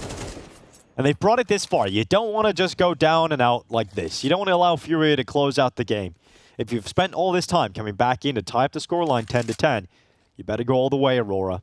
Yeah, but there is that like weird unquantifiable thing where like, you know, it's once you get here, yeah, it gets hard. During the comeback, like that mentality kind of sustains you that you're coming back into the game, and then once you finally get to the evened up scoreline, things get a little bit more difficult. You're like, oh god, we've actually done it. You like tense up a little bit. Yeah. Well, it looks like they want to line up a hulls pop. A little bit of attention towards Banana.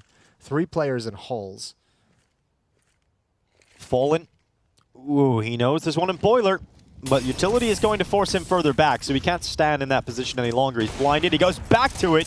And Fallen nails that shot. Yuri steps up too, and 2 clean entries and FURIA untraded. Yeah, I think Aurora may be too dedicated to the idea of that hulls pop, even when the opportunity wasn't there, even when they were disadvantaged. Trying to execute through the smoke over in hulls, trying to aggressively swing in middle to distract the AWPer.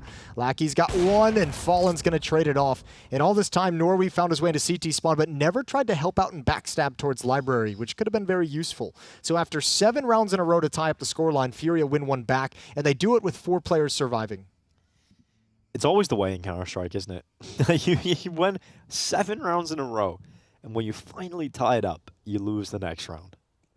It's like when you're, for example, earlier, Falcons are up 12-0, they lose 13-1. You know, you just can't get that 13. And because the losing bonus is full for FURIA right when they get here, like their economic situation is great. Like they had decent money saved up due to some smart saves and some smart buys, and then all of a sudden you get the basically the full losing bonus out of a victory. So for the rest of the half, FURIA should be pretty much fine.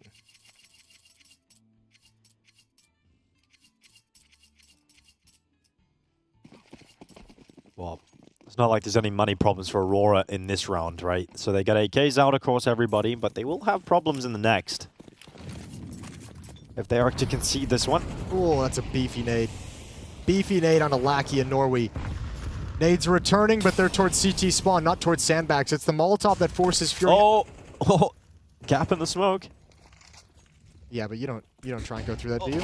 Yeah, you do, apparently. That's a wild play. A wild maneuver. Traded by Lackey. Fallen gets a follow-up. Fallen's AWP has really come online in these last couple of rounds. Bails out of the B bomb site. It's only Serato left, and Aurora has used so many resources in terms of nades, in terms of players to make it in. And they just feel like they don't have the opportunity to actually aggress into the bomb site itself. And now This is what I'm talking about. FURIA is getting a little proactive finally in this series. Yuri with one. Couldn't quite get the second. They will cross out towards top middle. 45 seconds remaining. What a shot from Klax. And this gets him right back into this. And he spotted skulls. Yep, he knows he's in the smoke. Oh, it's going to be so difficult to win this out, but it's still a chance. This is going to be a really tough retake with his pit position. Klax, he's taking a big risk. He's got one more right through the smoke. Must have seen a shoulder. Cerato's hustling, but he's far away. Oh, that grenade does 1 damage as well. It doesn't even soften Klax up a bit. He moves into the mini pit. They know Yuri's up on the balcony. Deco could look for this. Klax is the one that's drawing attention. He's now down low. Good clearance from Yuri. And now they're fighting Klax on 2 fronts, and eventually Cerato is able to pick it up. Klax does all that he can, but it's not enough to push Aurora up to 11. It will be FURIA reaching map point. Just barely. Yeah, Klax almost is the hero for Aurora. So they got to have one more, a much smaller comeback in him right here at the end of the half. The plant's going to help out. They have plenty of money for a full buy. They came back from 3 to 10, and then things have stalled out. 2 rounds to force overtime, or else FURIA is bringing us to nuke. I don't think he saw anything. I think he just spammed. Well, it is kind of heartbreaking right now for Aurora to have come so close to this comeback and not be able to actually get any result out of it. I think it's easier to sustain when you're the underdog, though, to have like a failed comeback like this. Yeah, that's fair. Because you go out of the break and you're like, all right, boys, well, we did it. We had them. Like, these guys, we can beat them. Yeah. We came all the way back, and yeah, we stumbled, but, you know, we're better than they think we are. And there's another map available because they won the first. Fallen? Oh, he really has activated over the last few rounds. That's something that was missing for a long time for FURIA. Was Fallen's AWP delivering impact, but it's here now. It's in play, and cello follows up. So FURIA with a 5 versus 3, about to close out this second map of play and send us to nuke. More than any victory, I think like the response from FURIA after losing 7 in a row and things getting tied up has been the most impressive thing that I've seen out of them in this tournament so far. Is once this map got to 10 to 10, it was like, okay, no more. Like, we're done. You know, Fallen with the op stepping up. Good rifle play, smart decision making, being proactive on the map. Yuri's push into ult mid, like all of it is actually playing out very, very well.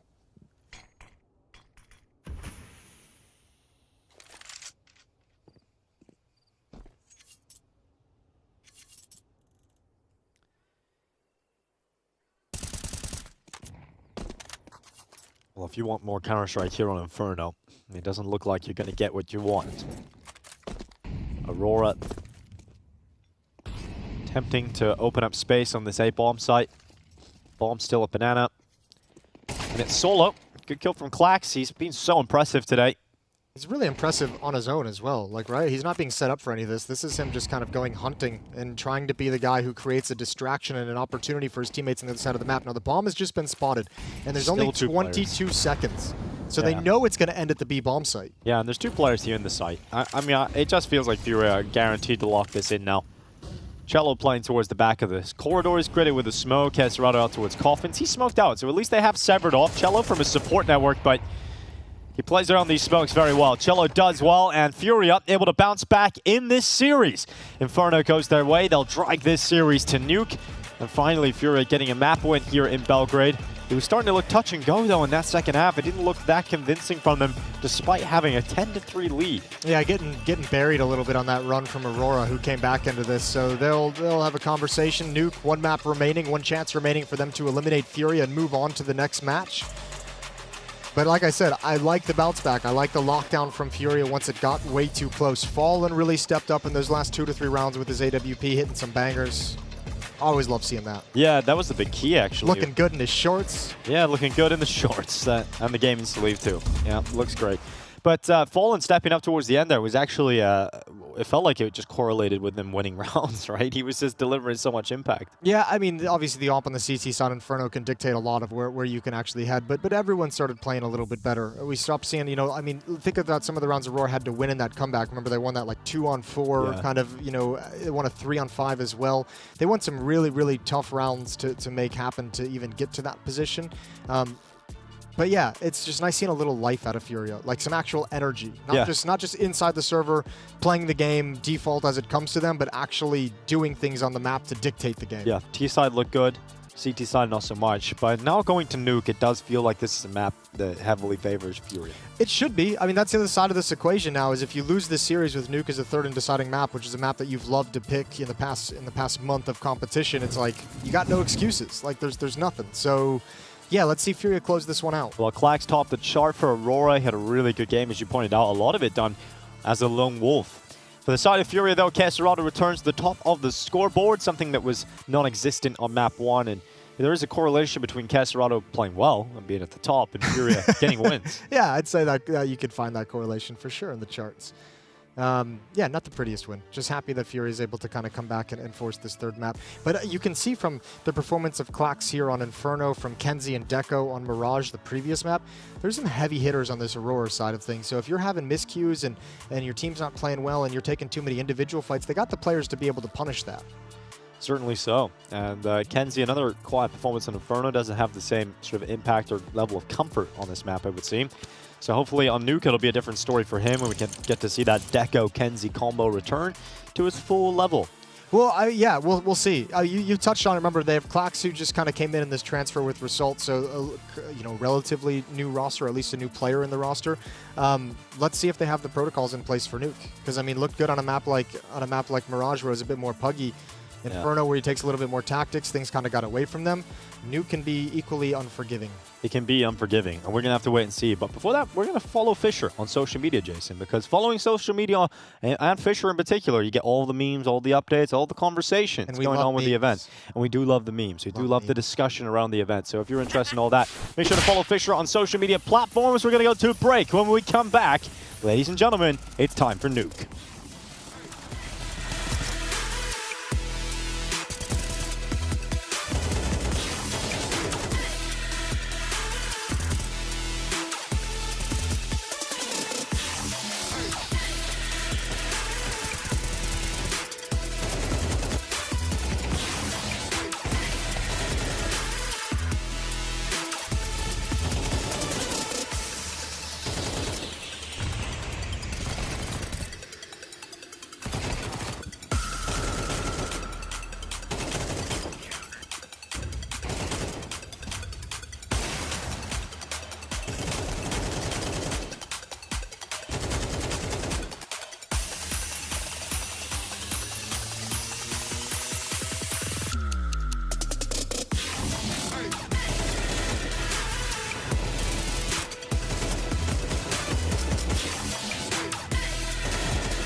to the Team FURIA in the series of intellectual in eSports games black box quiz.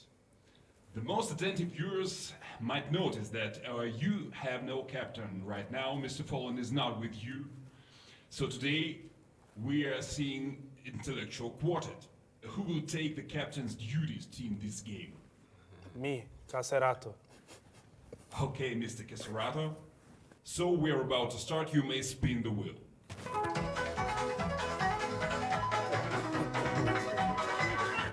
This question is from I Love FURIA. It's well known that your fans are some of the loudest and most loyal in the world. What is the craziest thing they ever asked, written, or done for you? Heel Major, a guy, he asked for my sock. Good to hear. Okay, good to know. That's a good one. Okay. Okay. Oh. A month ago, your new coach and former Liquid player Skulls joined you. Have they brought anything new to your game? It's a guy that we always try to find, and now we have him. Everything is very good. The practice is very well, so everyone is happy as well. So Cute. Everything's good. Thank you.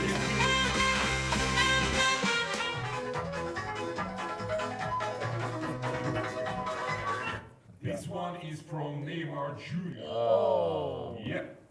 And it sounds like this. Yo, brothers, everyone knows that footballers get injuries, but esports players do get injuries too. Have any of you had any? Good luck to the tournament. Go FURIA. My buddy. He's been sitting at a table. By the way, show them how do you sit in the table. Yeah. Like this. There. So my shoulder hurts a bit. Okay. You are the most tattooed teams of any on BetBoom Dacha. Maybe you can name one or two most liked tattoos of yours. Oh, look, Poseidon. Oh, strong, bro. Nikola Tesla, man, Serbian guy. Me, it's my signature for my dad and for my mom here. For me, it's a dragon. Oh, Chinese dragon. Game of Thrones. Dota the Adventure. Yeah, we know that.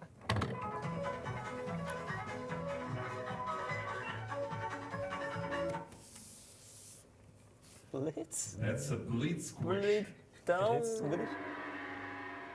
Who will be the MVP of BetBoom Dacha? Caserato. Which map will be picked most often? Those two. Who will play in the final of the tournament? FURIA and MOUZ parts. Okay, thank you, Mr. Skulls. Quer mandar uma ciência. And the last question. Black box. This list is established in 1917. It's something all ambitious people dream of being part of.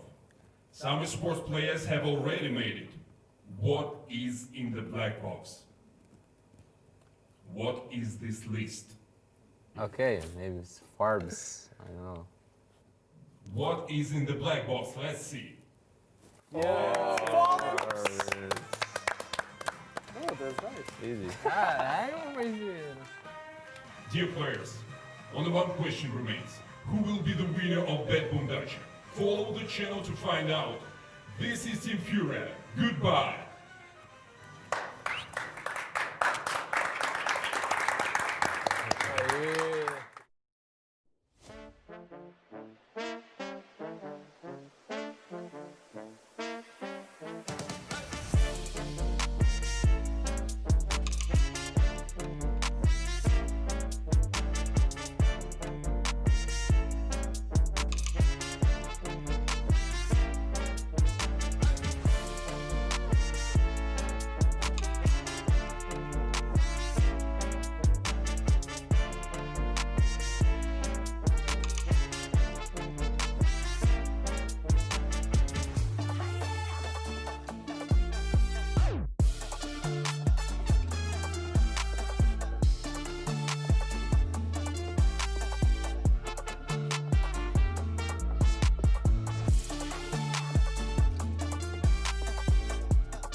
Welcome back to BetBoom Dacha live from Belgrade. We've got map 3 here. We've got FURIA versus Aurora.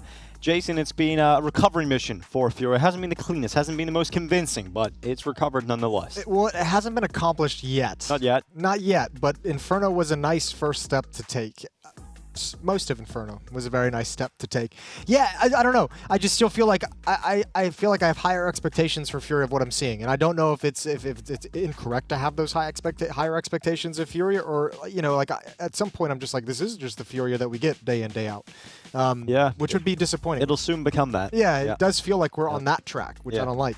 Let's see what they're going to have on Nuke. This is a map they've loved to play, loved to pick. They should be super comfortable on it. They got to look at this as the safety net as a third map, to where if they need it, they just feel supremely confident against their opposition. And I think the problem is Aurora's just shown them in these first 2 maps that they have the ability to fight back. Yeah, I think they have shown that they hit hard. And Klax in particular, a player that I'm really impressed with. I think he obviously got removed from 9 Pandas, sent over to Aurora. He had to leave his old squad to be replaced by Resol. He's probably got a chip on his shoulder. That's something a to prove. big yawn. Big yawn in the house. It's making me yawn now, Jason. Uh-oh. Give us one. There we go. Nice. Yeah, you got to do the lip smack at the end. Oh, sure. That's when you know it's a wonderful It's hitting yawn. hard. Yeah. All right, well, Aurora's going to keep continuing that. You were talking about Klax, who had a really good Inferno, was looking really sharp individually. Kenzie and Deco, obviously, on the first map were incredible. Even yesterday were very, very good. We haven't seen them on Nuke yet, though, so let's get a glimpse. Yeah, let's see what they're like on Nuke. FURIA, we know how good they can be. We're going to get a knife round here, and we'll see where they decide to start. And Casserado, will he pull off the clutch? It's so close. Oh, God, this is intense. Come on, Deco. Oh. Yeah! Casserado with a big old clutch. 3 HP. Now we got it. FURIA should start CT side, right? Yeah, you'd think so. You'd assume so. So T side beginning for Aurora. Going to see what they can put into play. Both teams struggling to convert second rounds after winning the pistol, so the pistol round really hasn't mattered too much at a lot of points throughout this series. Cello's chatting. He's having a good time. Got a rubber band on his fingers. Yeah. Keep the, if you're distracted, if you're a fiddler. Also increasing that digit strength. Yeah, that's true. Yeah. You got to do that for like climbing. Yeah. If you're hanging on by 2 fingers, could save your life someday. Those guys can do pull-ups with 1 or 2 Yeah, fingers. they can, yeah, on the Beastmaster. It's freakish. Yeah, it is. I tried to do it. It's How'd that go for you? Pretty good? Hurt my finger. Yeah. But I held myself up with my fingers for like a little bit. Just dangling? Like 3 seconds. It's really good for your shoulders and back. Yeah. The dangle? Not so much good for your fingers, I don't think. Probably not the finger hang. No. But a full-blown hang. But here they come. Aurora in towards ramp and Fallen. That flashbang was awesome. Yeah, that was. Fallen's done well. I mean, he was a big part of actually being able to win that map in the end. Closing out Inferno. So hopefully he's able to get to that form again. Aurora not going down B. In fact, they're going to relocate back into the lobby. Does this mini-map have the upper bomb site as the higher lower bomb site? And the lower bomb site as the upper bomb site? Yeah, you're right. Now that's not confusing, is it? That's going to ruin my brain. I'm going to just apologize in advance for this map. So 3 players on the upper lower bomb site. Cello to remove Kenzie. And it may be confusing, but it might not matter because all these Ts dropping like flies. Yeah, they really are. That initial defense from Fallen and having no access to the lower bomb site on that ramp rush really ruined everything. Aurora looking really shaky, trying to transition into plan B, and it just crumbles.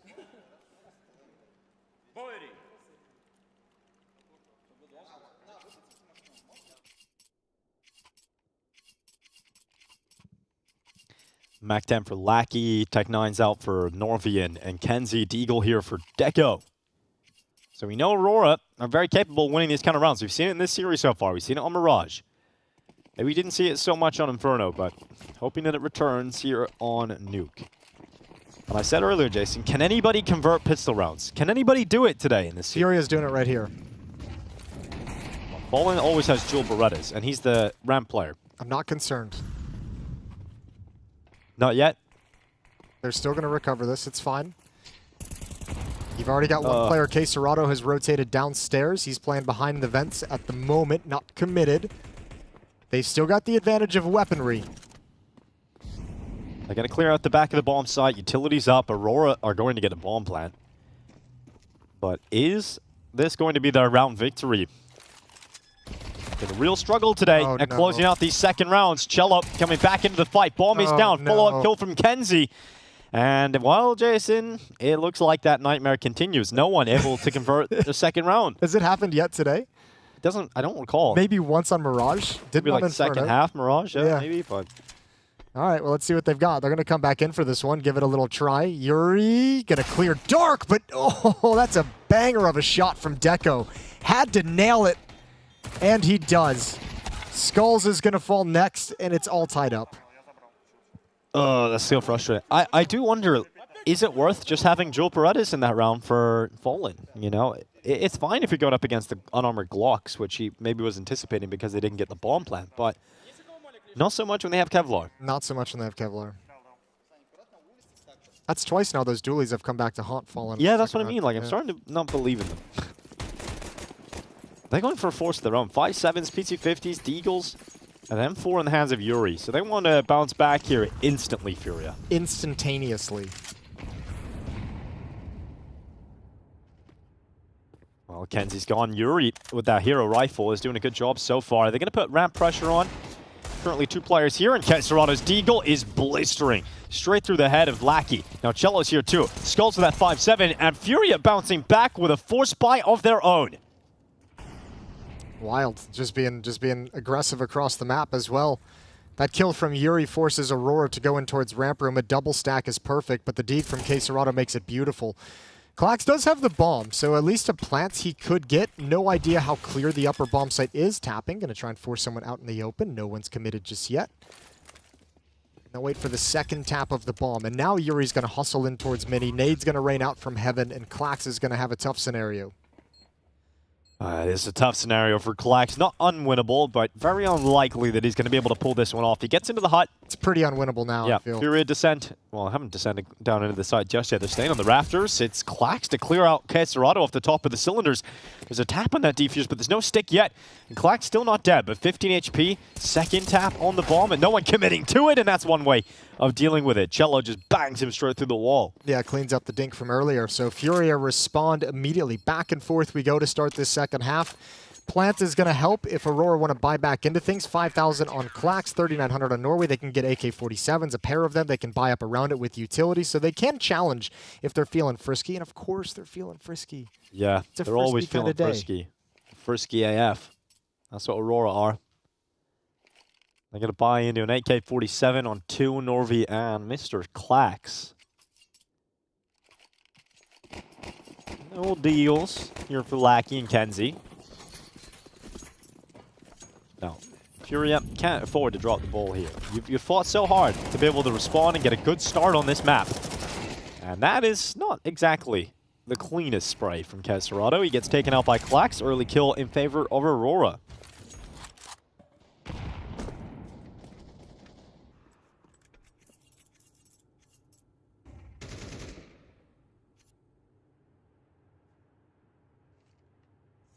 Okay, then everyone settles in.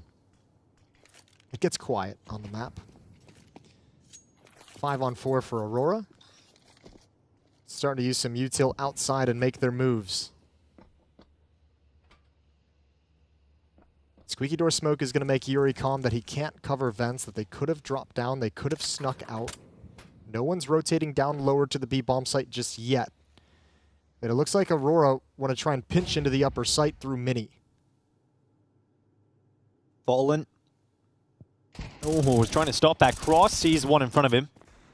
Able to get the kill, but must stay alive. You can't afford to be the next kill here, Furia. You have to pick one up. There's only 38 seconds left, and actually they've gone into big garage. Yeah, the bombs with that big garage setup as well, right? So if that bomb goes down, it's a long way off getting to the bomb site. 30 seconds left. Plenty of players in the upper side here for Furia to delay this. They've even got Cello down on B. It doesn't seem likely Aurora going to be able to pull this off now. Even though they had the player advantage, they didn't really do too much with it. I mean, without utility, the emphasis on outside is like, okay. Okay, Deco. Sure. Well, yeah, but 12 seconds. Like, good luck. There's 2 players up here, so you have to find Skulls, and you have to find Fallen. And that's going to be so hard to clear those out, but they've done it. No time for a plant. It's over. Oh, yeah, just missed out by a second. That's unfortunate. Cello being on B wins the round. I mean, it's just, if you're choosing to go outside and you don't have utility, there's so many places. It slows you down so much having to clear all those corners coming in. You even got the miracle kill from Deco through the wall of Mini, and you still don't have the time to make it work. So, I mean, I guess in a way, all is not lost for the Aurora side because they've done great damage to the economy. Even though you haven't got that plant, you have a couple weapons still left over. You're probably going to buy back up into this next one on the players who had fallen. Well done from FURIA, though, in a confusing situation. Klax is almost there at the perfect moment. So 2 AK-47s and everyone else saves. They don't buy up around it. So they concede the economic battle back and forth. And bodies mass towards ramp room. Ooh, a little bit of Cello. A little bit of Fallen. Little bit of Jessica. And a little bit of Aurora gone. Yeah. That was a good rendition, though, Jason. You like that? Yeah, I don't actually know the words. Me neither. I actually don't think anybody does. It's just a little bit of Jessica on the side. Yeah, sounds about right. So he's like, she's the side hoe. Yeah, that is in fact the implication. Yeah, there's a subtle, if you pay a lot of attention, you will notice that Jessica is in fact. Could you define what that is by chance, Dave? So it is a woman you have casual sexual relations with who would not be your main girlfriend. And we've gone off the rails. Yeah. We've lost the plot. So that is what that would mean. Well, I feel like FURIA are on the rails. You know, they're steam training their way towards victory. They're getting there. Like this early juggling of who's winning what round. It's not quite a bullet train. It's you know, they're shoveling coal. Yeah, but this one could be the activation to new speeds, right? Like this next buy. And I think unfortunately for Aurora, because of the way these rounds have played out, force buying back and forth into it, 2 players surviving, not really buying up around it. Now you have a situation where 3 people have AKs and 2 are stuck on pistols. So if you're Aurora, you still have quite some time before you're going to get a really solid buy across all 5 players of your team. Good fight win from Cello, and he's going to get aggressive behind it. Yeah, then this is going to be Kenzie jumping up on top. It's Cello going down. That play from Cello does not work out, but Kenzie gets bloodthirsty, and that forces him to take a fight that he does not win. And a 3v3 given off the back of that. Aurora will settle into this because they've got 1:20 to play with. Yeah, but FURIA's in transition. All 3 players are outside at the moment. Coming back towards ramp room. Fallen's going to get that kill, but all 3 of them huddled up in hell underneath Heaven, underneath the ladder. Do they want to try and stop Klax? He makes it down. Excuse me? They wanted to stop him, but they couldn't.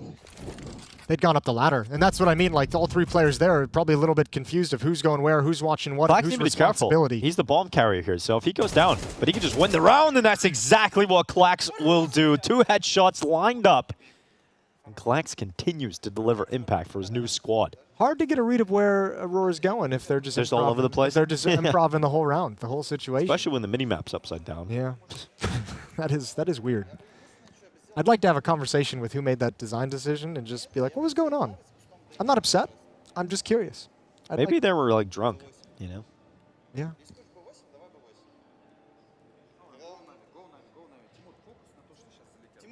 Little chit chat for Aurora. Yeah, a little chit chat indeed. Looked like a bit more than a chit chat. But they're quite intense, you know? Brain was like, you know what, man? You do you. I am Brain. This is Cello outside. Ooh, good finds. Nice little jiggles to get information. Kenzie does good work. Probably didn't need to commit to that fight, but it all works out in the end. Klax with a brilliant triple kill in the round. A nice double kill at the end. A quick transfer over to csgo. He's like, ooh, baby. I got the hot hand. Weird economy for FURIA. Yeah, it is weird. csgo's got a cold hand at the moment, though. 1 in 4. Had a couple of moments where he maybe should have delivered a kill on the CT side. And I've seen him, I feel like, on this map getting a lot friskier on the T side. T side is where he does a lot of his good work. I see him way more aggressively attack Squeak Door, like early on in rounds, to try and find an opening. And it seems like he's found a way to have a little bit more impact than I'm used to seeing from him on Nuke. Well, just hanging out now, FURIA, in this weird world that they're living in with MP9s, 5.7s, and M4s. Ramp's wide open. Cello's gone down to secret. Been left on that clock. csgo out from CT spawn. Norvi stopped, and the advantage now siding with that of FURIA. And the ramp room is open, though. And Aurora going to make quick work of taking it. Second player moves down to the lower bomb site. That's Yuri to join up with Cello, playing on control side.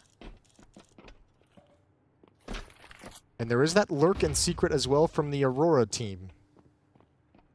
That's Deco coming in late. Or excuse me, that's not Deco, that's Kenzie. cello peeking up. Unable to get too much done from that initial peek, but they're looking to be disruptive. Oh, that flank comes in at the perfect time. Yuri just had a little check towards Kenzie, who finally goes down now. Fallen, he's trying to pick it up with the MP9. He's been playing gun game right now. He switches out to the AK, and Fallen's got them back into this fight. FURIA have a shot at this. Utility heats up the back of that bomb site. Klax will find safety behind the fire, and he can still maintain his position. Fallen's got a kit, remember, and he's waiting on csgo to make his move. csgo, bullet out, gives away his position. Element of surprise is now gone. csgo moving down those stairs, loses the fight against Klax, and Fallen can no longer win this round for FURIA. There was a glimpse, there was an opportunity, but it's not taken, and that is Aurora taking 3 rounds on the T side. Yeah, just brute forcing their way through ramp room. Fallen's going to go for some exits right at the end of the day. Bomb's about to go off. Fallen knows they're coming towards him, and he's got both. He does go up with the bomb as well. 6-3. Wait, is it 6-3? No. Why did I see 6-3 on the screen? We're nowhere near that yet. I didn't think so. It felt wrong as soon as it left my mouth. Yeah. 3-3? Yes, it's 4-3, I believe. 4-3. Maybe even 4-4. You just start with the score lines, Jason, when we don't have the game feed anymore. Yeah, I know. I'm really trying to force it. Okay, 4-3. 4-3. I was close. I was only 2 off. Maybe that's your prediction. Maybe you like went into the future watching it again. Yeah, maybe. So you're telling me FURIA win this round? That's what you're telling me. It starts with a Yuri entry, then a trade onto cello, but there's more for FURIA to give. Should have been. But not so much. Yeah. But actually, I take that back. God damn it. Yeah. csgo could have made that really cool. Well, Skulls is still alive. And our boy Skulls always delivers with a smile on his face. Just when you think it is most bleak, the hero is Skulls. Skulls versus Brain. Brain's not on the server, Jason. No. Brain is just a figment of your imagination. It's still a battle.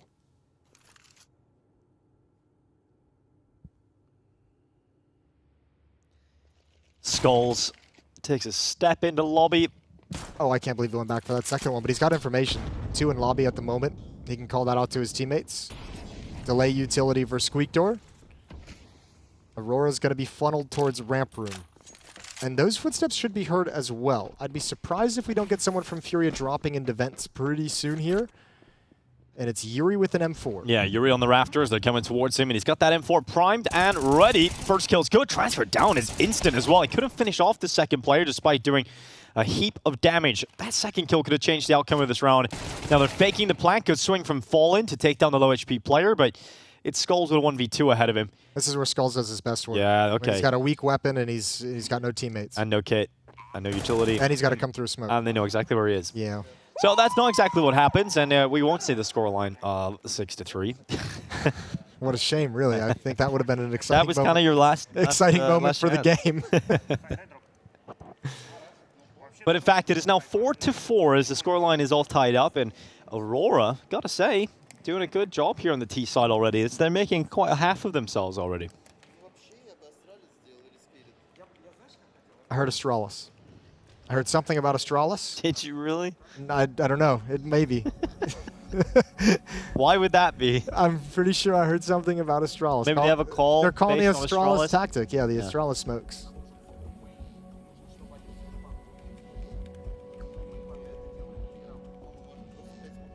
FURIA. Grip on this half has slipped a little bit. They got to be really careful this doesn't spiral out of control, starting on your CT side nuke.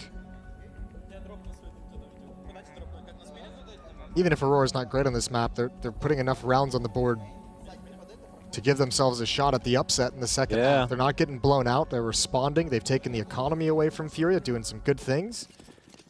All tied up going against unarmored pistols. Aurora going for those outside smokes, deploying them nice and early.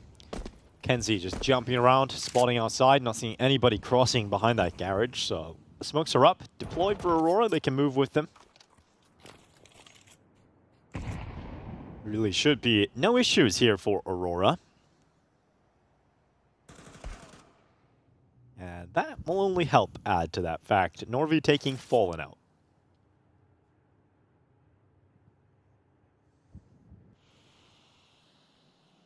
Norby. Much more tame round than we're used to. So yeah, it's been a little chaotic. A little slow build yeah, up. and now everyone's like, all right, careful, careful. A lot of mid-round ramp rooms from Aurora so far. At the moment, they're obviously just letting Norby kind of investigate and lurk. He does get dinked. Kenzie saves him from having to contend with that. Cello will fall. And it's csgo off the top, only getting 1 kill out of the 5-7. From the top ropes. Yeah. Oh, and closed by Kenzie. Now it's Aurora into the lead. What was your main sport growing up, Jason? What were you good at? I played soccer, wrestling, and was on the rowing team in high school. You strike me as a rower. Rowing was fun, man. What was your role in the rowing boat? I don't remember. I was not the coxswain, I know that.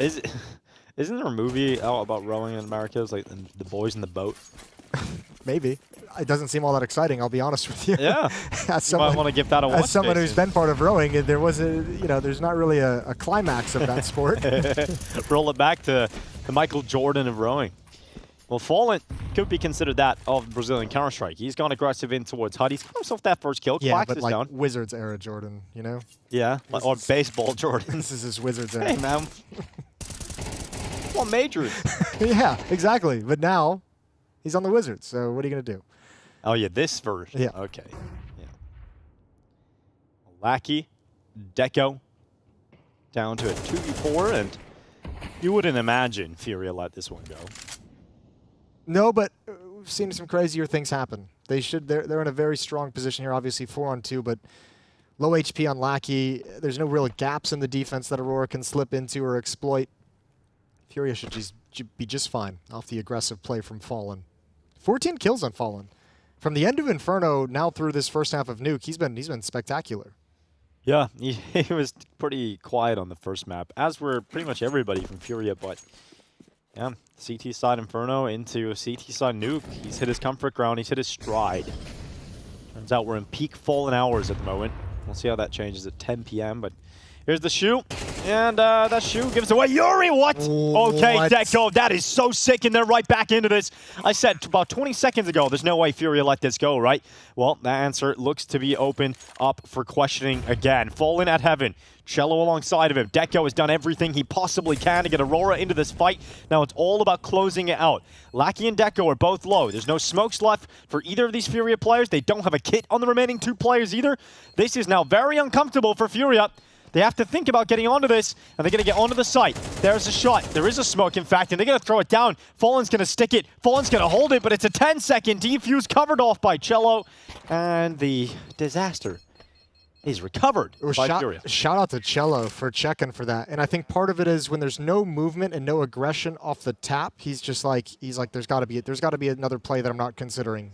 Like, not two players aren't gonna hold the bluff on a tap like that. Someone's gonna peek and look for it. The fact that it doesn't happen, he's like, something's wrong. That's a really heads-up play to check the flank in that scenario. Aurora get close, but no cigar. We're tied at 5. Yeah. Heading into the last 2 rounds of this half, it's yet to be seen who is going to take a marginal lead, but money is a breaking point for both squads. So whoever wins this is likely to leave this half with a 7-5 scoreline. But we can't count Aurora out of any scenario, it seems. Deco just getting them back into the fight. That was a wild sequence. Yeah, it looked like it was all over.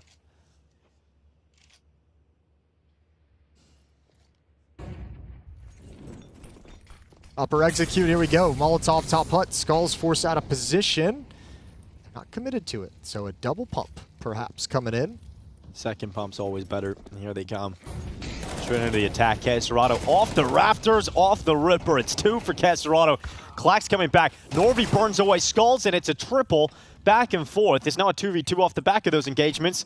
And with a minute left, there's time to work with. And Aurora, they're going to think about just planting that bomb and getting this into a retake scenario for FURIA. Dude, Cello's so far away. He's just moving up ramp room now. These two to win it in the 2v2 retake last round. Well, Fallen better get it started before Cello arrives. And they still don't have kits. And they still don't have kits. Spotted one in the site. You haven't spotted the one next to Hut quite yet. 23 seconds, and Cello just now moving up the ladder.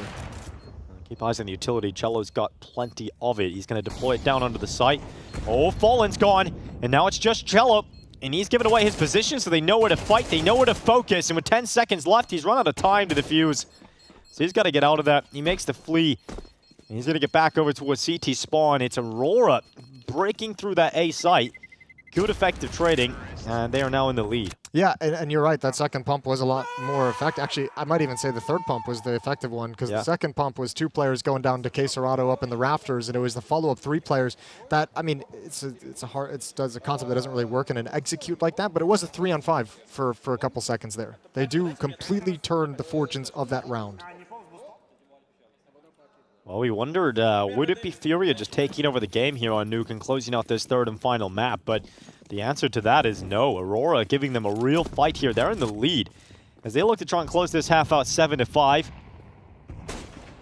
FURIA down to a weakened purchase. They've got an 8K saved over for Cello. Quesarado finds himself in an M4, the rest on substandard weapons. And Yuri makes it work. He's got that opening on Kenzie.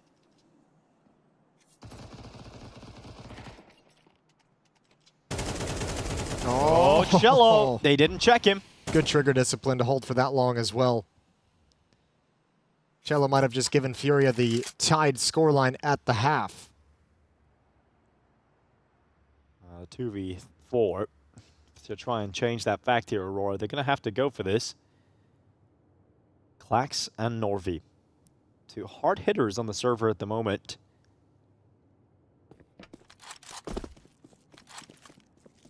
Can they muster something magical here for Aurora? 48 seconds. Yuri now detecting Klax. Not only that, but he dinks him as well, so he's down to 21 health. That run and gun is so frustrating to play against when someone turns that corner and just jumps in the air, never stops moving, delivers a dink. Yeah, they don't have the HP anymore. Oh, this one more smoke is just brutal as well. They're like, oh, we want to go to ramp room. Not anymore, though. It's cool. So we're just going to wait down the time for FURIA to win this final round. Skulls, as the smoke gets blown open, changes his position. Tough fight for Norway as it comes right back, and Skulls doubles up. 6-6, FURIA and Aurora on this third deciding map. Loser is eliminated. We're going to switch sides and see what Aurora's defense has to offer. Yeah, the CT side of Inferno was... They struggled a lot more.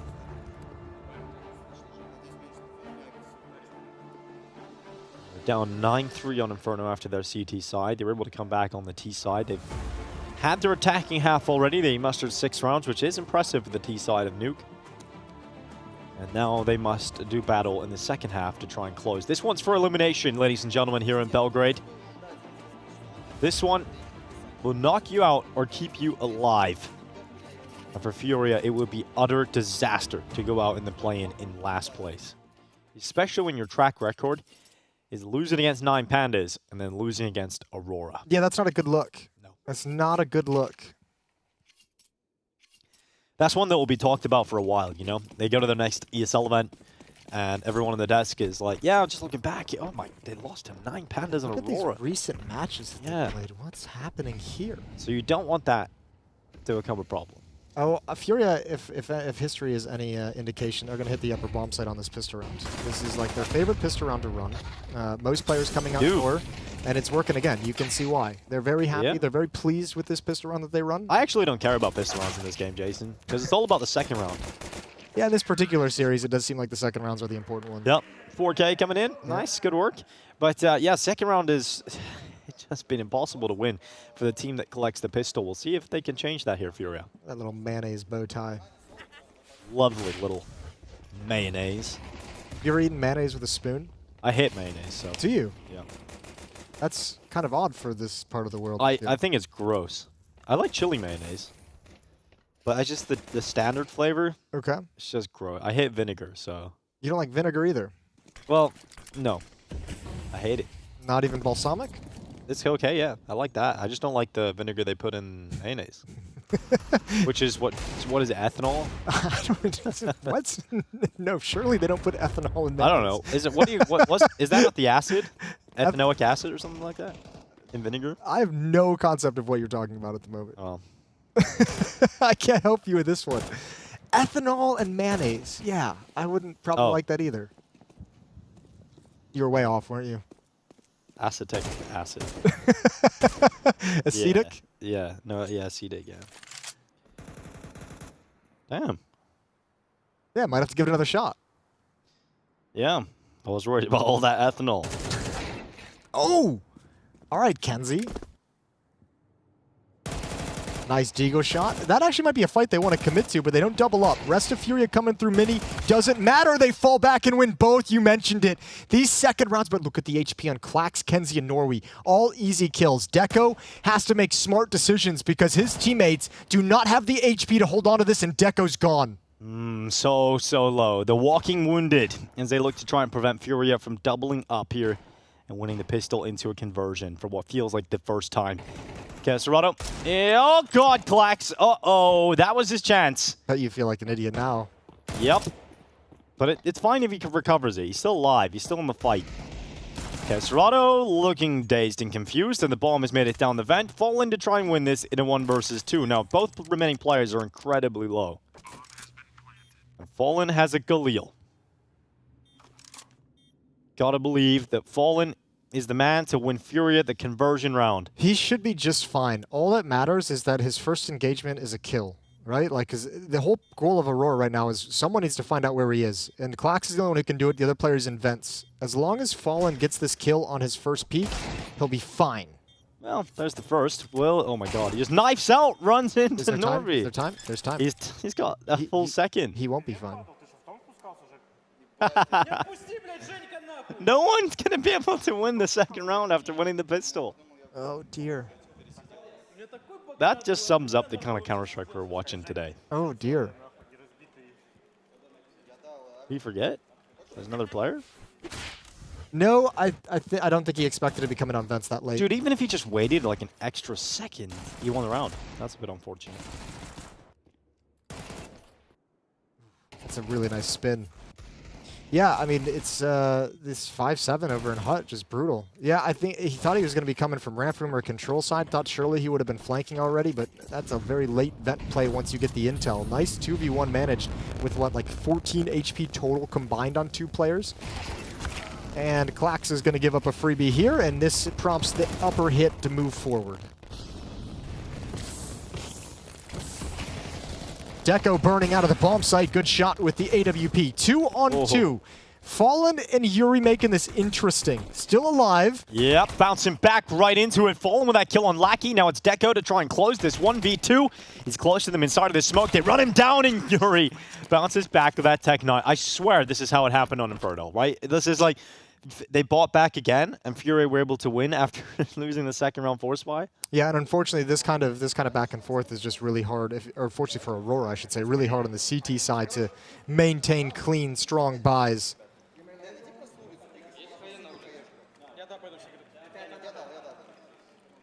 Furia's got to be very happy about that one, though. Even salvaging, I would imagine, an AWP on Fallen. Yes, indeed. He's got that. 18 kills leading the server for the Brazilian side. Oh, that would have been. I thought that was a kill at first, actually, to be honest with you. Get your Giga counter out, Jason. Or Giga counter. You know, like, trying to sense all those little nuclear... Radioactive material, Jason.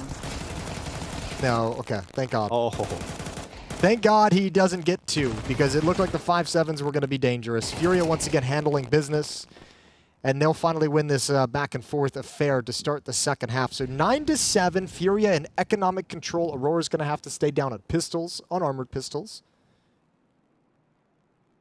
Look how patient they're being as well. It's like you have control of everything, and they're still just like, where's this next peak coming from? We don't want anyone to get ahead of themselves and plant this bomb before we're ready for it.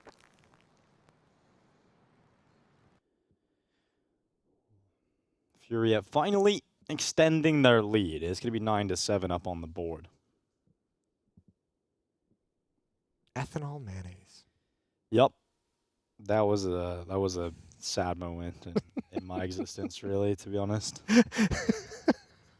At least I always had the Geiger counter, you know? You do. You brought it back. But ethanol mayonnaise, man, I'm onto something, dude. You get drunk off of pure 100% ethanol mayonnaise. Okay, ethanoic acid is the term Ethanoic acid. Yeah, that's the one I used. That's what I said earlier. I said ethanoic acid, and that is actually just another word for acetic acid. So Okay. I was not wrong. But you didn't say ethanoic. I did. We'll go back in the VOD. I'll bring it up. I also said ethanol, but I fixed it by saying ethanoic. All right. Well, I'm really surprised this means that much to you, but I would like to see you go back and get the footage for me because I don't believe you for a second. Someone Utility else is out save me. outside. Someone else do it for me. What was the score, Jason? It's 9-7. Cello is going to lead the way. A little bit of utility coming back, and Aurora wants to get aggressive around this smoke. USP's all going to peek from the same fight. And actually, somehow they're not seeing Norway. Took them some time to react to that from Big Garage. But again, with just USPs, there's not a whole lot of damage that can come out from those weapons, and FURIA is up by 3.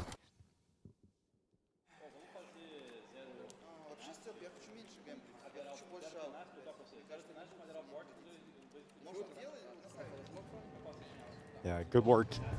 FURIA starting to get into the next gear, just wanting to get through this game, wanting to knock Aurora out of the competition, and that is pretty sad for you, Jason, because you wanted to see the 9 Pandas game. We all did. It's We all sad for did, all yeah. of us, you know? It was for- Don't remove yourself from this equation. It was for the Counter-Strike community. It's for the drama. Nice little close-up here. That's Yuri, right? That's Yuri's fingers. Yep. They look like Yuri fingers. Nimble, fast, accurate, and deadly. Round 18 begins with FURIA on double figures. Aurora looking to mount a comeback again. It's a smaller comeback than they had to build back into on Inferno. And I mean, in theory, it should be the easier one, right? You're playing the CT side nuke versus the T side of Inferno to make this comeback Yeah, happen. true. And you want Lackey to start getting some kills here too. That would really help out. Yeah, it's a matter. I mean, it's also a matter of just settling down this money. It feels like the buys, even in the first half for Aurora, there were a couple. There was a really rough stretch of four or 5 rounds where it felt like they couldn't get like a clean buy across everyone on the team. So economy's been a problem for them. FURIA might just decide to pinch into this upper bomb site. They might turn into these smokes in towards mini and just be like, "What's up, boys?" Norway pulled a nade just as Yuri peeked him. Now Klax is in a tough position. Kenzie not able to help out because he's just been smoked out. Cello's covered him off, and yeah, that's kind of all she wrote right now, unless Klax has something up his sleeve, and he often has in this game so far. He gets swung, and they just delay double peek, and that gives him 2 1v1 fights. Klax doing a lot here for his side. Yeah, but now they don't know about Deco, who's just moved in towards Hunt. Oh, good shot from Fallen. Do they want to drop down? They have the opportunity for it, but they again, Deco has gone unnoticed this whole just go time. back in. He's going to stop the plant. Fallen tries to get away, and Yuri's got a tough 1v1. Can Yuri pull this off against Deco, who just swings him and wins the fight? Okay, there's a lot of options as to how you can play that scenario, Jason. I didn't think that was one of the ones he would have taken. I think Yuri's probably thinking the same thing as you right now. He's like, why is the city just wide swinging Hut? Like, why is this happening? Just a full commitment out of the gate. Well, it worked. Yeah, it did work.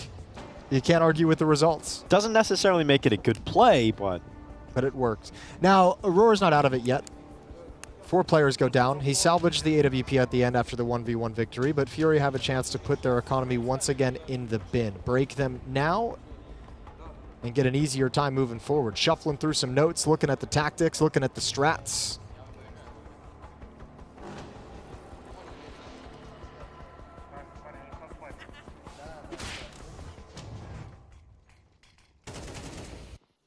And it's a bummer because that opening I don't think is going to work too frequently across an entire half. So you've kind of let that go to waste. Yuri just kind of getting a free entry off of a clever play.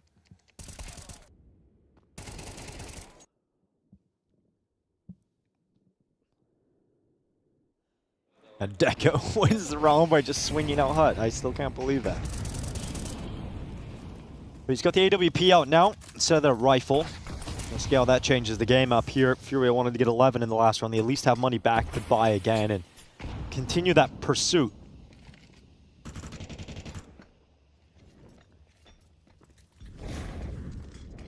Klax waiting, crossing out in front of him. Is his first opponent, but Kesterato's dealt with by someone else, so he doesn't actually need to worry at the moment. This is clean from Aurora. 2 kills early. Yuri finally fighting back, but it's a heavy commitment into this A site. Yeah, and you know one's on Hut. You know one's directly above the doorway, so you don't want to be that guy like who's like, my only play is to kind of rush out in this sense. I think they want Yuri to alleviate some of this pressure. Klax has got eyes on it, though. Oh, good kill. Klax turns back onto Yuri. Now a 2 versus 4.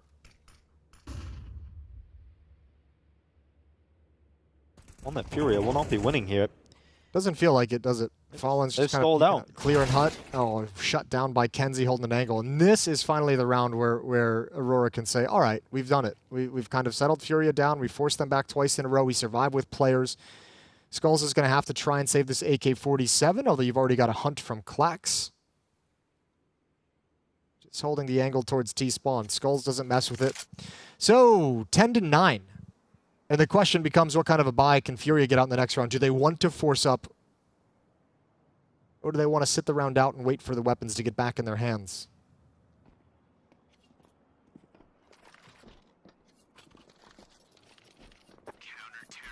An AWP and three AK-47s in an AWP salvaged by Aurora. That's disgusting. That's a lovely turn of events. Yeah, their money's starting to swell. I think for FURIA, we haven't seen a very complex T side yet. This is probably the most highlight moment, definitely. The nades trying to be thrown up onto the roof. There's been a lot of just A hits, right? A lot of just trying to get out to this upper bomb site and hoping your outside lurk is going to be effective, but never really has been.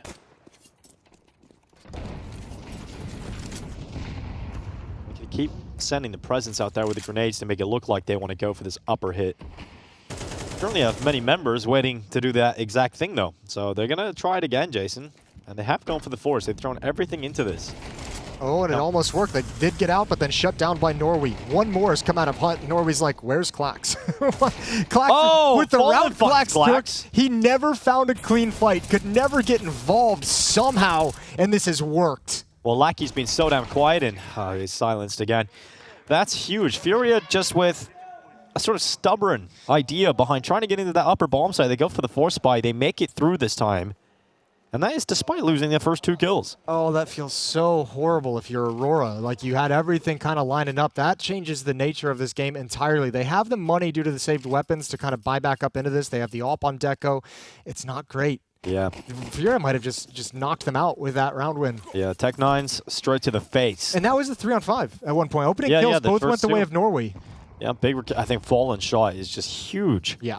Onto Klax, because even if Klax gets 1 extra kill, you got to favor Aurora to find a way into that round again, but not to be. Smokes dispersed, and Fallen dispatches of Deco. We want that AWP. We want that AWP recovered. Kenzie's got it, but they've already made their way down into Secret. Fallen leading from the front. He's booking it. Lackey's come down here as well with the FAMAS, but there's nothing to delay. No util, just the FAMAS. Lackey.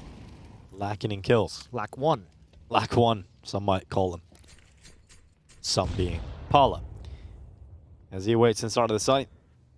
Minute 5 seconds. And that climb for FURIA up into the upper bomb site seems to be an option again. Now, you will see on your minimap, they do seem to descend as they climb the ladder, but they are in fact setting their sights upon A at the time being if they do go up that ladder. Yeah, I don't think they can, though. They don't really have anyone probing into that upper bomb site quite yet. If Fallen wins this fight, that'll be huge, but now they're going up vent, but there's 3 players up there.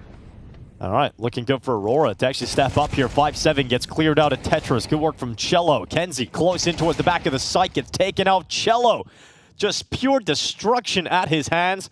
He rolls over that defense. FURIA are up to 12 rounds, and this is map and series point. And for Aurora, the spell's disaster because now elimination. Yeah, point. they're broke as well. They got no money after this. Everything was invested into that round, and FURIA just demolishes them. Oh, a Tech9 round, it does end up being the knockout punch. It does. It does end up being a killing stings. blow. Yeah, that sucks. Well, it's great to see, even FURIA not playing their best game, right? But it's great to see Fallen having 24 kills. Yeah. Some massive impact from Fallen in this game. I mentioned, I think from like the last 3-4 rounds of Inferno on, he's been lovely. He's been spectacular. Yeah, great to see that. And FURIA looking to get the job done regardless of their negative performance in this year. I don't think they would be too happy with how this game has gone, but as long as they get the result, that's all that matters to them at the moment. They'll focus up for the next one. Smack. Smack, crash, wang, wallop. Onomatopoeia, baby. Now for the side of Aurora, the cello sounded the song of death. It's a nice triple kill from cello. I mean, that's what kind of scared me looking at that, is rotating back into the upper bomb site with no information, no one in mini to kind of help you get up, no real assistance from lobby whatsoever. That's kind of a hard thing to make work, but cello's able to find all those kills really, really well.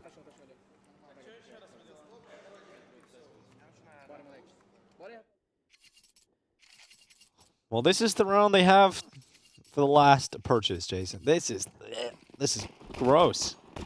AK, 5-7 for MOUZ, 2 more 5-7s. Yeah, it's not pretty for Aurora. They don't have the weapons to really withstand this. FURIA have the golden opportunity now to close out this series and take victory over Aurora.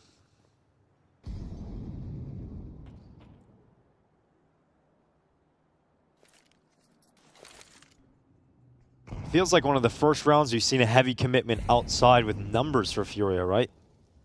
Just straight up with no one spotting it for Aurora. Well, nice little jump on top of the bomb.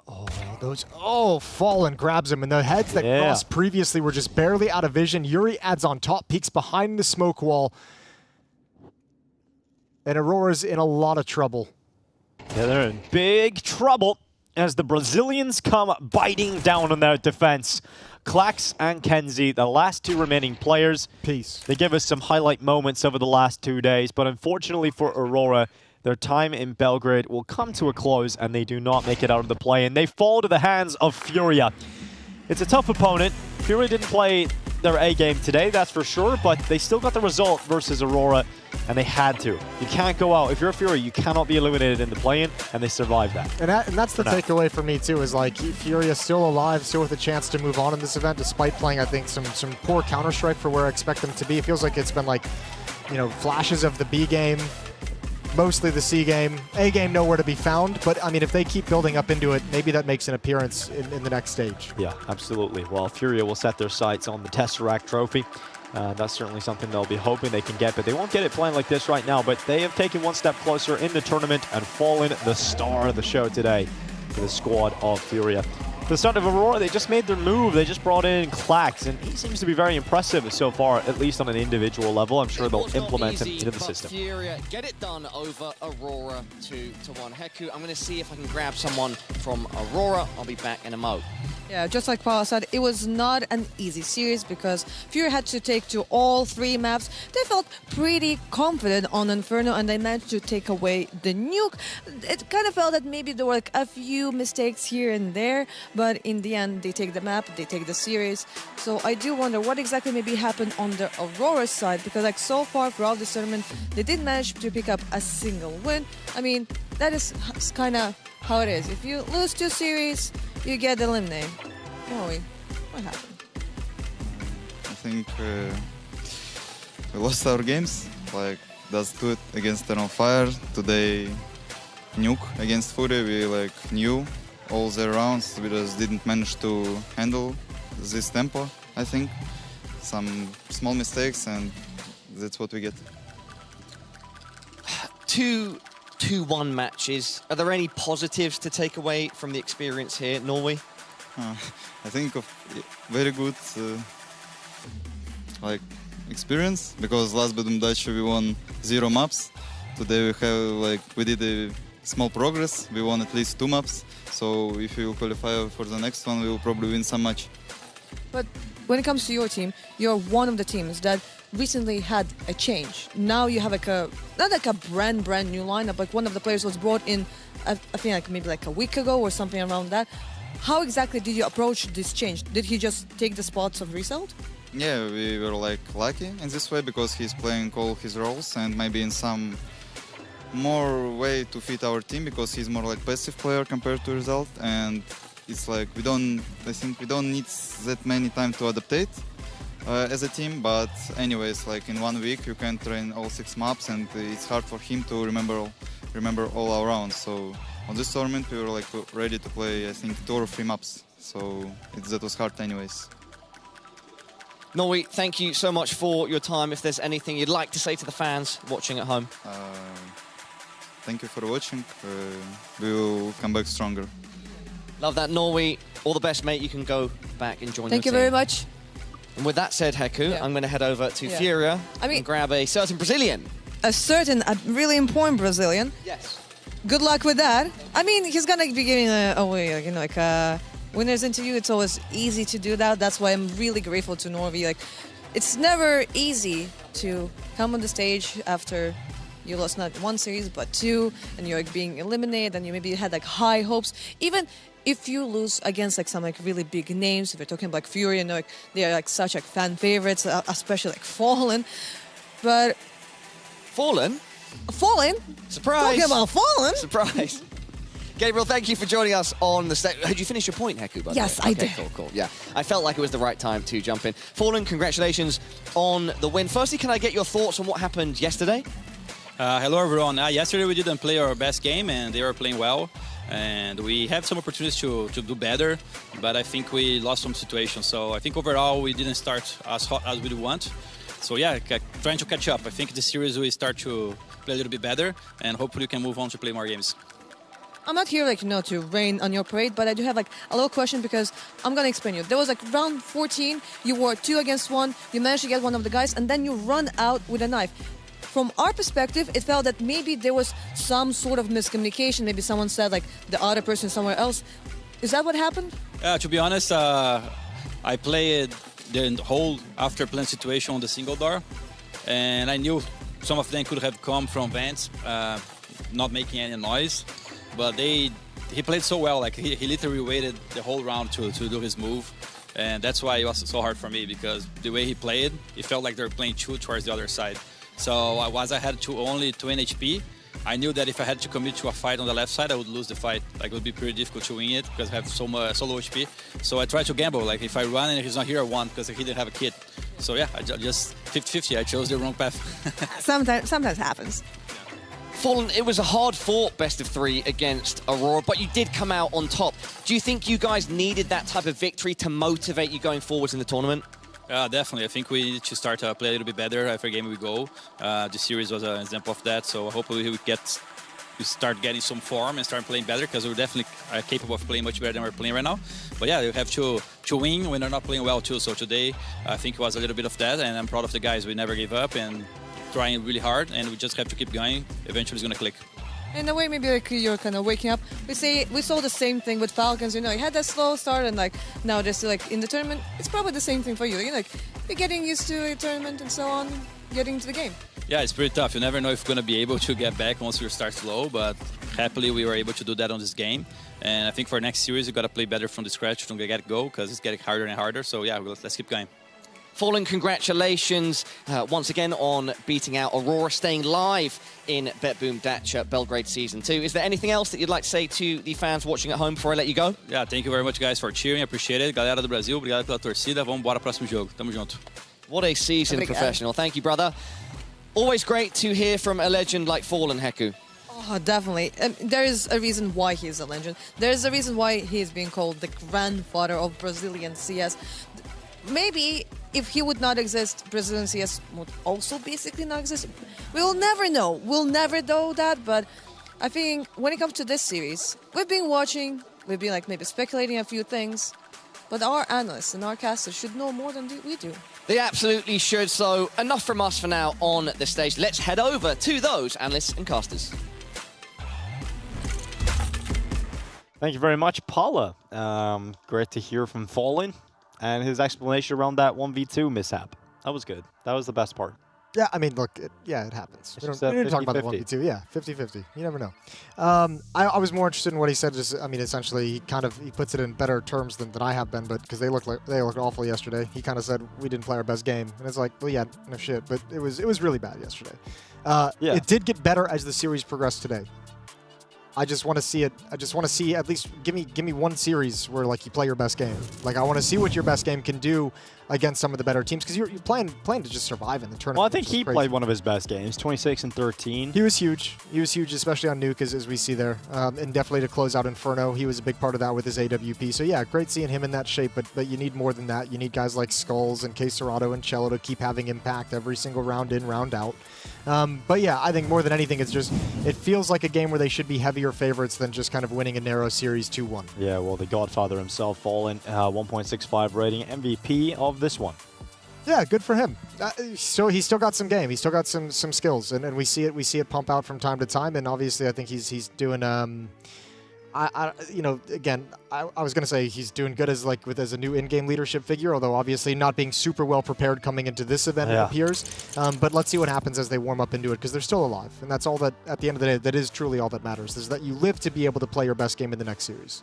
Yeah, well, absolutely. I think when you look at the future of FURIA, there's plenty of work to be done, and he was saying that it's going to get harder and harder as the tournament goes on. So he's very aware that the better teams are coming, and if they want to do some damage at this event, they've got to get better very quickly. Absolutely, and there's not a whole lot of time left for them to build into it. This next series is, I think, going to tell a lot about how far FURIA can progress in this tournament. I think that's gonna tell us a lot. Yeah, it's going to tell us a lot. And for Aurora, a team that are gone, a team that are eliminated from the competition, and it seems like Result, he's going to be feeling pretty good about his move. You know, he got a big win yesterday against the squad of FURIA, and now looking at his former teammates fall out of the tournament. I think there's some cool things from Aurora. Obviously, Kenzie and Deco were the big talking points. Clax had his moments, but I think more than anything, it's kind of like when you watch them on Inferno really struggle to have like good responses and reactions on the A-bomb site defense a number of times. Really struggled with that. I think Nuke as well kind of slipped away from them in certain regards in that aspect also. So I think it's some of those micro decisions that teams have to make really quickly in the moment without a whole lot of time to kind of analyze what's occurring. And once they start, if they start getting those into place, I think we can actually see Aurora, cause a little bit more damage than just close to upsets. Yeah, I mean, when there's no top opposition at events, they are like the best of the rest at their level. At least they were with Resol, right? They're winning a lot of online tournaments, starting to shoot up the rankings. But at the moment, there's like a rebuilding period that certainly needs to go underway for Aurora. But I think today's action is concluded, at least for the first set of games. We might have another one later on today. We might have some more action coming up. We're not sure how things are going to work out. Not sure how that's going to go, but there's plenty of tournaments on at the moment, and that might cause a little confusion in the Counter-Strike calendar. But as of right now, we just have Falcons win their opening game pretty comfortably. Yeah. They beat 9Z. Who on a little bit of a streak here across a 24-hour Magus was happy on Twitter. He was like, yeah, let's go. I'm finally winning 4 games in a row. And Apex said, calm down. Yeah, Apex put him in his place quick. Yeah, pretty quick. Yeah, I like that. Matt, come on, let me have this. Yeah. You're winning cologne, drinking out of the trophy. Yeah, just shut up over there for a minute. You've got your game. You got your exactly. trophy. Yeah, well, guys, plenty of action to go down here in Belgrade. And you guys can all have your say and stay up to date on the schedules and any changes that may happen, which is probably something you should do. And you can do that by following Fisher over on social media, Jason. Isn't that right? That is right. That is correct. !FISS in chat. You get a list of all the different social media platforms you can follow from Fisher, and then you're going to have a good time. Yeah, plenty of social media options. We're going to go to a break, and we'll see you guys later.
position.